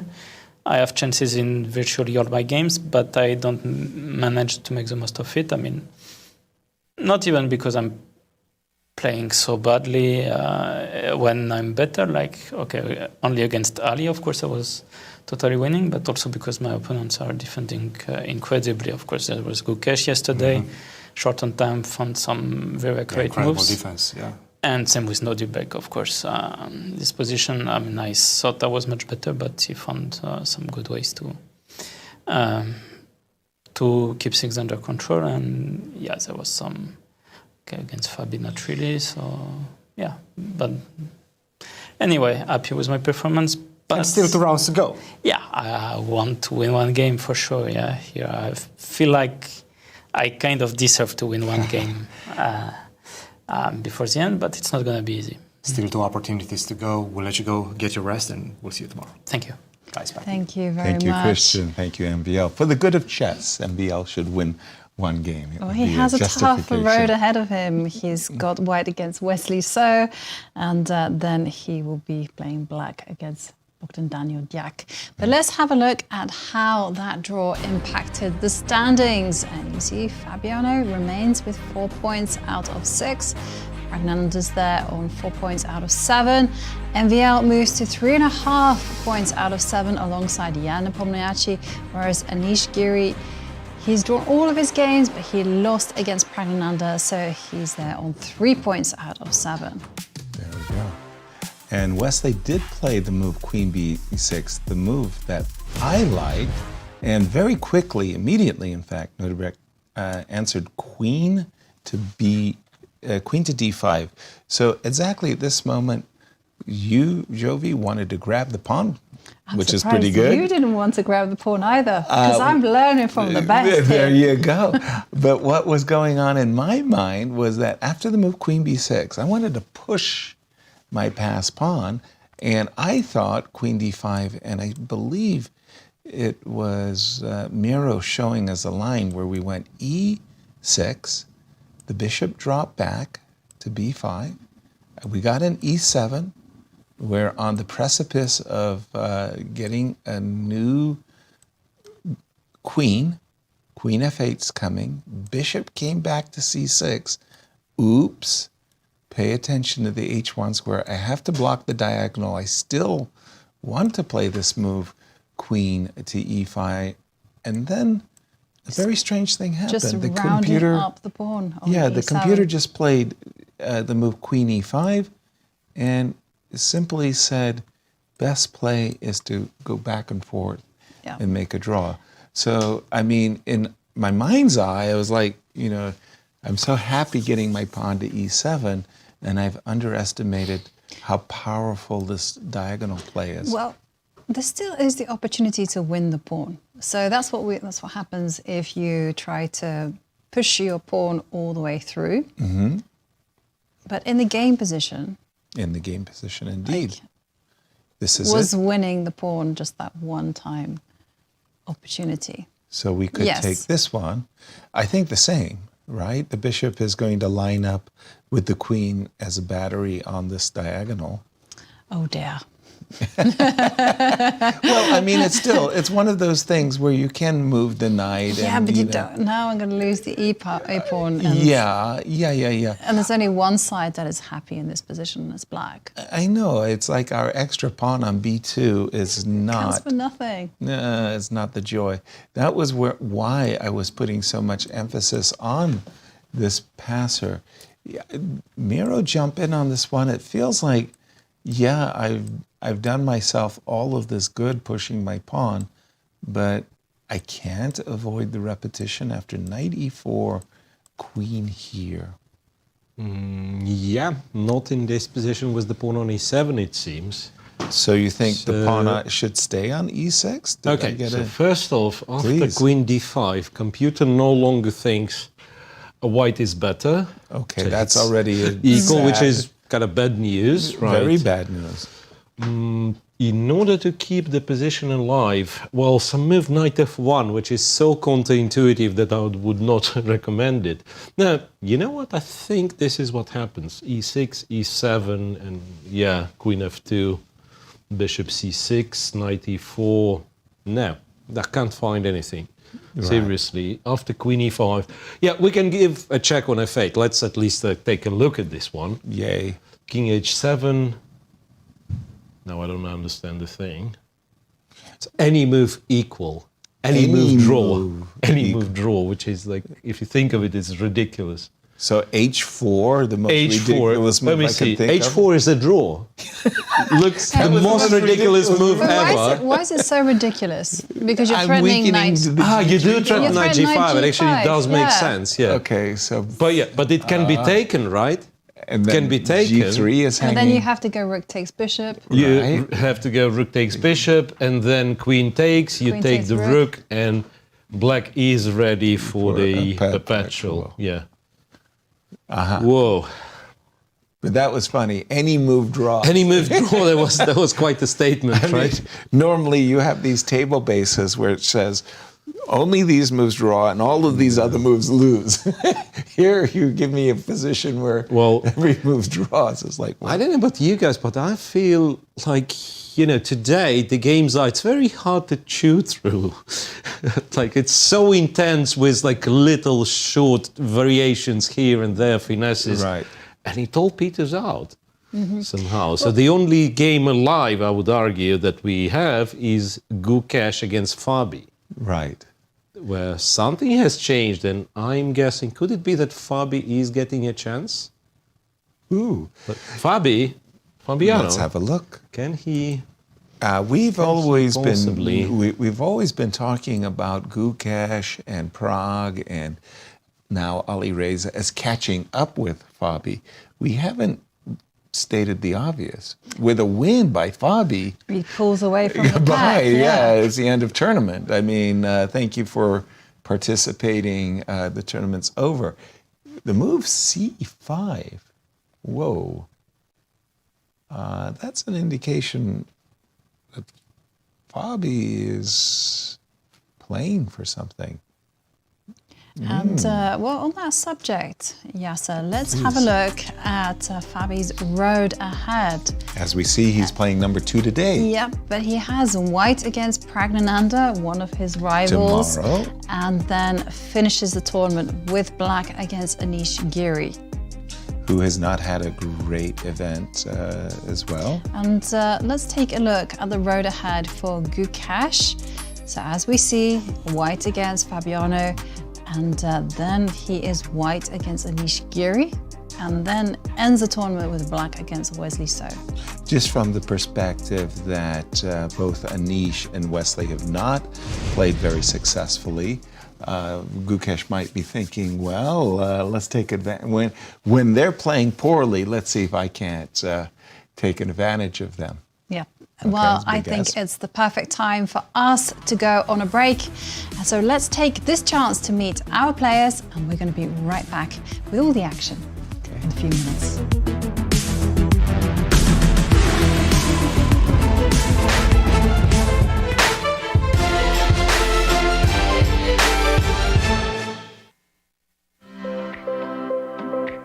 The exciting Fabiano Caruana is a 31-year-old grandmaster and reigning 3-time United States chess champion.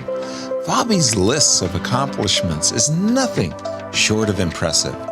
He won the Incr Cup in both 2014 and 2018, and with a peak rating of 2844, is the 3rd highest rated player in the history of chess. Fabi also played in the 2023 Grand Chess Tour last year, and he won by 18 points, coming in first place overall. It will be exciting to see if the fabulous Fabi can take home the Grand Chess Tour crown again this year. Alireza Firouzja is an Iranian-born French chess grandmaster. Only 21 years old, Alireza is the youngest player to ever surpass a FIDE rating of 2800 and achieved his grandmaster title at the impressive age of 14 years old. Currently the #1 French player in the world, Alireza promises some surprises this week. 3-time U.S. chess champion Wesley So is a thrilling force in the game of chess. The 30-year-old grandmaster ranks number 9 in the world today. Wesley has won many major tournaments, including the highly rated Tata Steel event and the 2019 Incr Cup. In 2019, Wesley also won the first ever FIDE-sanctioned Fischer Random World Chess Championship. His many accomplishments in the chess world make Wesley So a fan favorite. Known to the world as Prag, 18-year-old Ramesh Babu Praggnanandhaa is one of several young Indian chess champions making waves in the world of chess.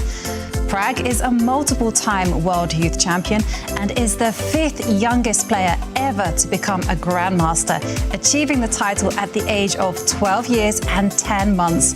Prag recently played in the candidates, finishing a respectable 5th amongst the best players in the world. His older sister Vaishali is also an Indian chess grandmaster. Damaraju Gukesh is only 17 years of age, but he has already established his place in world chess competition. Known to the world as Gukesh D, he has recently come from an amazing performance at the 2024 Candidates in Toronto, Canada, where he outplayed some of the best in the world. His win at the Candidates qualifies Gukesh to play Ding Liren for the World Championship next year. Gukesh Damaraju has quickly become a world favorite. This will be his first Grand Chess Tour appearance. Jan Nepomniachtchi, otherwise known as Nepo, is a Russian chess grandmaster with exceptional skills that have made him one of the best chess players in the world. Currently ranking number 4, Nepo is no stranger to the World Championship. He won the delayed 2020-2021 edition of the Candidates, which sent him into the championship against Magnus Carlsen, where Magnus won. Nepo won another Candidates in 2022. Magnus retired as the world champion, so Nepo went on to play Ding Liren for 2023 title. He again came up short. Nepo's fast-paced and sometimes reckless style made him one of the most exciting players to watch here in Bucharest. Nodirbek Abdusattorov is 19-year-old grandmaster from Uzbekistan who brings excitement to every chess event he appears in. In fact, at the age 17, he won 2021 World Rapid Chess Championship, making him the youngest to be a world champion in any time control. Nodirbek was a youthful grandmaster, earning his title at 13 years 1 month. It will be exciting to watch Nodirbek Abdusattorov at his first GCT event. Former World Blitz champion Maxime Vachier-Lagrave is a 33-year-old French chess grandmaster. MVL has proven to be an exciting and entertaining player to watch throughout his chess career. MVL is a 3-time French chess champion, and his peak FIDE rating of 28.19 makes him among the top 7 highest-rated players in chess history. MVL is a regular on the Grand Chess Tour. His first GCT appearance was in 2015. MVL is sure to bring the heat for the upcoming competition. Anish Giri is a 29-year-old Dutch grandmaster and 4-time Dutch champion. Anish has ranked in the top 10 of all players in the world for the last 10 years. His victory at the 2023 Tata Steel event and his 5-time contributions to the Dutch Olympiad team have made Anish Giri a favorite player to watch. Among some of the youngest grandmasters in history, Bogdan Deac is a Romanian chess player that achieved his grandmaster title at the age of 14 years and 7 months. Deac is coming off a win in March at the Reykjavik Open. Bogdan Deac will be a crowd favorite here in his home country.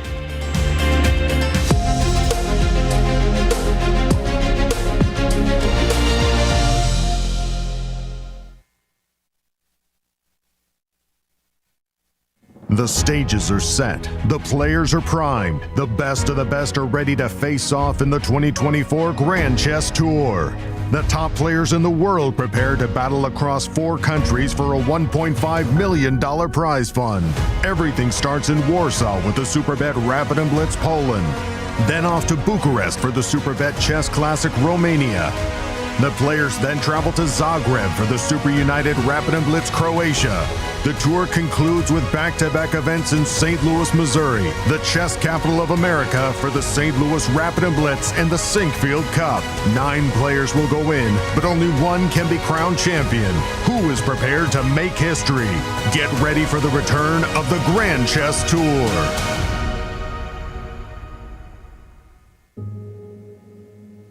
We are here to celebrate what the Chess Campus does and collectively make a difference to St. Louis through the artistic, cultural, and educational endeavors of chess. The St. Louis Chess Club and World Chess Hall of Fame makes such a significant imprint throughout our community, and with your help, we will continue to grow opportunities of outreach and engagement.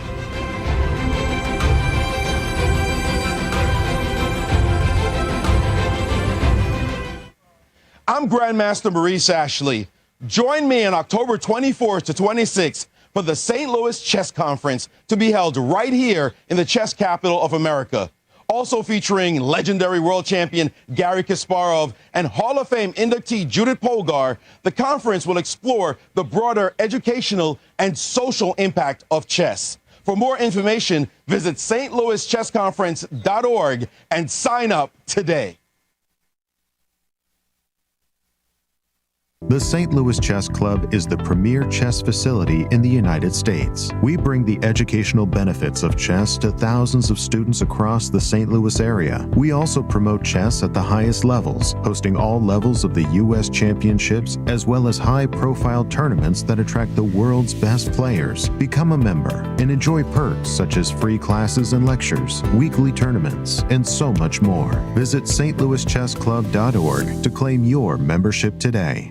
The St. Louis Chess Club Scholastic Program brings the educational value of chess to kids in schools across the St. Louis area. Active in over 100 schools throughout the St. Louis City and County, the St. Louis Chess Club has been able to reach over 85,000 students in both in-school and after-school programs. We view chess as a valuable educational tool. Learn more about our scholastic programming by visiting stlouischessclub.org/education. In the world of collegiate chess, there is no team rising quite like the one at the University of Missouri. The team has brought home title after title, including the 2024 Pan American Intercollegiate Championship, and were the 2024 Final Four champions. Guided by their head coach, Cristian Chirila, there is no stopping the Tigers. Respect, responsibility, discovery, excellence. University of Missouri. Here is the place where we enjoy the game of chess of its beauty, to advance the cause of chess and to help St. Louis Chess Club to serve as a capital of the world of chess and to keep bringing new and new millions of new fans into the game every year. I'm Grandmaster Maurice Ashley. Join me on October 24th to 26th for the St. Louis Chess Conference to be held right here in the chess capital of the United States. Also featuring legendary world champion Garry Kasparov and Hall of Fame inductee Judith Polgar, the conference will explore the broader educational and social impact of chess. For more information, go to stlouischessconference.org and sign up today.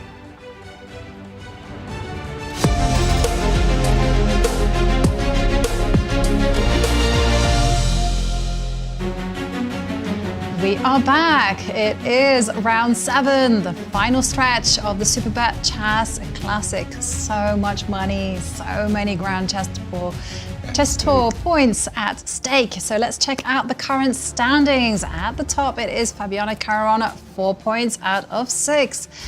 For the time being, Praggnanandhaa is tied, but he has 4 points out of 7. And then we see Nepomniachtchi, Maxime, Vachier-Lagrave. They are on 50%, 3.5 points out of 7. But for Alireza, Firouzja and Gukesh, it's all about whether they can win or they can manage to get some points in order to tie Fabiano. And the twist in the tale is that Fabiano is black against Gukesh. Exactly. Well, let's pick up our marquee matchup.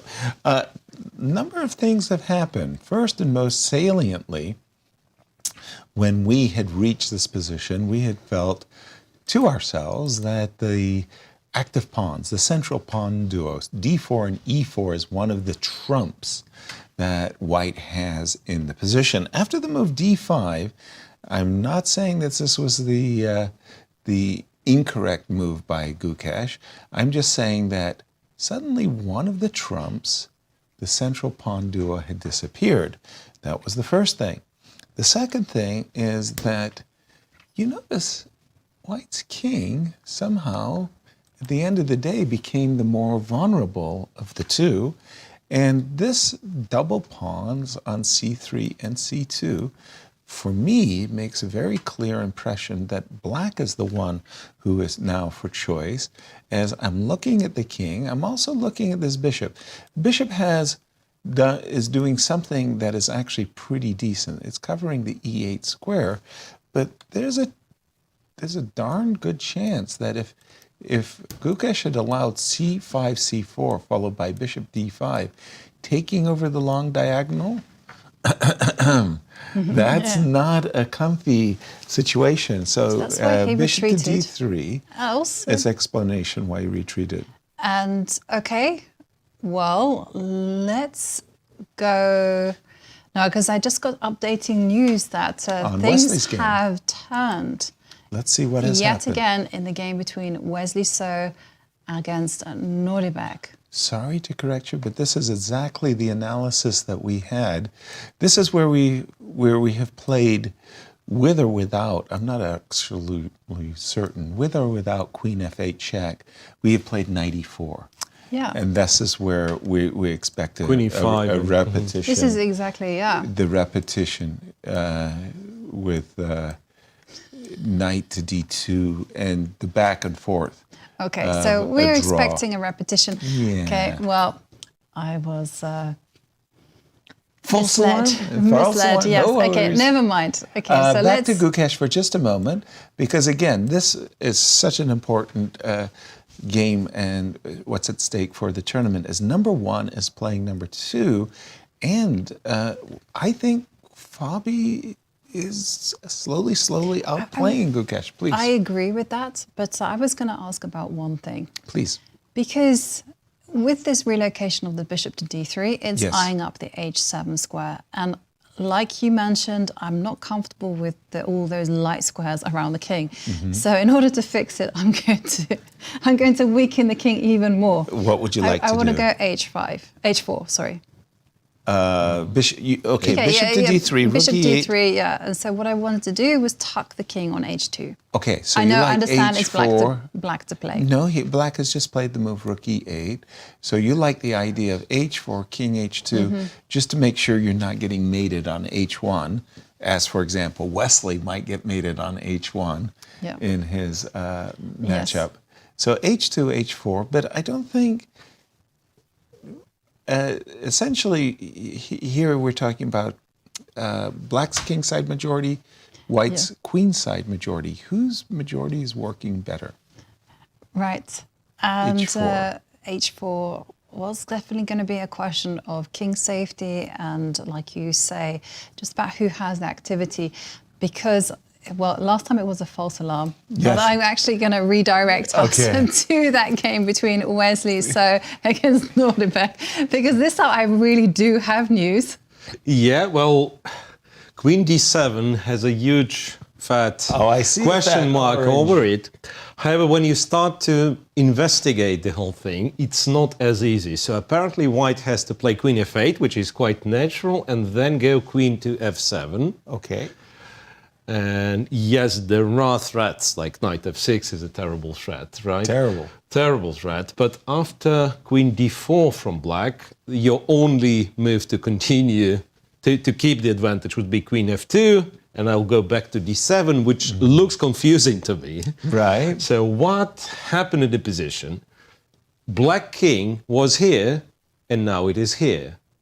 And black's to move again, white's to move again, right? Let me repeat this. After Queen f2, bishop c6, right? Knight e4. Bishop c6, knight e4, and he went Queen d7. So now what happens? It's a check here, here, here, here, here. So you have the same position with white to move and the king being on h7 instead of h8. Okay. And yet it's much, much better than with the king on h8. Could we put the queen on f8 check again for just a moment, please? After Queen f8, yes. Yeah, and the king h7. So let's just see this position for a moment, because Jovi, in a different game, had the idea of putting her king on h2, playing h4, so that she could limit this diagonal. So if we went h4, a ridiculous move. Well, it's not ridiculous. It's one of the possible moves, but drops the advantage again. Don't ask me why. There is Queen a7 check. Plain and simple. There is nothing plain or simple about this position. Just followed you. Can you not go king h2? Yeah, knight f2 or king h2. And then in case of king h2, black captures, and... Still no checks on f2? I don't understand this one at all, to be honest. Even struggling, I got a pawn on even with the help of the engine, no, seriously. And then, yeah, like it says, there is nothing. Position is absolutely lost if not for queen to c5. And then queen to c5, and I presume if you take like this, there is some like funny looking perpetual, for example. And perhaps only because the rook is on e4, like literally any other square. That But hang on a second, you have rook, no. Rook g4, then G4. you block queen your F1. exit. Yeah, you can't go to g4 any longer. Yeah, because I was, after h5, I got very excited because I saw queen g6 check. Yeah, well, the thing is, if this engine is to be trusted somewhere, maybe it's like when it says like there is perpetual. So this we shouldn't question. We should trust the perpetual. Yeah. Every now and again we should trust this engine. So I'm thinking check back queen d7, and then the winning line was once again, not that I would call it very intuitive, to go queen c5. So once again, indirectly, you protect this guy. Yeah, which you wouldn't have if your king, the black king, is on h8. Right. Right you are. So here we can once again return to the position in the game. Here, queen c5, rook e7. You know what? Black wins. Yeah. No black discovered wins. check. So then, once again, I'll repeat it. Because of this somewhat sophisticated sequence, we get the same position with black king being on h7, which allows white to have checks. Therefore, you can go queen c5, and now a capture on e7 will lead to knight f6 or knight g5 check. Right. So let's presume he goes back, and then we can go to f2, and compute is very happy about this one because we save the e7 pawn, and there is no battery. Exactly. Right, because the queen from c5 covers the d5 square. How winning is that? The pawn on e7 is very compelling. Yeah, we have a lot of resources, of course, but let's pretend black is standing. Then white goes h4. Yep. And let's say, I don't know, b3 with the rook e5. Somehow it lifts the position up, like rook to e5, maybe going back to e3, king to h2. Because it makes a lot of sense, because you always can block queen b7 with knight to e4 without interrupting the defense of the e7 that's brilliant. pawn. Yeah. So instead of h4, illustrate. maybe you have to lift up the rook immediately. Yeah, let's illustrate this is that. Working Yeah, this too. one's. I like this. All right. King coming to h2 on a needed basis. So queen d. So this is the current position after queen to d7. He did give a check. He did give a check. He did give a check. Right. Now king h7 was played already. So we're going to play the move queen f7. What is really confounding to me is somehow we get to these positions with bishop takes, rook takes, and there was these weird perpetual... A second ago, right? Yeah, right? The queen was on e8, you lost a rook. Yeah, but not perpetual. here, apparently. Yeah. So like if you go queen d1, the only winning... Yeah, you capture and you go queen d1, the only winning move would be king f2. Also not intuitively obvious. Yeah. Yeah, queen c2. Yeah, queen c2, rook e2. And that's why it's winning. And that's it, yes. And queen g6, you trade, and this should be winning, right? Mm-hmm. I guess. Chess is not Chess easy. is not an easy game, as we see the Hobbit cam there of the two players. Is time a factor in this one, Jovi? Not yet, but it will be, because Wesley has 12 minutes. And there he's just played queen he's just f7. gained an extra 30 seconds, whereas Nodirbek has 14 minutes on the clock. With this move, queen f7, massive, massive threat of knight e4 to f6, check. Winning on this, checkmating actually, king h8, queen f8. We don't even, with the royal fork, take the queen. We just checkmate. Yep. So knight e4 to f6, massive threat. That is why we were looking at queen d4 check. Queen comes back to f2. Would you like to trade queens? No, I would not. The queen goes to d7, and then the queen to c5. And tactically, we're defending the pawn on e7, and somehow we've also managed to stop black from getting a battery on the long diagonal. Very nuanced stuff, but I have to say, Nodirbek kind of did this to himself. Absolutely. I mean, his desire to play for a win is to be applauded, of course, but he's made life very, very difficult. The current evaluation of the position, Miro? Plus 1.3, which is once again a bit less than you would expect if you have a pawn on the seventh on rank. e7, right? And well, but again, that's the problem with the computer evaluations of not very high depth, right? So, well, it shows something that I was trying to reproduce, some really strange geometry ideas, like queen goes to a7, and then in some cases black has the perpetual, in the others it doesn't. So I presume, yes, if we are allowed to build something like this, then perhaps we are winning, right? Yeah. And because I suspect this game and Fabiano's game is going to take up a lot of our attention, can we quickly pop into the game between Bogdan, Daniel, Alireza, Firouzja? Well, I can see Well, talking about pawns on the 7th rank, ready to promote. But unfortunately, it's gone. Snapped up. It's gone. Just the moment we were about to get excited about a pawn on the 7th, h3, queen e2, and yeah, this was always a very well-balanced game. Yep, and well, I was expecting the rook to give a check, because from now on everything is completely level.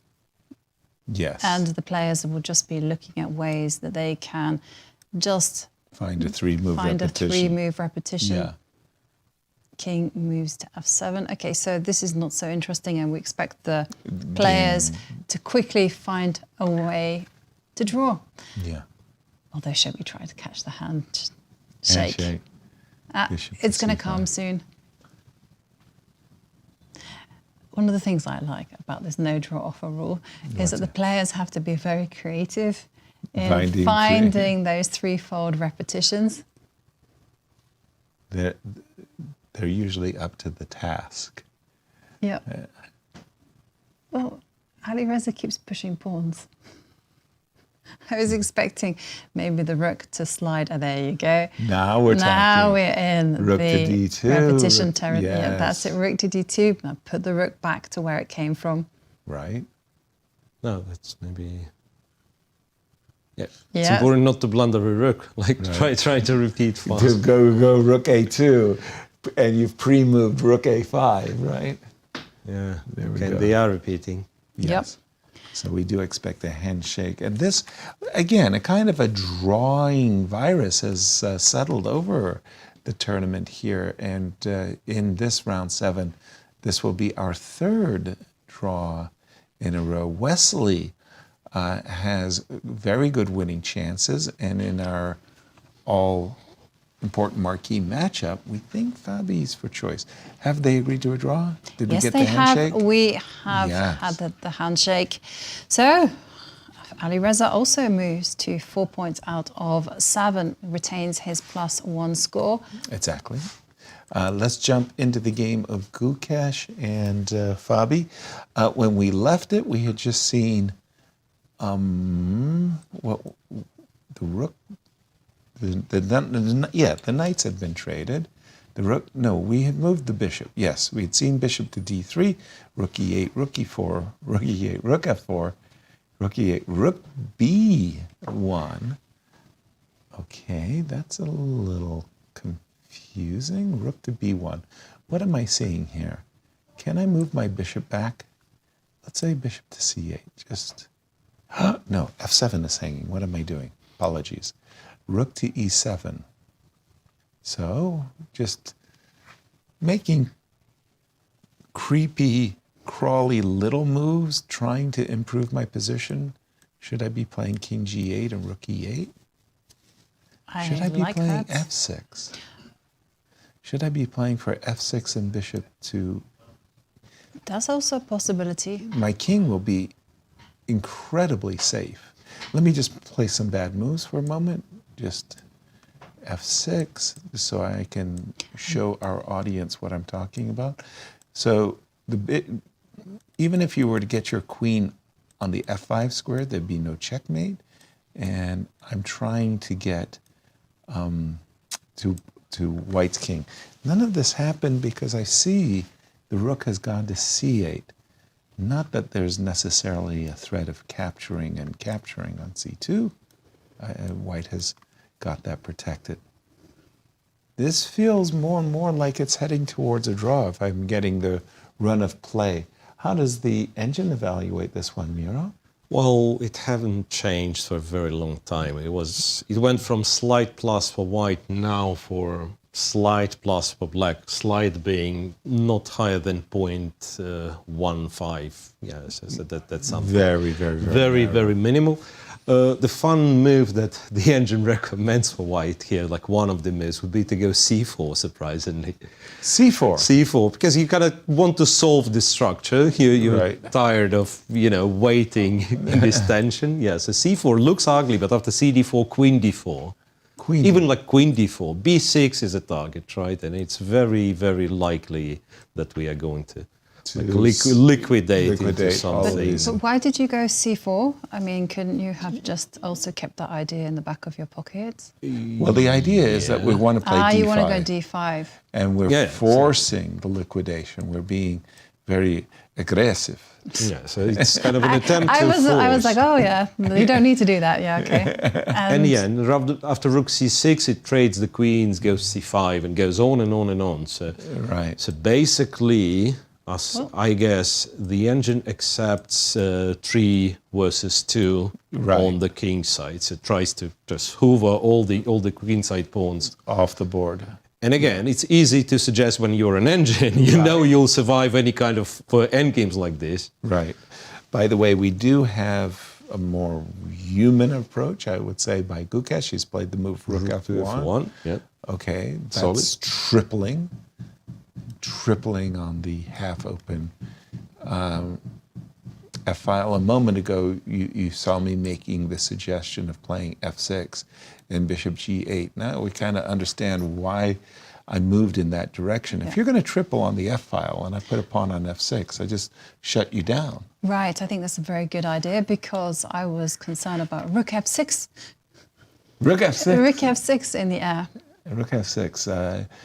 The game Bobby Fischer versus Pal Benko, that was that rook f6 and yeah. But let's go to Bucharest where Cristian is with Bogdan Deac.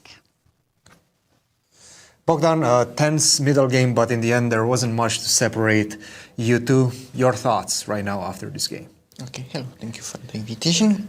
We start with the opening. Did he surprise you at all in the opening, or did you expect this? I know also c5. With d5, he with c5 he wanted to avoid some lines. As an example, this or a3. So he was perhaps trying to play more sharp structures, would you say? He wants to try new things. New things, okay. Okay, knight f3, b6. Here also exists d4, cd, a3, but probably it's nothing. Knight d4, knight c6. Okay, castle main line, bishop b7, knight a4, also main line. So you were still within your preparation right now. d6.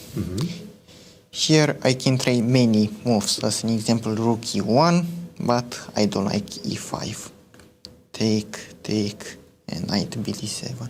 Okay. Were you worried about this pawn sacrifice? Okay, probably it's nothing for me. Because here I check something, probably it's nothing.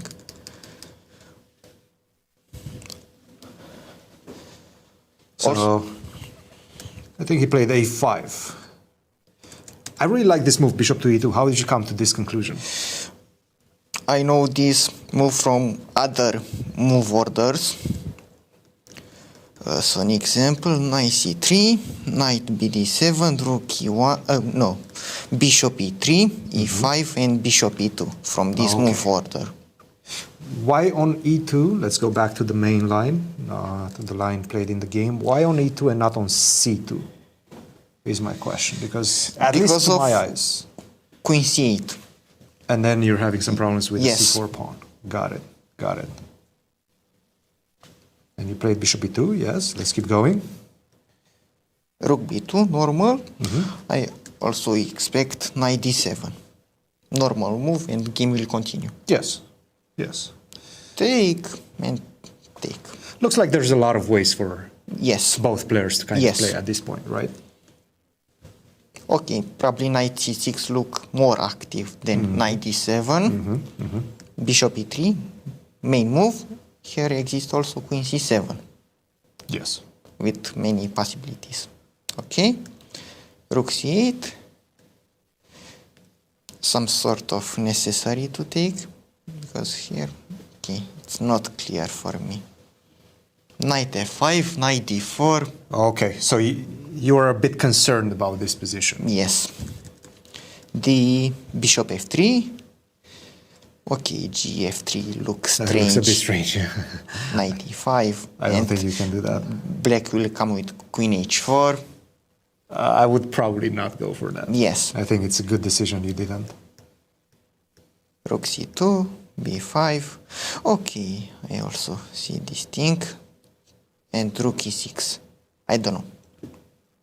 Okay, game will continue. Yes. But many tactics.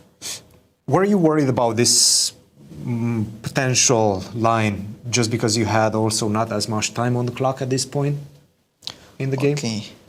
Or you wanted something a bit more solid, a bit more controlled? Probably I want something more solid. Because here I need some good moves. Yes.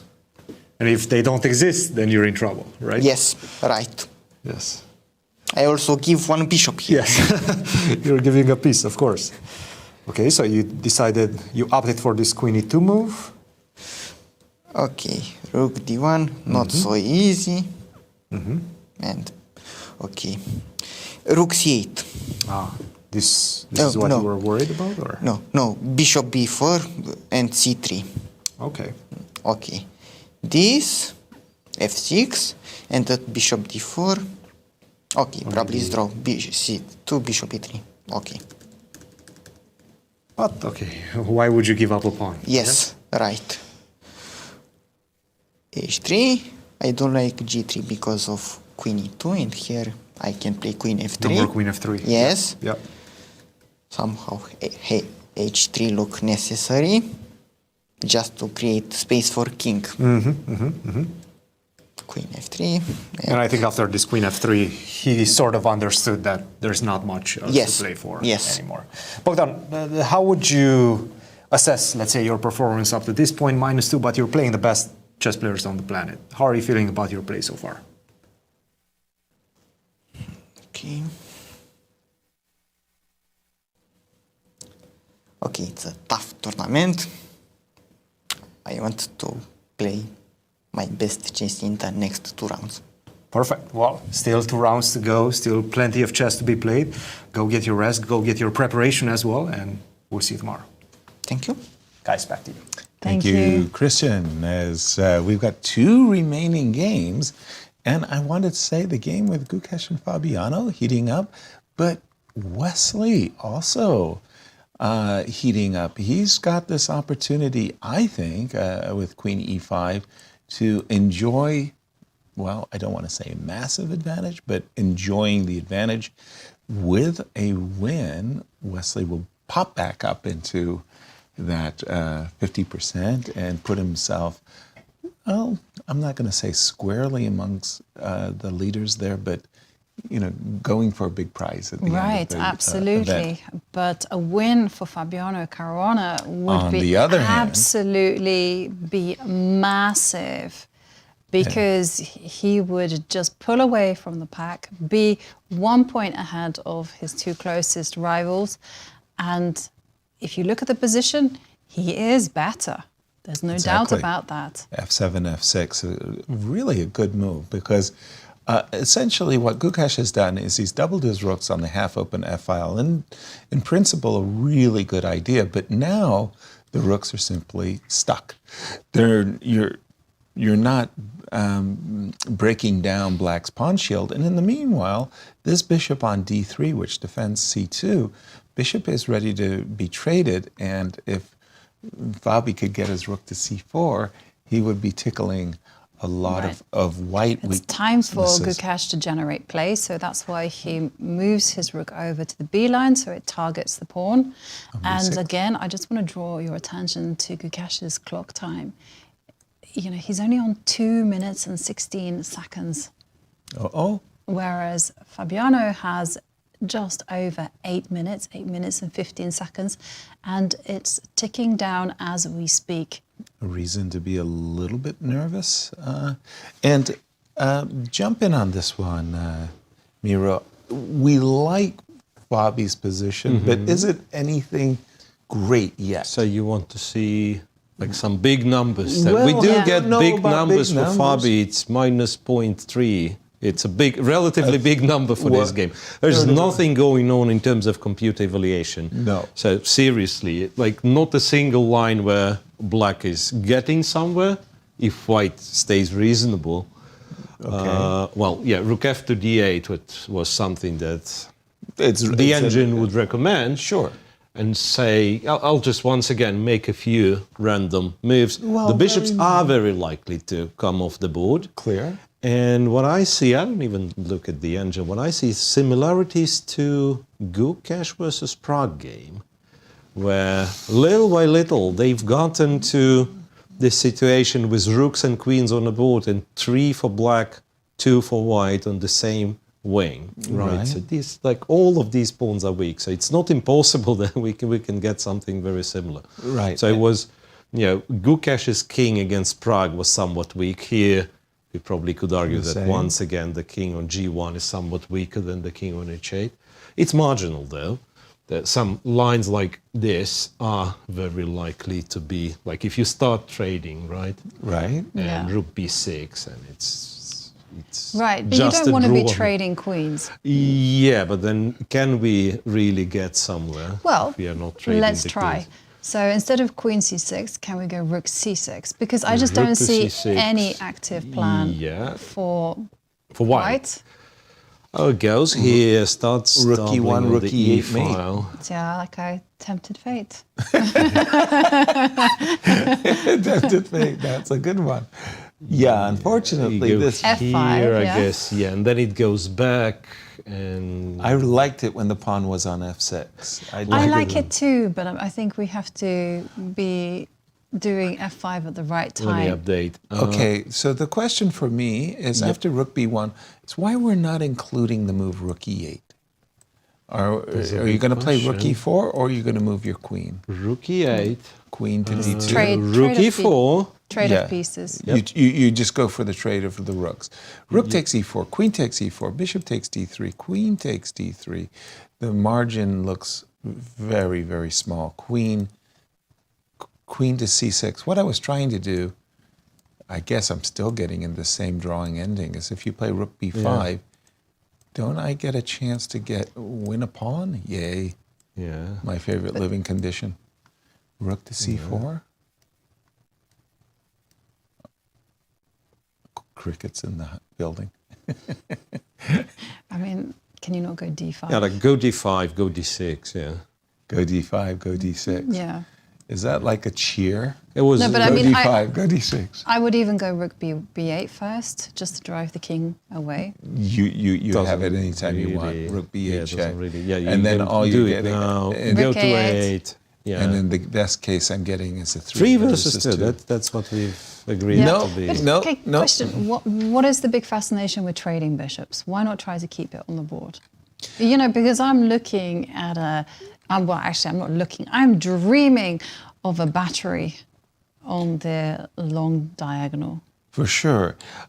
The problem that we were having as black is that this bishop on d3 is actually a pretty darn good piece. It defends the pawn on c2, which blocks the rook, and it's here. If, as you said, we have a situation from the start where we end up putting our bishop on the long diagonal, and we start staring at the possibility of bishop to a8 and queen d5. Okay, well, they did trade the bishops already. There is no bishops in this game. I'm Yeah, sorry. the pawn will go to h4 and the king will go to h2, so there'll be no checkmate. Yes. Yeah. Don't know how else to get something. So here we go. We just traded. We might see the move rook c6. We might see the move rook d8. And black is only marginally better. Shall we go to Wesley So and see if he can score his first victory of the tournament or not? It's a very important victory as well, game for Wesley, especially if he manages to win, because yesterday he lost to Alireza. Yes, he did. And we were just talking about the lack of victories. Wesley and... say it for me again. We have 4 players who didn't win a game. We have 6 Nepo, players. 6 players Who didn't win a game. Nepo and Nepo and MBL have all draws. Yes, and everyone Anish. below. Anish and Wesley. one Bogdan, loss. Deac. Has 2 Nodirbek. losses. Has 1 loss. Wesley, so one loss. One loss. Yeah. So 6 players. 6 players didn't win a single game. Oh my.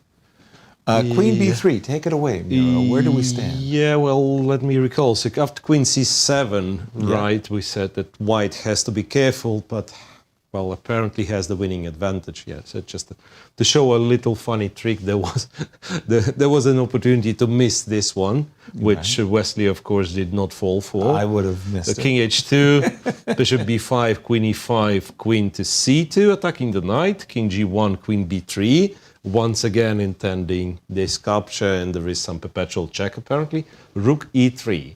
Defending g3. Queen c4 was just played. Now, again...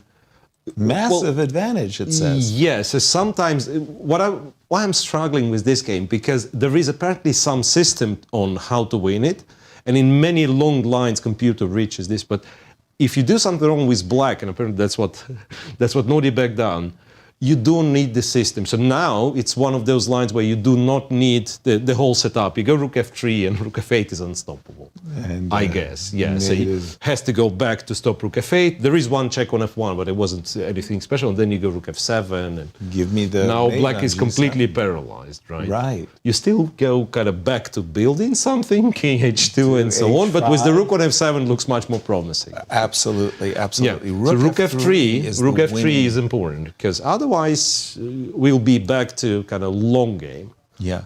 Jovi, I've got to congratulate you on this one, because you were the one advocating for h4 a while ago. If we play rook f3, and if our pawn was on h2, we get ourselves checkmated, we'd be really crying. It's really embarrassing. I've been advocating for h4 in a lot of games, Yasser. Yes, you have, but deservedly so. And this one, king h2. King h2. And maybe this one's not as good because the queen.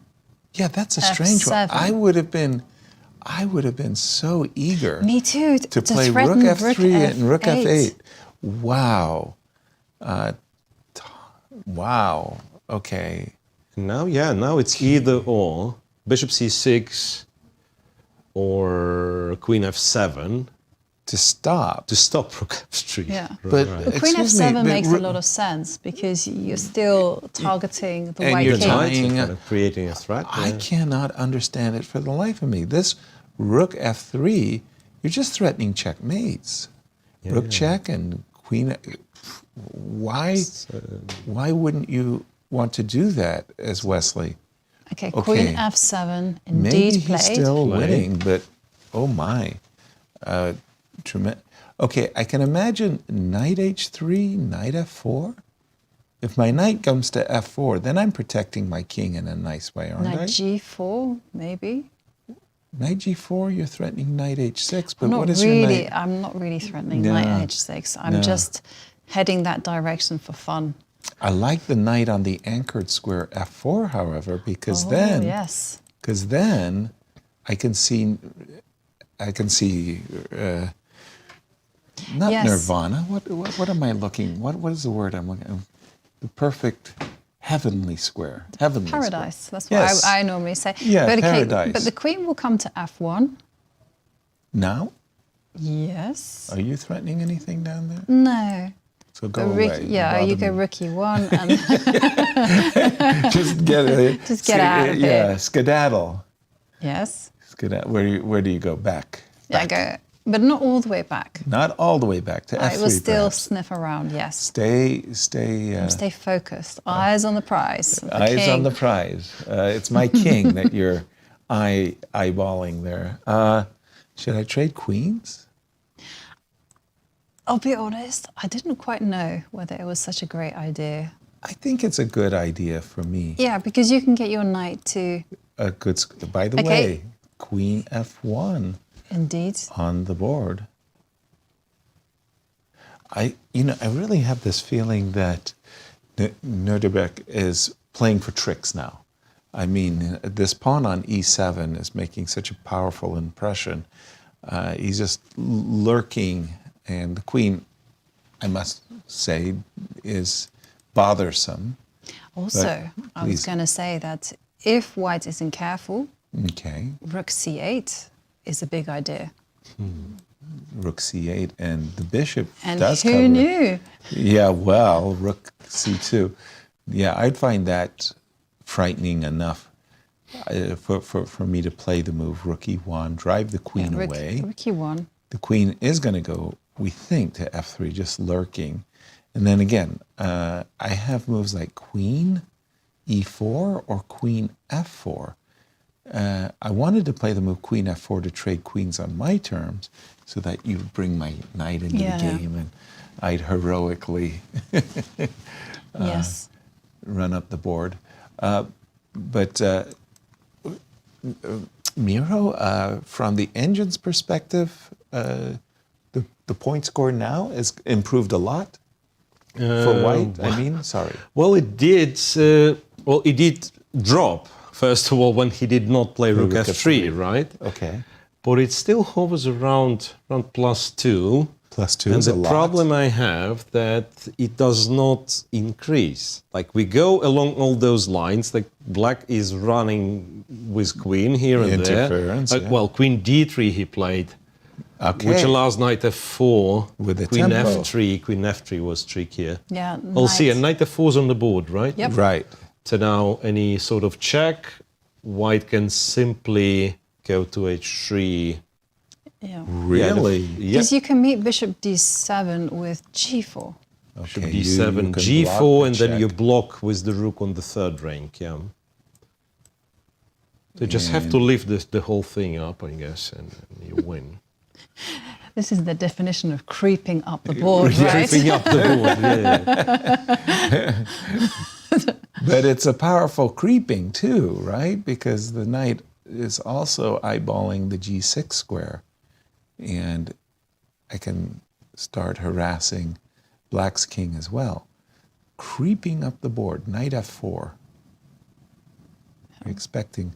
By the way, I found the move, I don't know, king h3 a little bit surprising. Yeah, right? I thought we were going to go back to g1, but queen d2 check, king h3. Back to g1 was also possible. Well, yeah, not it also just possible. h3 is better. He just did it instantly. Well, by the way. he's done it. Yeah, like he didn't without- he didn't even hesitate. That is to say,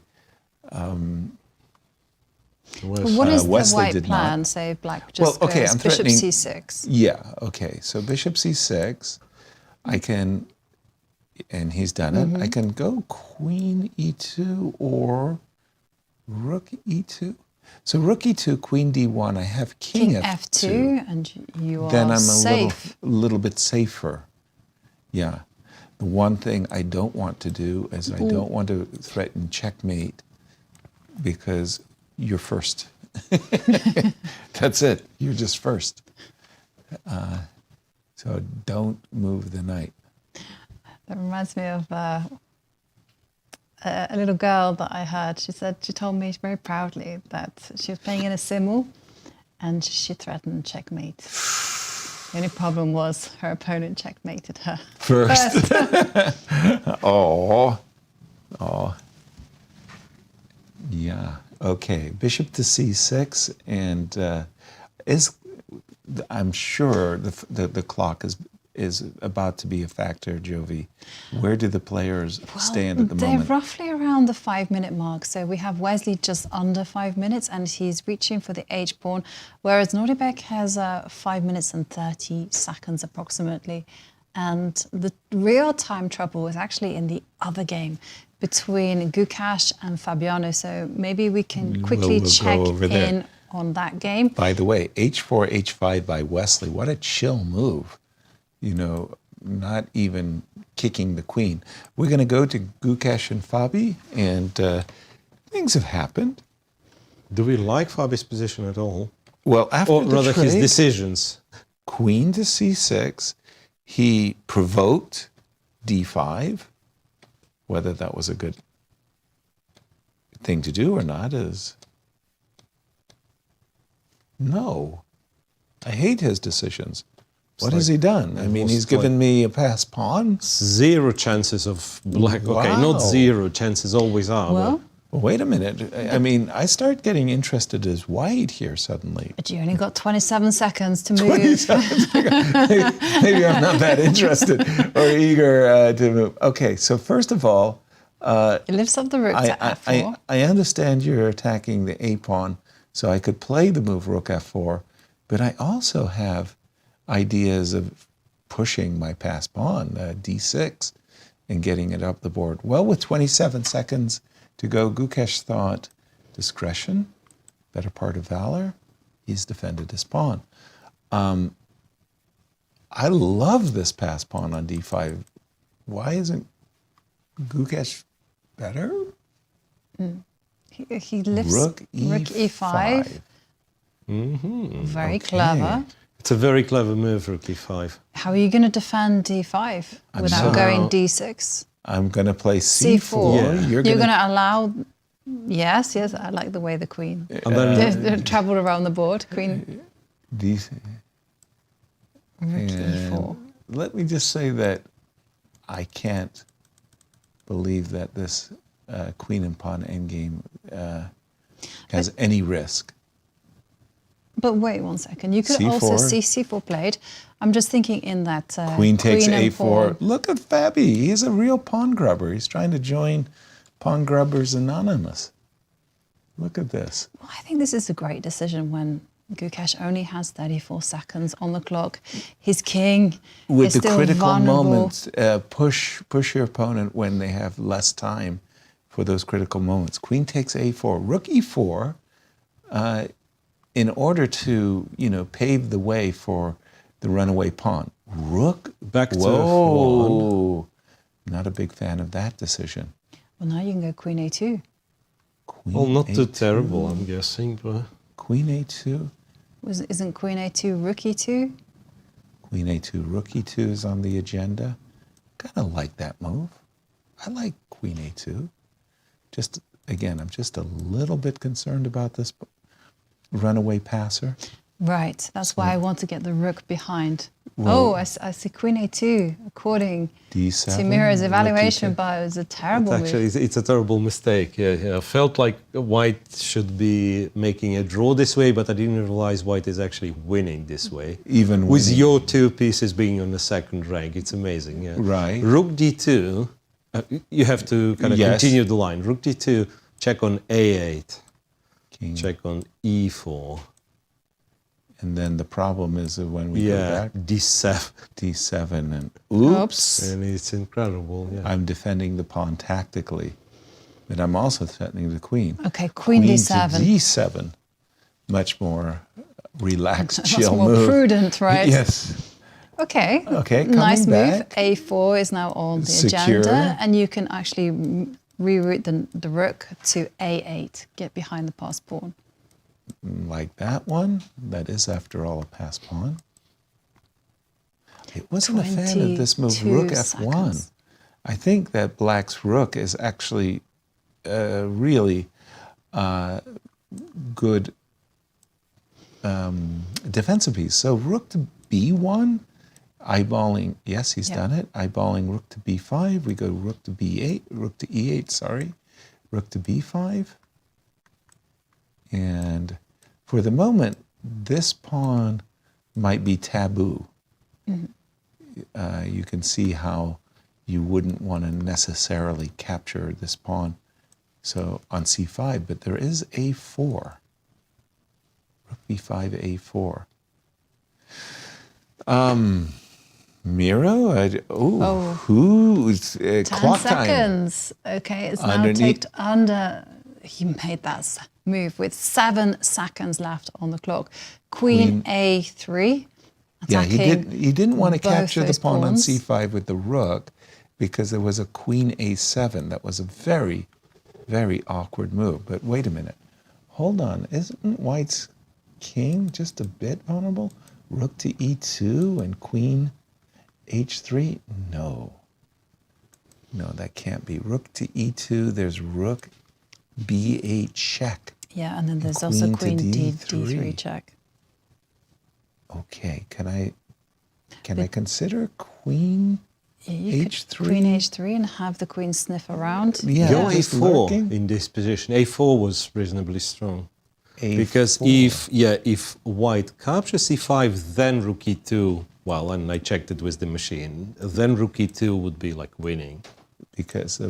But we do have queen to E7 on the board. E7. So what Fabi is doing is he's defending the pawn. He's inviting queen takes A5 when queen E3 will win the game on the spot.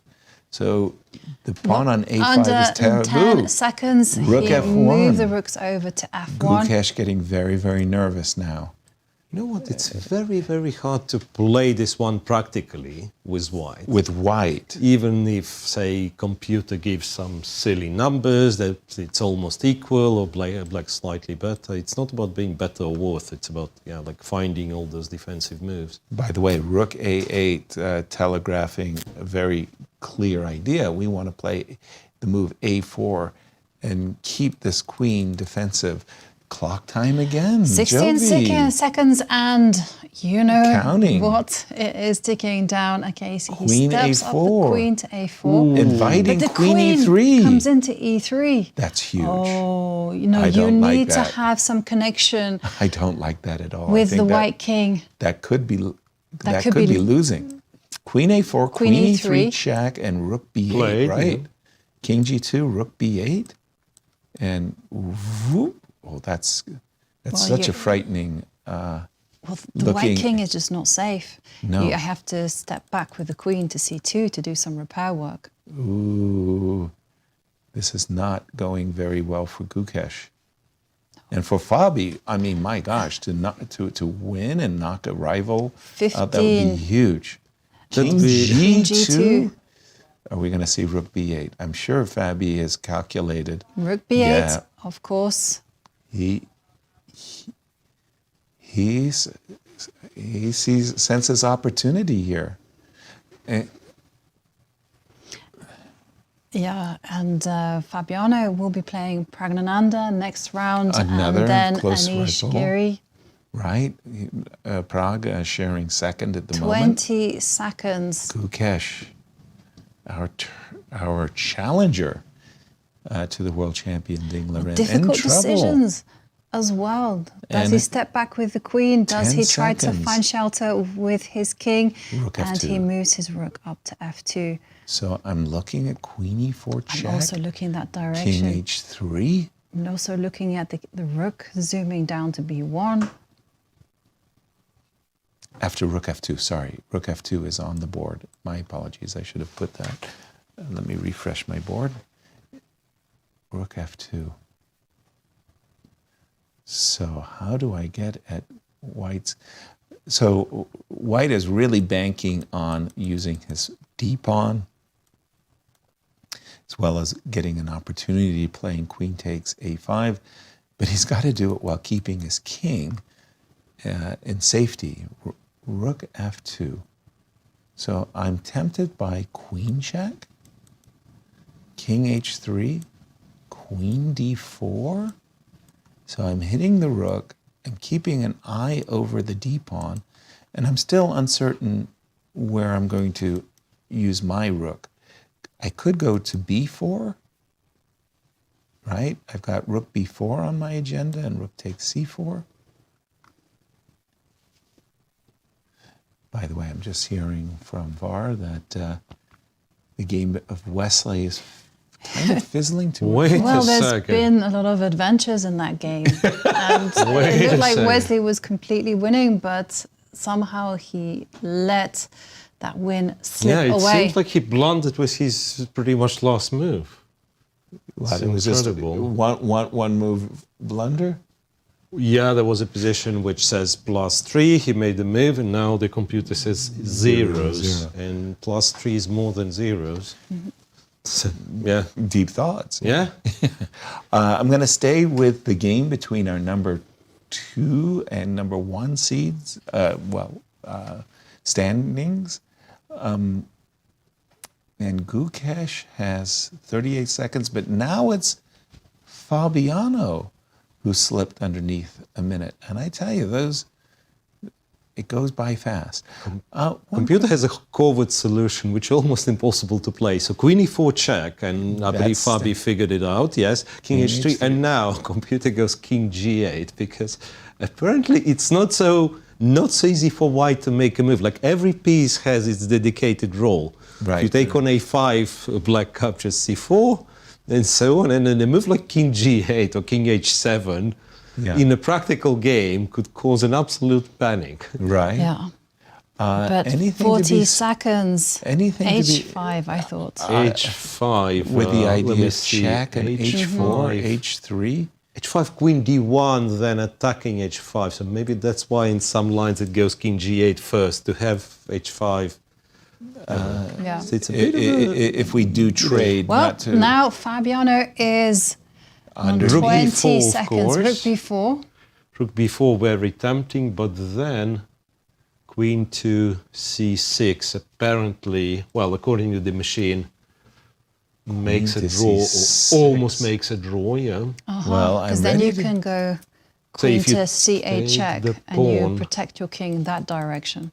That makes a lot of sense. Whoa. Queen c6, rook queen c4, c6, rook c4. No, not a check. Rook f4.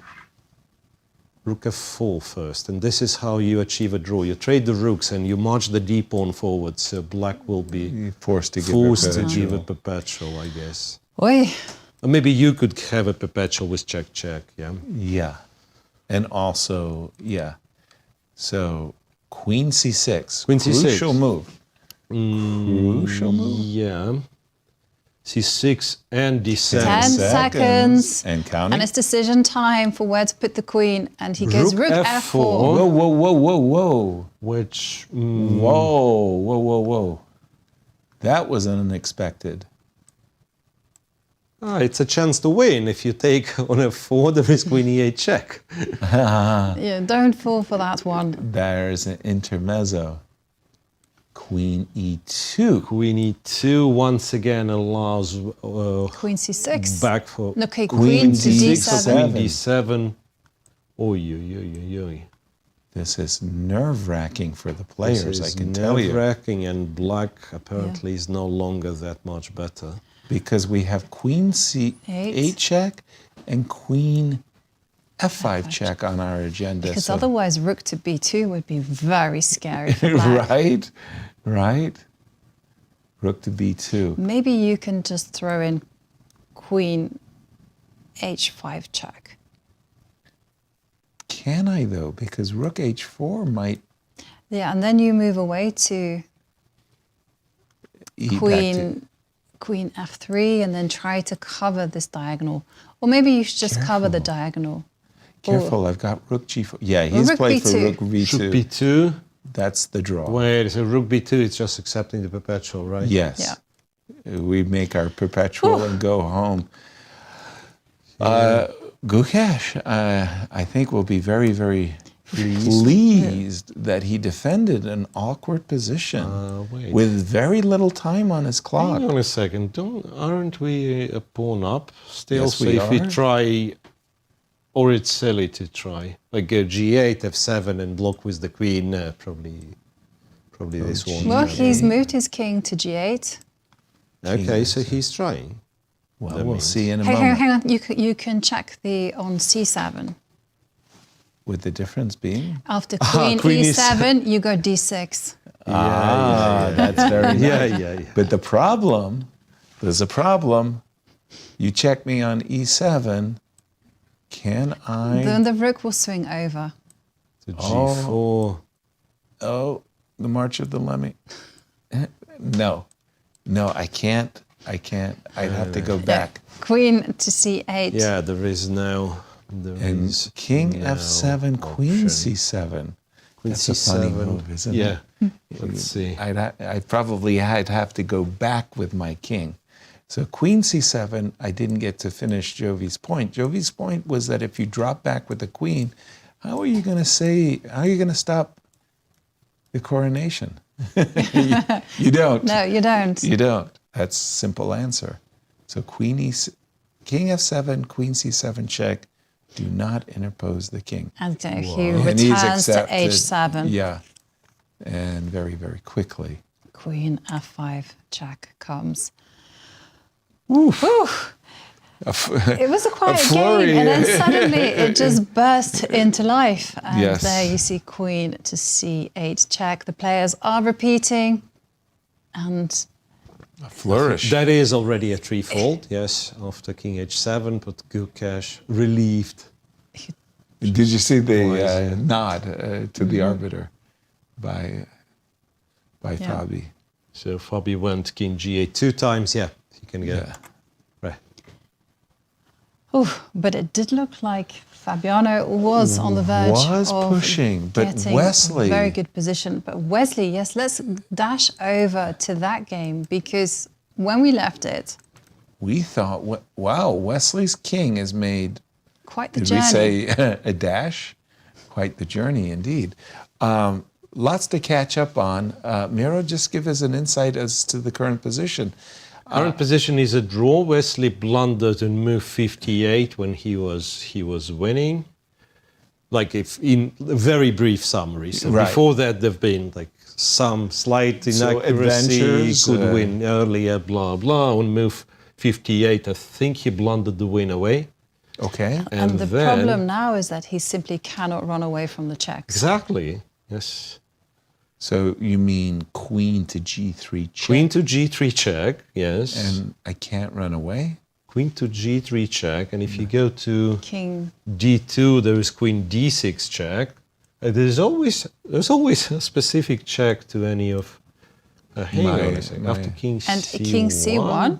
Yeah. So king c1, you actually do run out of checks, but then black says, you know what?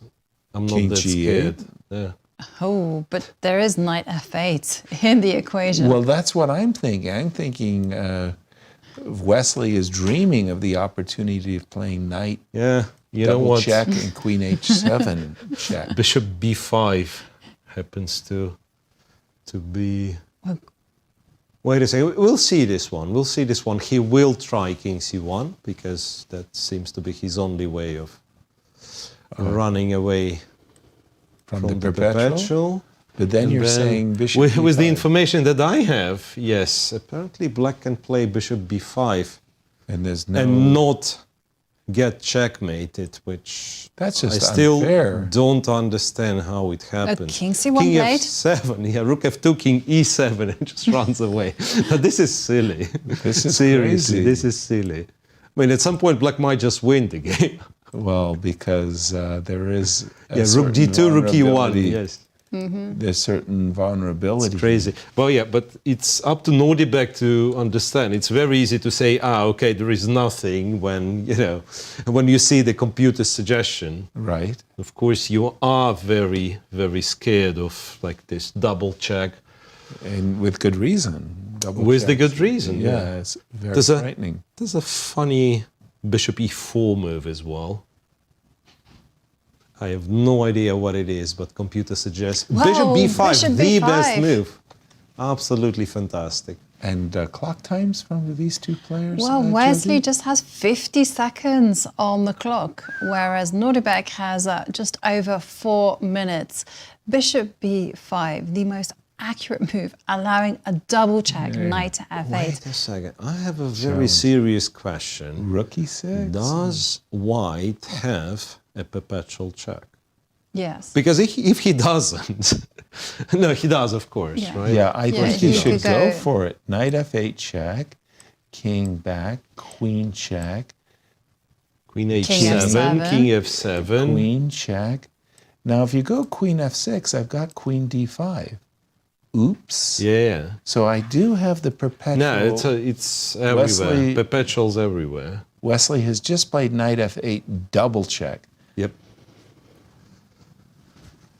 King g8 quickly played. Yeah. The alternative. Not a lot of choice, right? It was not to be recommended. For all we know, he couldn't block against double check. Yeah, right. King h8 wasn't. And again, that appealing. Not much choice in this one for Nodirbek. Queen f5 check. There's King queen G8. f5. There's also, strangely, rook f2 is also a draw, apparently. That comes with some danger. I was afraid of this. This, and right, you were queen e4. And then? And queen a8. And this is, again, so some silly perpetual, which we don't want to be looking at. Crazy. I would never... I just trust the machine King that it is F7. another version of a perpetual, yeah. Queen f5 check. I'm sure Wesley is about to play that, and he has done it. Queen f5, yeah. Yep. And he gained a minute with those on the clock with those two moves, but yeah, the position, unfortunately, he's let his win slip away. And it was a single move. He had a blunder. He must have blundered. That is to say, Wesley had an opportunity to win the game. He had a winning position. He missed a couple of moments where he could kind of win easier or faster something. And then on move 58, one inaccurate move where he in fact loaded this battery. So he went queen f5, assuming that black cannot survive the double check. Right, and wrong. He could. It turned out wrong. Yeah, he could. So Nodirbek King G8. Escapes. Escapes, yeah. Wow. I'm surprised. Why was he thinking after queen f5? He was just checking his lines. But there's two lines and one of them... Keep his composure. Made him two. It's... Because he could, right? He was checking because he could. He has the time, unlike Wesley. And there, Wesley, just 50 seconds left. For me, that decision by Wesley not to play rook f3, that was too strange. I think when he's in his best form, rook f3 would have come without hesitation. Now he's going to let his clock run down and he's going to take the perpetual because he can't find anything else. There's nothing else in the position. Yeah, there he goes. And I understand Wesley would love to play this one for a win, of course. Can he do it, though? Yeah, there is... Can he play queen to... G6. G6, trade of... well, he's reaching for his rook. Rook F2. F2. Okay, well, the king is about to get his marching boots on. What are you doing? Well, king takes e7 again is the only move which you should consider. King takes e7. And where's the draw again? Queen to e4. And queen g7 loses after king d8. But queen to e4 check. King to d8. And king to d8 and queen a8 check, only move. Jeez. And then... So now it's Wesley. And now it's Wesley who has to be precise with the perpetual. Why would you put yourself in a position where you have to be precise? I think, yes. I mean, at that moment of the game, you're past this sort of rational arguments and everything. Yeah, you're just on tilt. Yeah, I was winning. You make a move. Yeah, you make a move. And king takes e7. King e7 played. Queen e4, correct. This is our current position. King d8, only move. Yeah, for black, it's very easy to eliminate. And then Wesley going for the perpetual on this side of the board. Quickly, queen a8 check on the board. Now here, just a moment. King to c7, there is rook to f7, right? Yep. But if you go, if you go king to e7, then you do allow knight to g6. Right, king to e7, knight to g6. I can't take that knight as much as I would want to. But, okay, so king to e7, knight to g6, king to d7.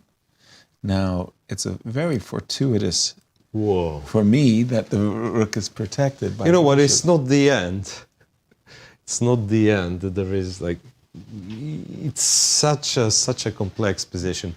Let's look at it at your board, Yasser. Sure. So, what was it? We were check just king looking. c7. No, it's okay. Check king c7. King c7. Go to c7, yes. Okay. Rook f7. Rook f7. Yeah, you block with the rook. Yep. Queen a7. Yep. You go to d8. Correct. And white captures on e7 and you cannot take back because queen b8 is a beautiful checkmate. That is a beautiful checkmate. Yes, after rook takes e7, it's black who has a perpetual with either or, queen c6, queen f4. Queen c6. Now I've got a beautiful checkmate for you. If you go to right. So queen c6. You also had a into checkmate d2, at the bottom as well. Queen c2. Oh, that would have been one move fast. Well, that's no, that would have been one move slower because you could. But it's that's a weird checkmate, not checkmate, but perpetual because it's all over the place. There is no system. It's just like the king cannot hide. Queen c2, king e3, queen c1. Well, he's reaching for the king. Where's he going to go? King c7. Okay. Right, king c7. So we've been looking at rook check, rook to e7. And I think it was the only move. Rook queen check. Queen a7, yes, once again. King d8. Now we've got the draw in hand. Yes. But we also have this. Takes here, right. Rook f7. Rook e7. Whoa. It's crazy. It's a very strange situation with both players playing only moves. You don't really know. I mean, Wesley might be thinking that he found, a study-like win. That's right. Which doesn't really work. And Nodirbek, wait a second. Well, actually, king c8 is a draw also.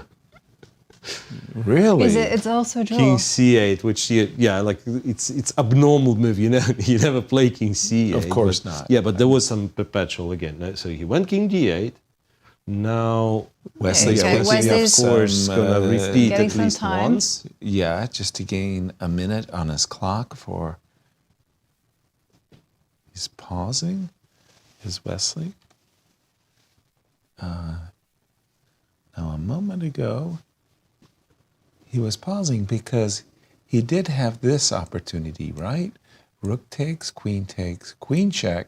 You cannot go to d8. But if you go to d6, black wins. That's the problem. You go to d6.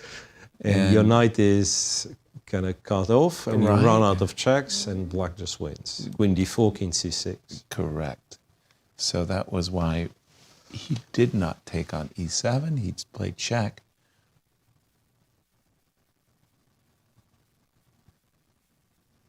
Wow. I think he will take on e7, right? And he's done it. Yep. He's saying, okay. Yeah, you do have the perpetual, please show. Yeah, you've got to prove the perpetual to me. The most scary looking check is the one to go to f4. Is it? This was the scary one for me, but f4, why is this scary? I could play... Oh, hang on a second. There's queen to d3.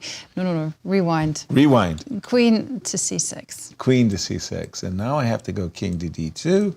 Now you check me from c2. And... Can I run up? Oops, sorry. Run up. I'm going to go queen e2 check, I thought. Yeah. If you try Travel to run on up. the dark squares. And then let's go as far as I can. Whoa. Really?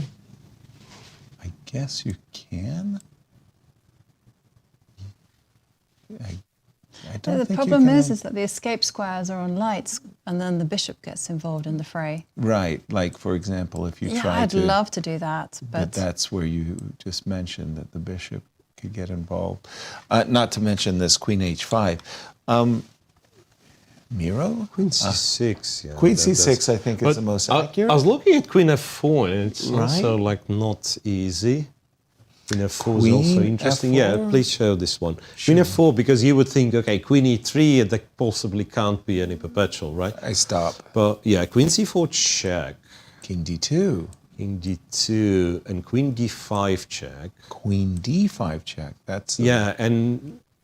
Strangely, king e1, queen h1 check. Yeah. Somehow, not only it's hard to run away, but also at some point, king f2, queen h4. No, The there's queen- queen queen h4 and you h4 can check take the and rook. take the rook because Because you're there's no no- longer checkmated. The queen is Yes, not- is no longer looking at b8. Oh. So also has to be, white has to be careful with the queen on e3, strangely. So you're telling me Queen queen f4 c6 check is a draw, but queen f4 check Queen is a draw f4 as well. He's gone queen c6 check, by right. the way. It's much more natural to play this queen to c6. Also, I had rook to e3, didn't I? As an Queen answer? f4, yeah, that was, but then again, it was a perpetual. I think Crazy. Queen c4. Okay, but queen whatever check on c6 came to d2. And in that flurry of moves, it's amazing. Ah. Wesley was down to under a minute. Yeah, but he He gained bounced. he improved it to 3 minutes and 15 seconds because he was able just to flick in a few checks. Massive improvement, in fact. So queen d6 is a straight up perpetual because he can't go to the e file, right? Right. And That's if you go to more c3, natural. then it's queen d3, c4, again a checkmate.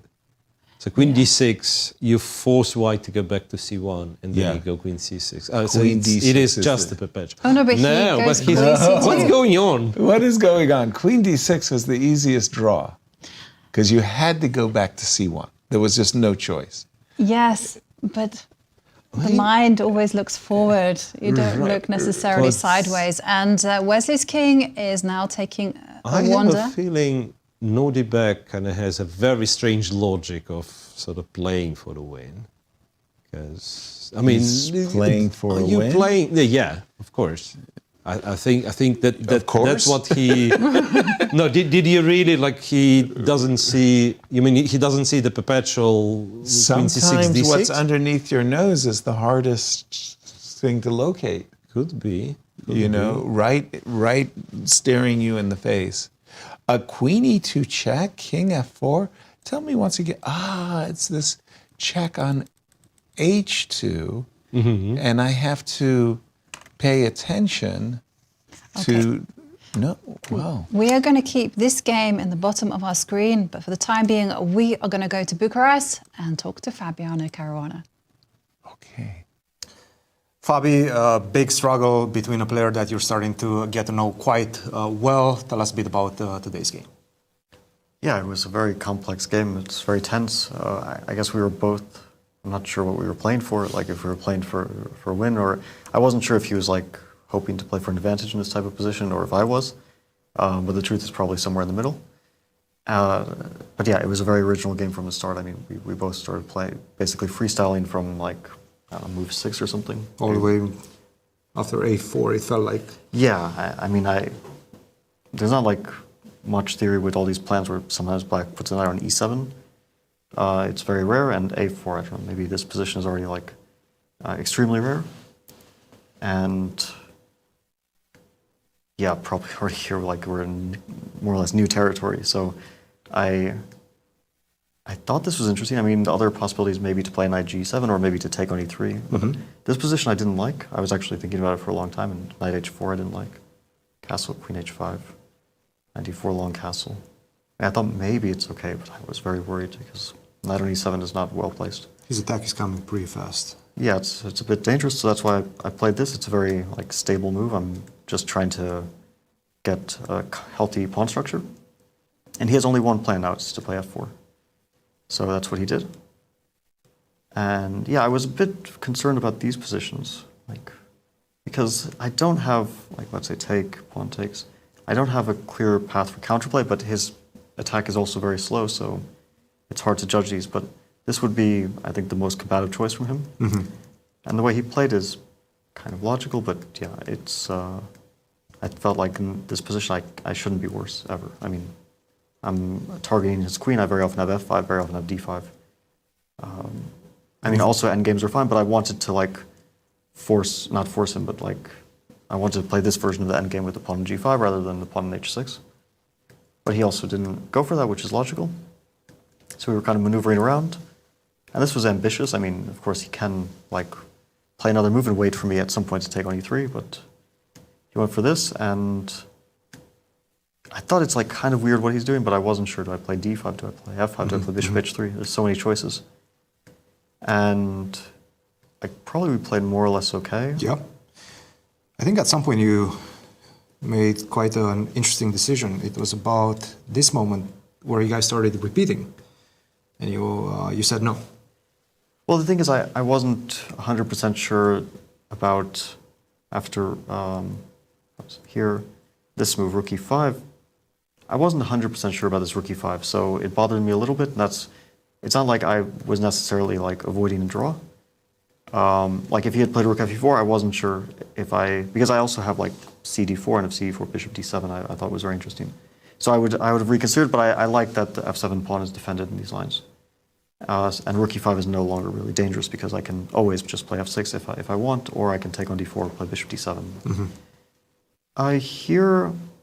How did you assess this position? Obviously, from afar it looks quite dry, but there are some weaknesses on both sides. Well, you know, I thought like I can't be better. I wasn't sure what the valuation is, of course. I thought it should be more or less equal.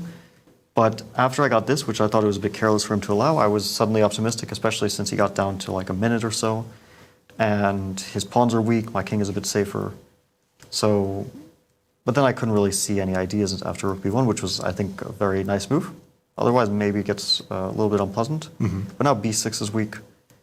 And here, basically, I could have made a draw with queen c2, but I saw his time, and I was like, let's just keep playing on some move. And then, yeah, it's always equal. But then suddenly, like, I thought queen c4 is normal. But this seemed dubious to me because he allows this. And now, do you think he just missed this? Yeah, well, we spoke after the game, and he said that he missed rook e5. After which, I mean, I see the value still zeros, and yeah, I was expecting this, but suddenly he's down a pawn, so he's the one who should find the draw. And yeah, then I thought I got very optimistic after I consolidated fully. And this moment I was very optimistic. I was even thinking like maybe I'll just win this game. But maybe I rushed at this moment. Yeah, rook b8. I mean, I see this engine is showing that this is dangerous for white. And then the rook goes to e8, which, yeah, maybe if I had played like this, I would have won the game. But I just didn't like see this idea to play rook e5 and stuff. And the last game just finished. Right now, Wesley and Nodirbek finally agreed to a draw. Let's continue. So yeah, maybe rook b was careless. I think I played it very fast because I was still trying. I mean, like we are down to our last minute, so I was trying to keep the pressure up. But he found this really nice move, rook f2, and then I just didn't see ideas. Yeah, I think this was a very good defensive move. He could have gotten it instead of king g2, rook f2, but once he gets this... And you know, it's like hard to make a waiting move here. Yeah. Like I was thinking king h7 or something, I see king g8, but it's very hard to make a waiting move because he does have a passed d pawn, and it's not like impossible to imagine a scenario where if I don't have checks, then he can sack the c4 pawn, push his d pawn, and it gets double-edged.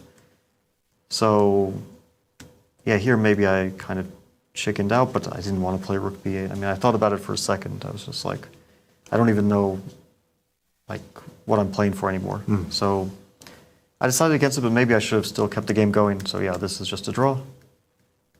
We both have no choice because this is like kind of important that I have is h5, I think.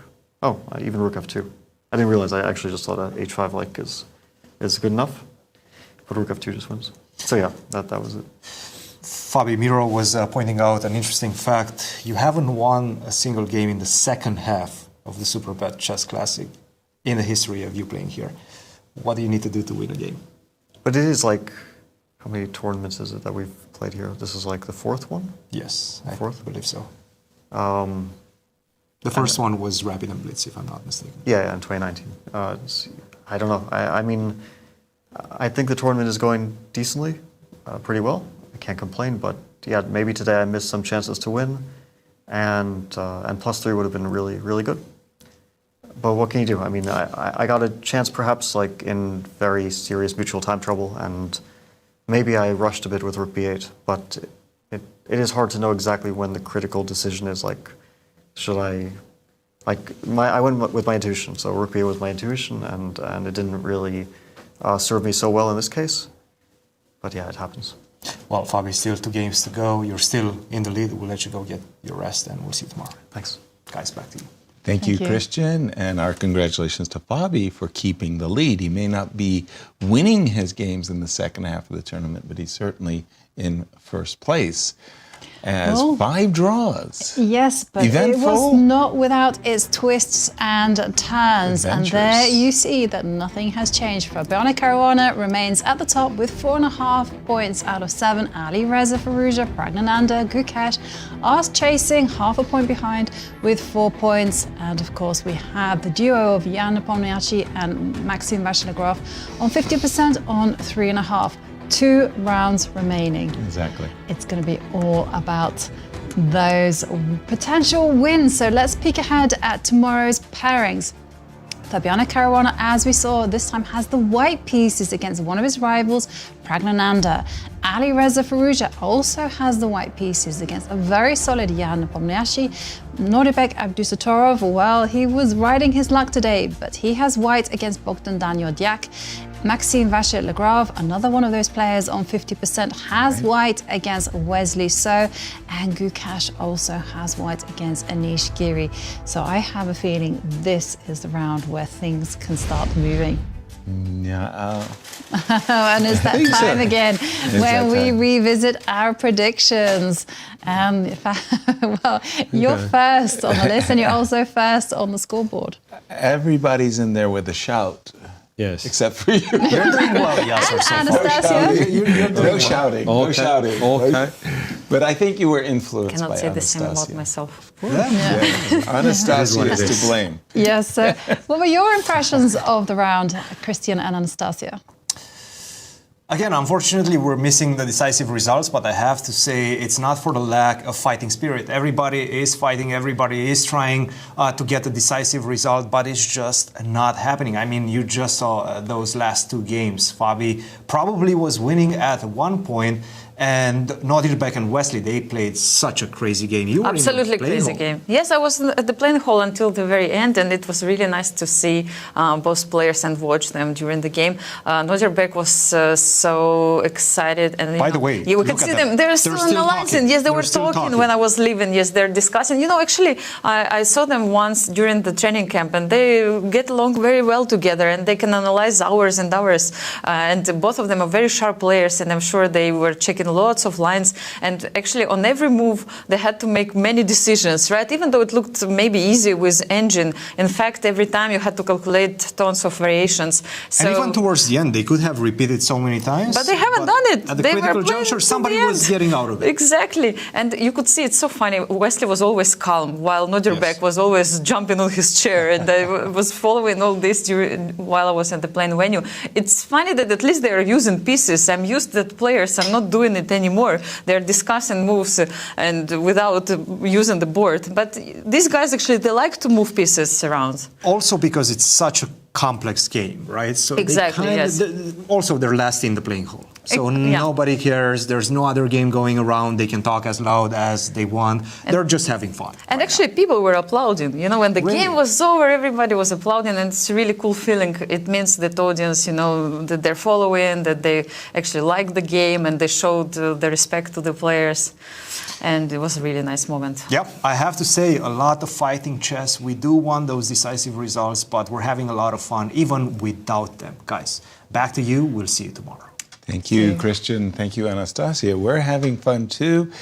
One of the hardest things in chess is winning in one position. Wesley, so he had a chance to win today, a very good chance with and Rook F3. Even then, I wouldn't call it a one position. Even after Rook F3? It's been, yes, Rook F3 perhaps was the only one moment. But that's again, it's like you get a chance.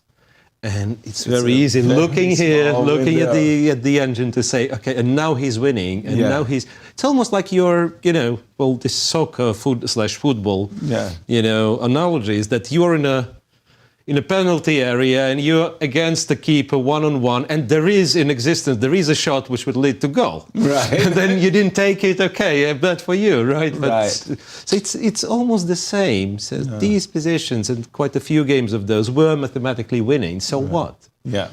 Got to win those winning positions. Jovi, it's come that time to thank you both again for a great broadcast. It's been an absolute pleasure, and I'd like to thank everyone at home for joining in and watching us as well. And don't forget to tune in tomorrow because it is the penultimate round. Things are getting tense, and you don't want to be missing it. Good night. Good night.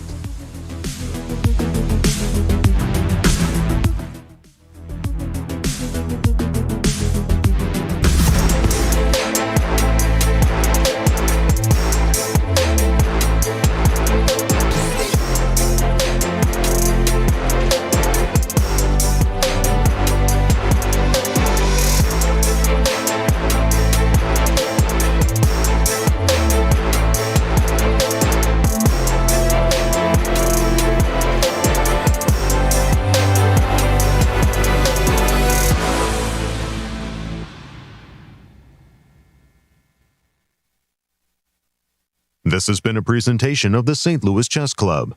Any reproduction or distribution of this content without the express written consent of the St. Louis Chess Club is prohibited.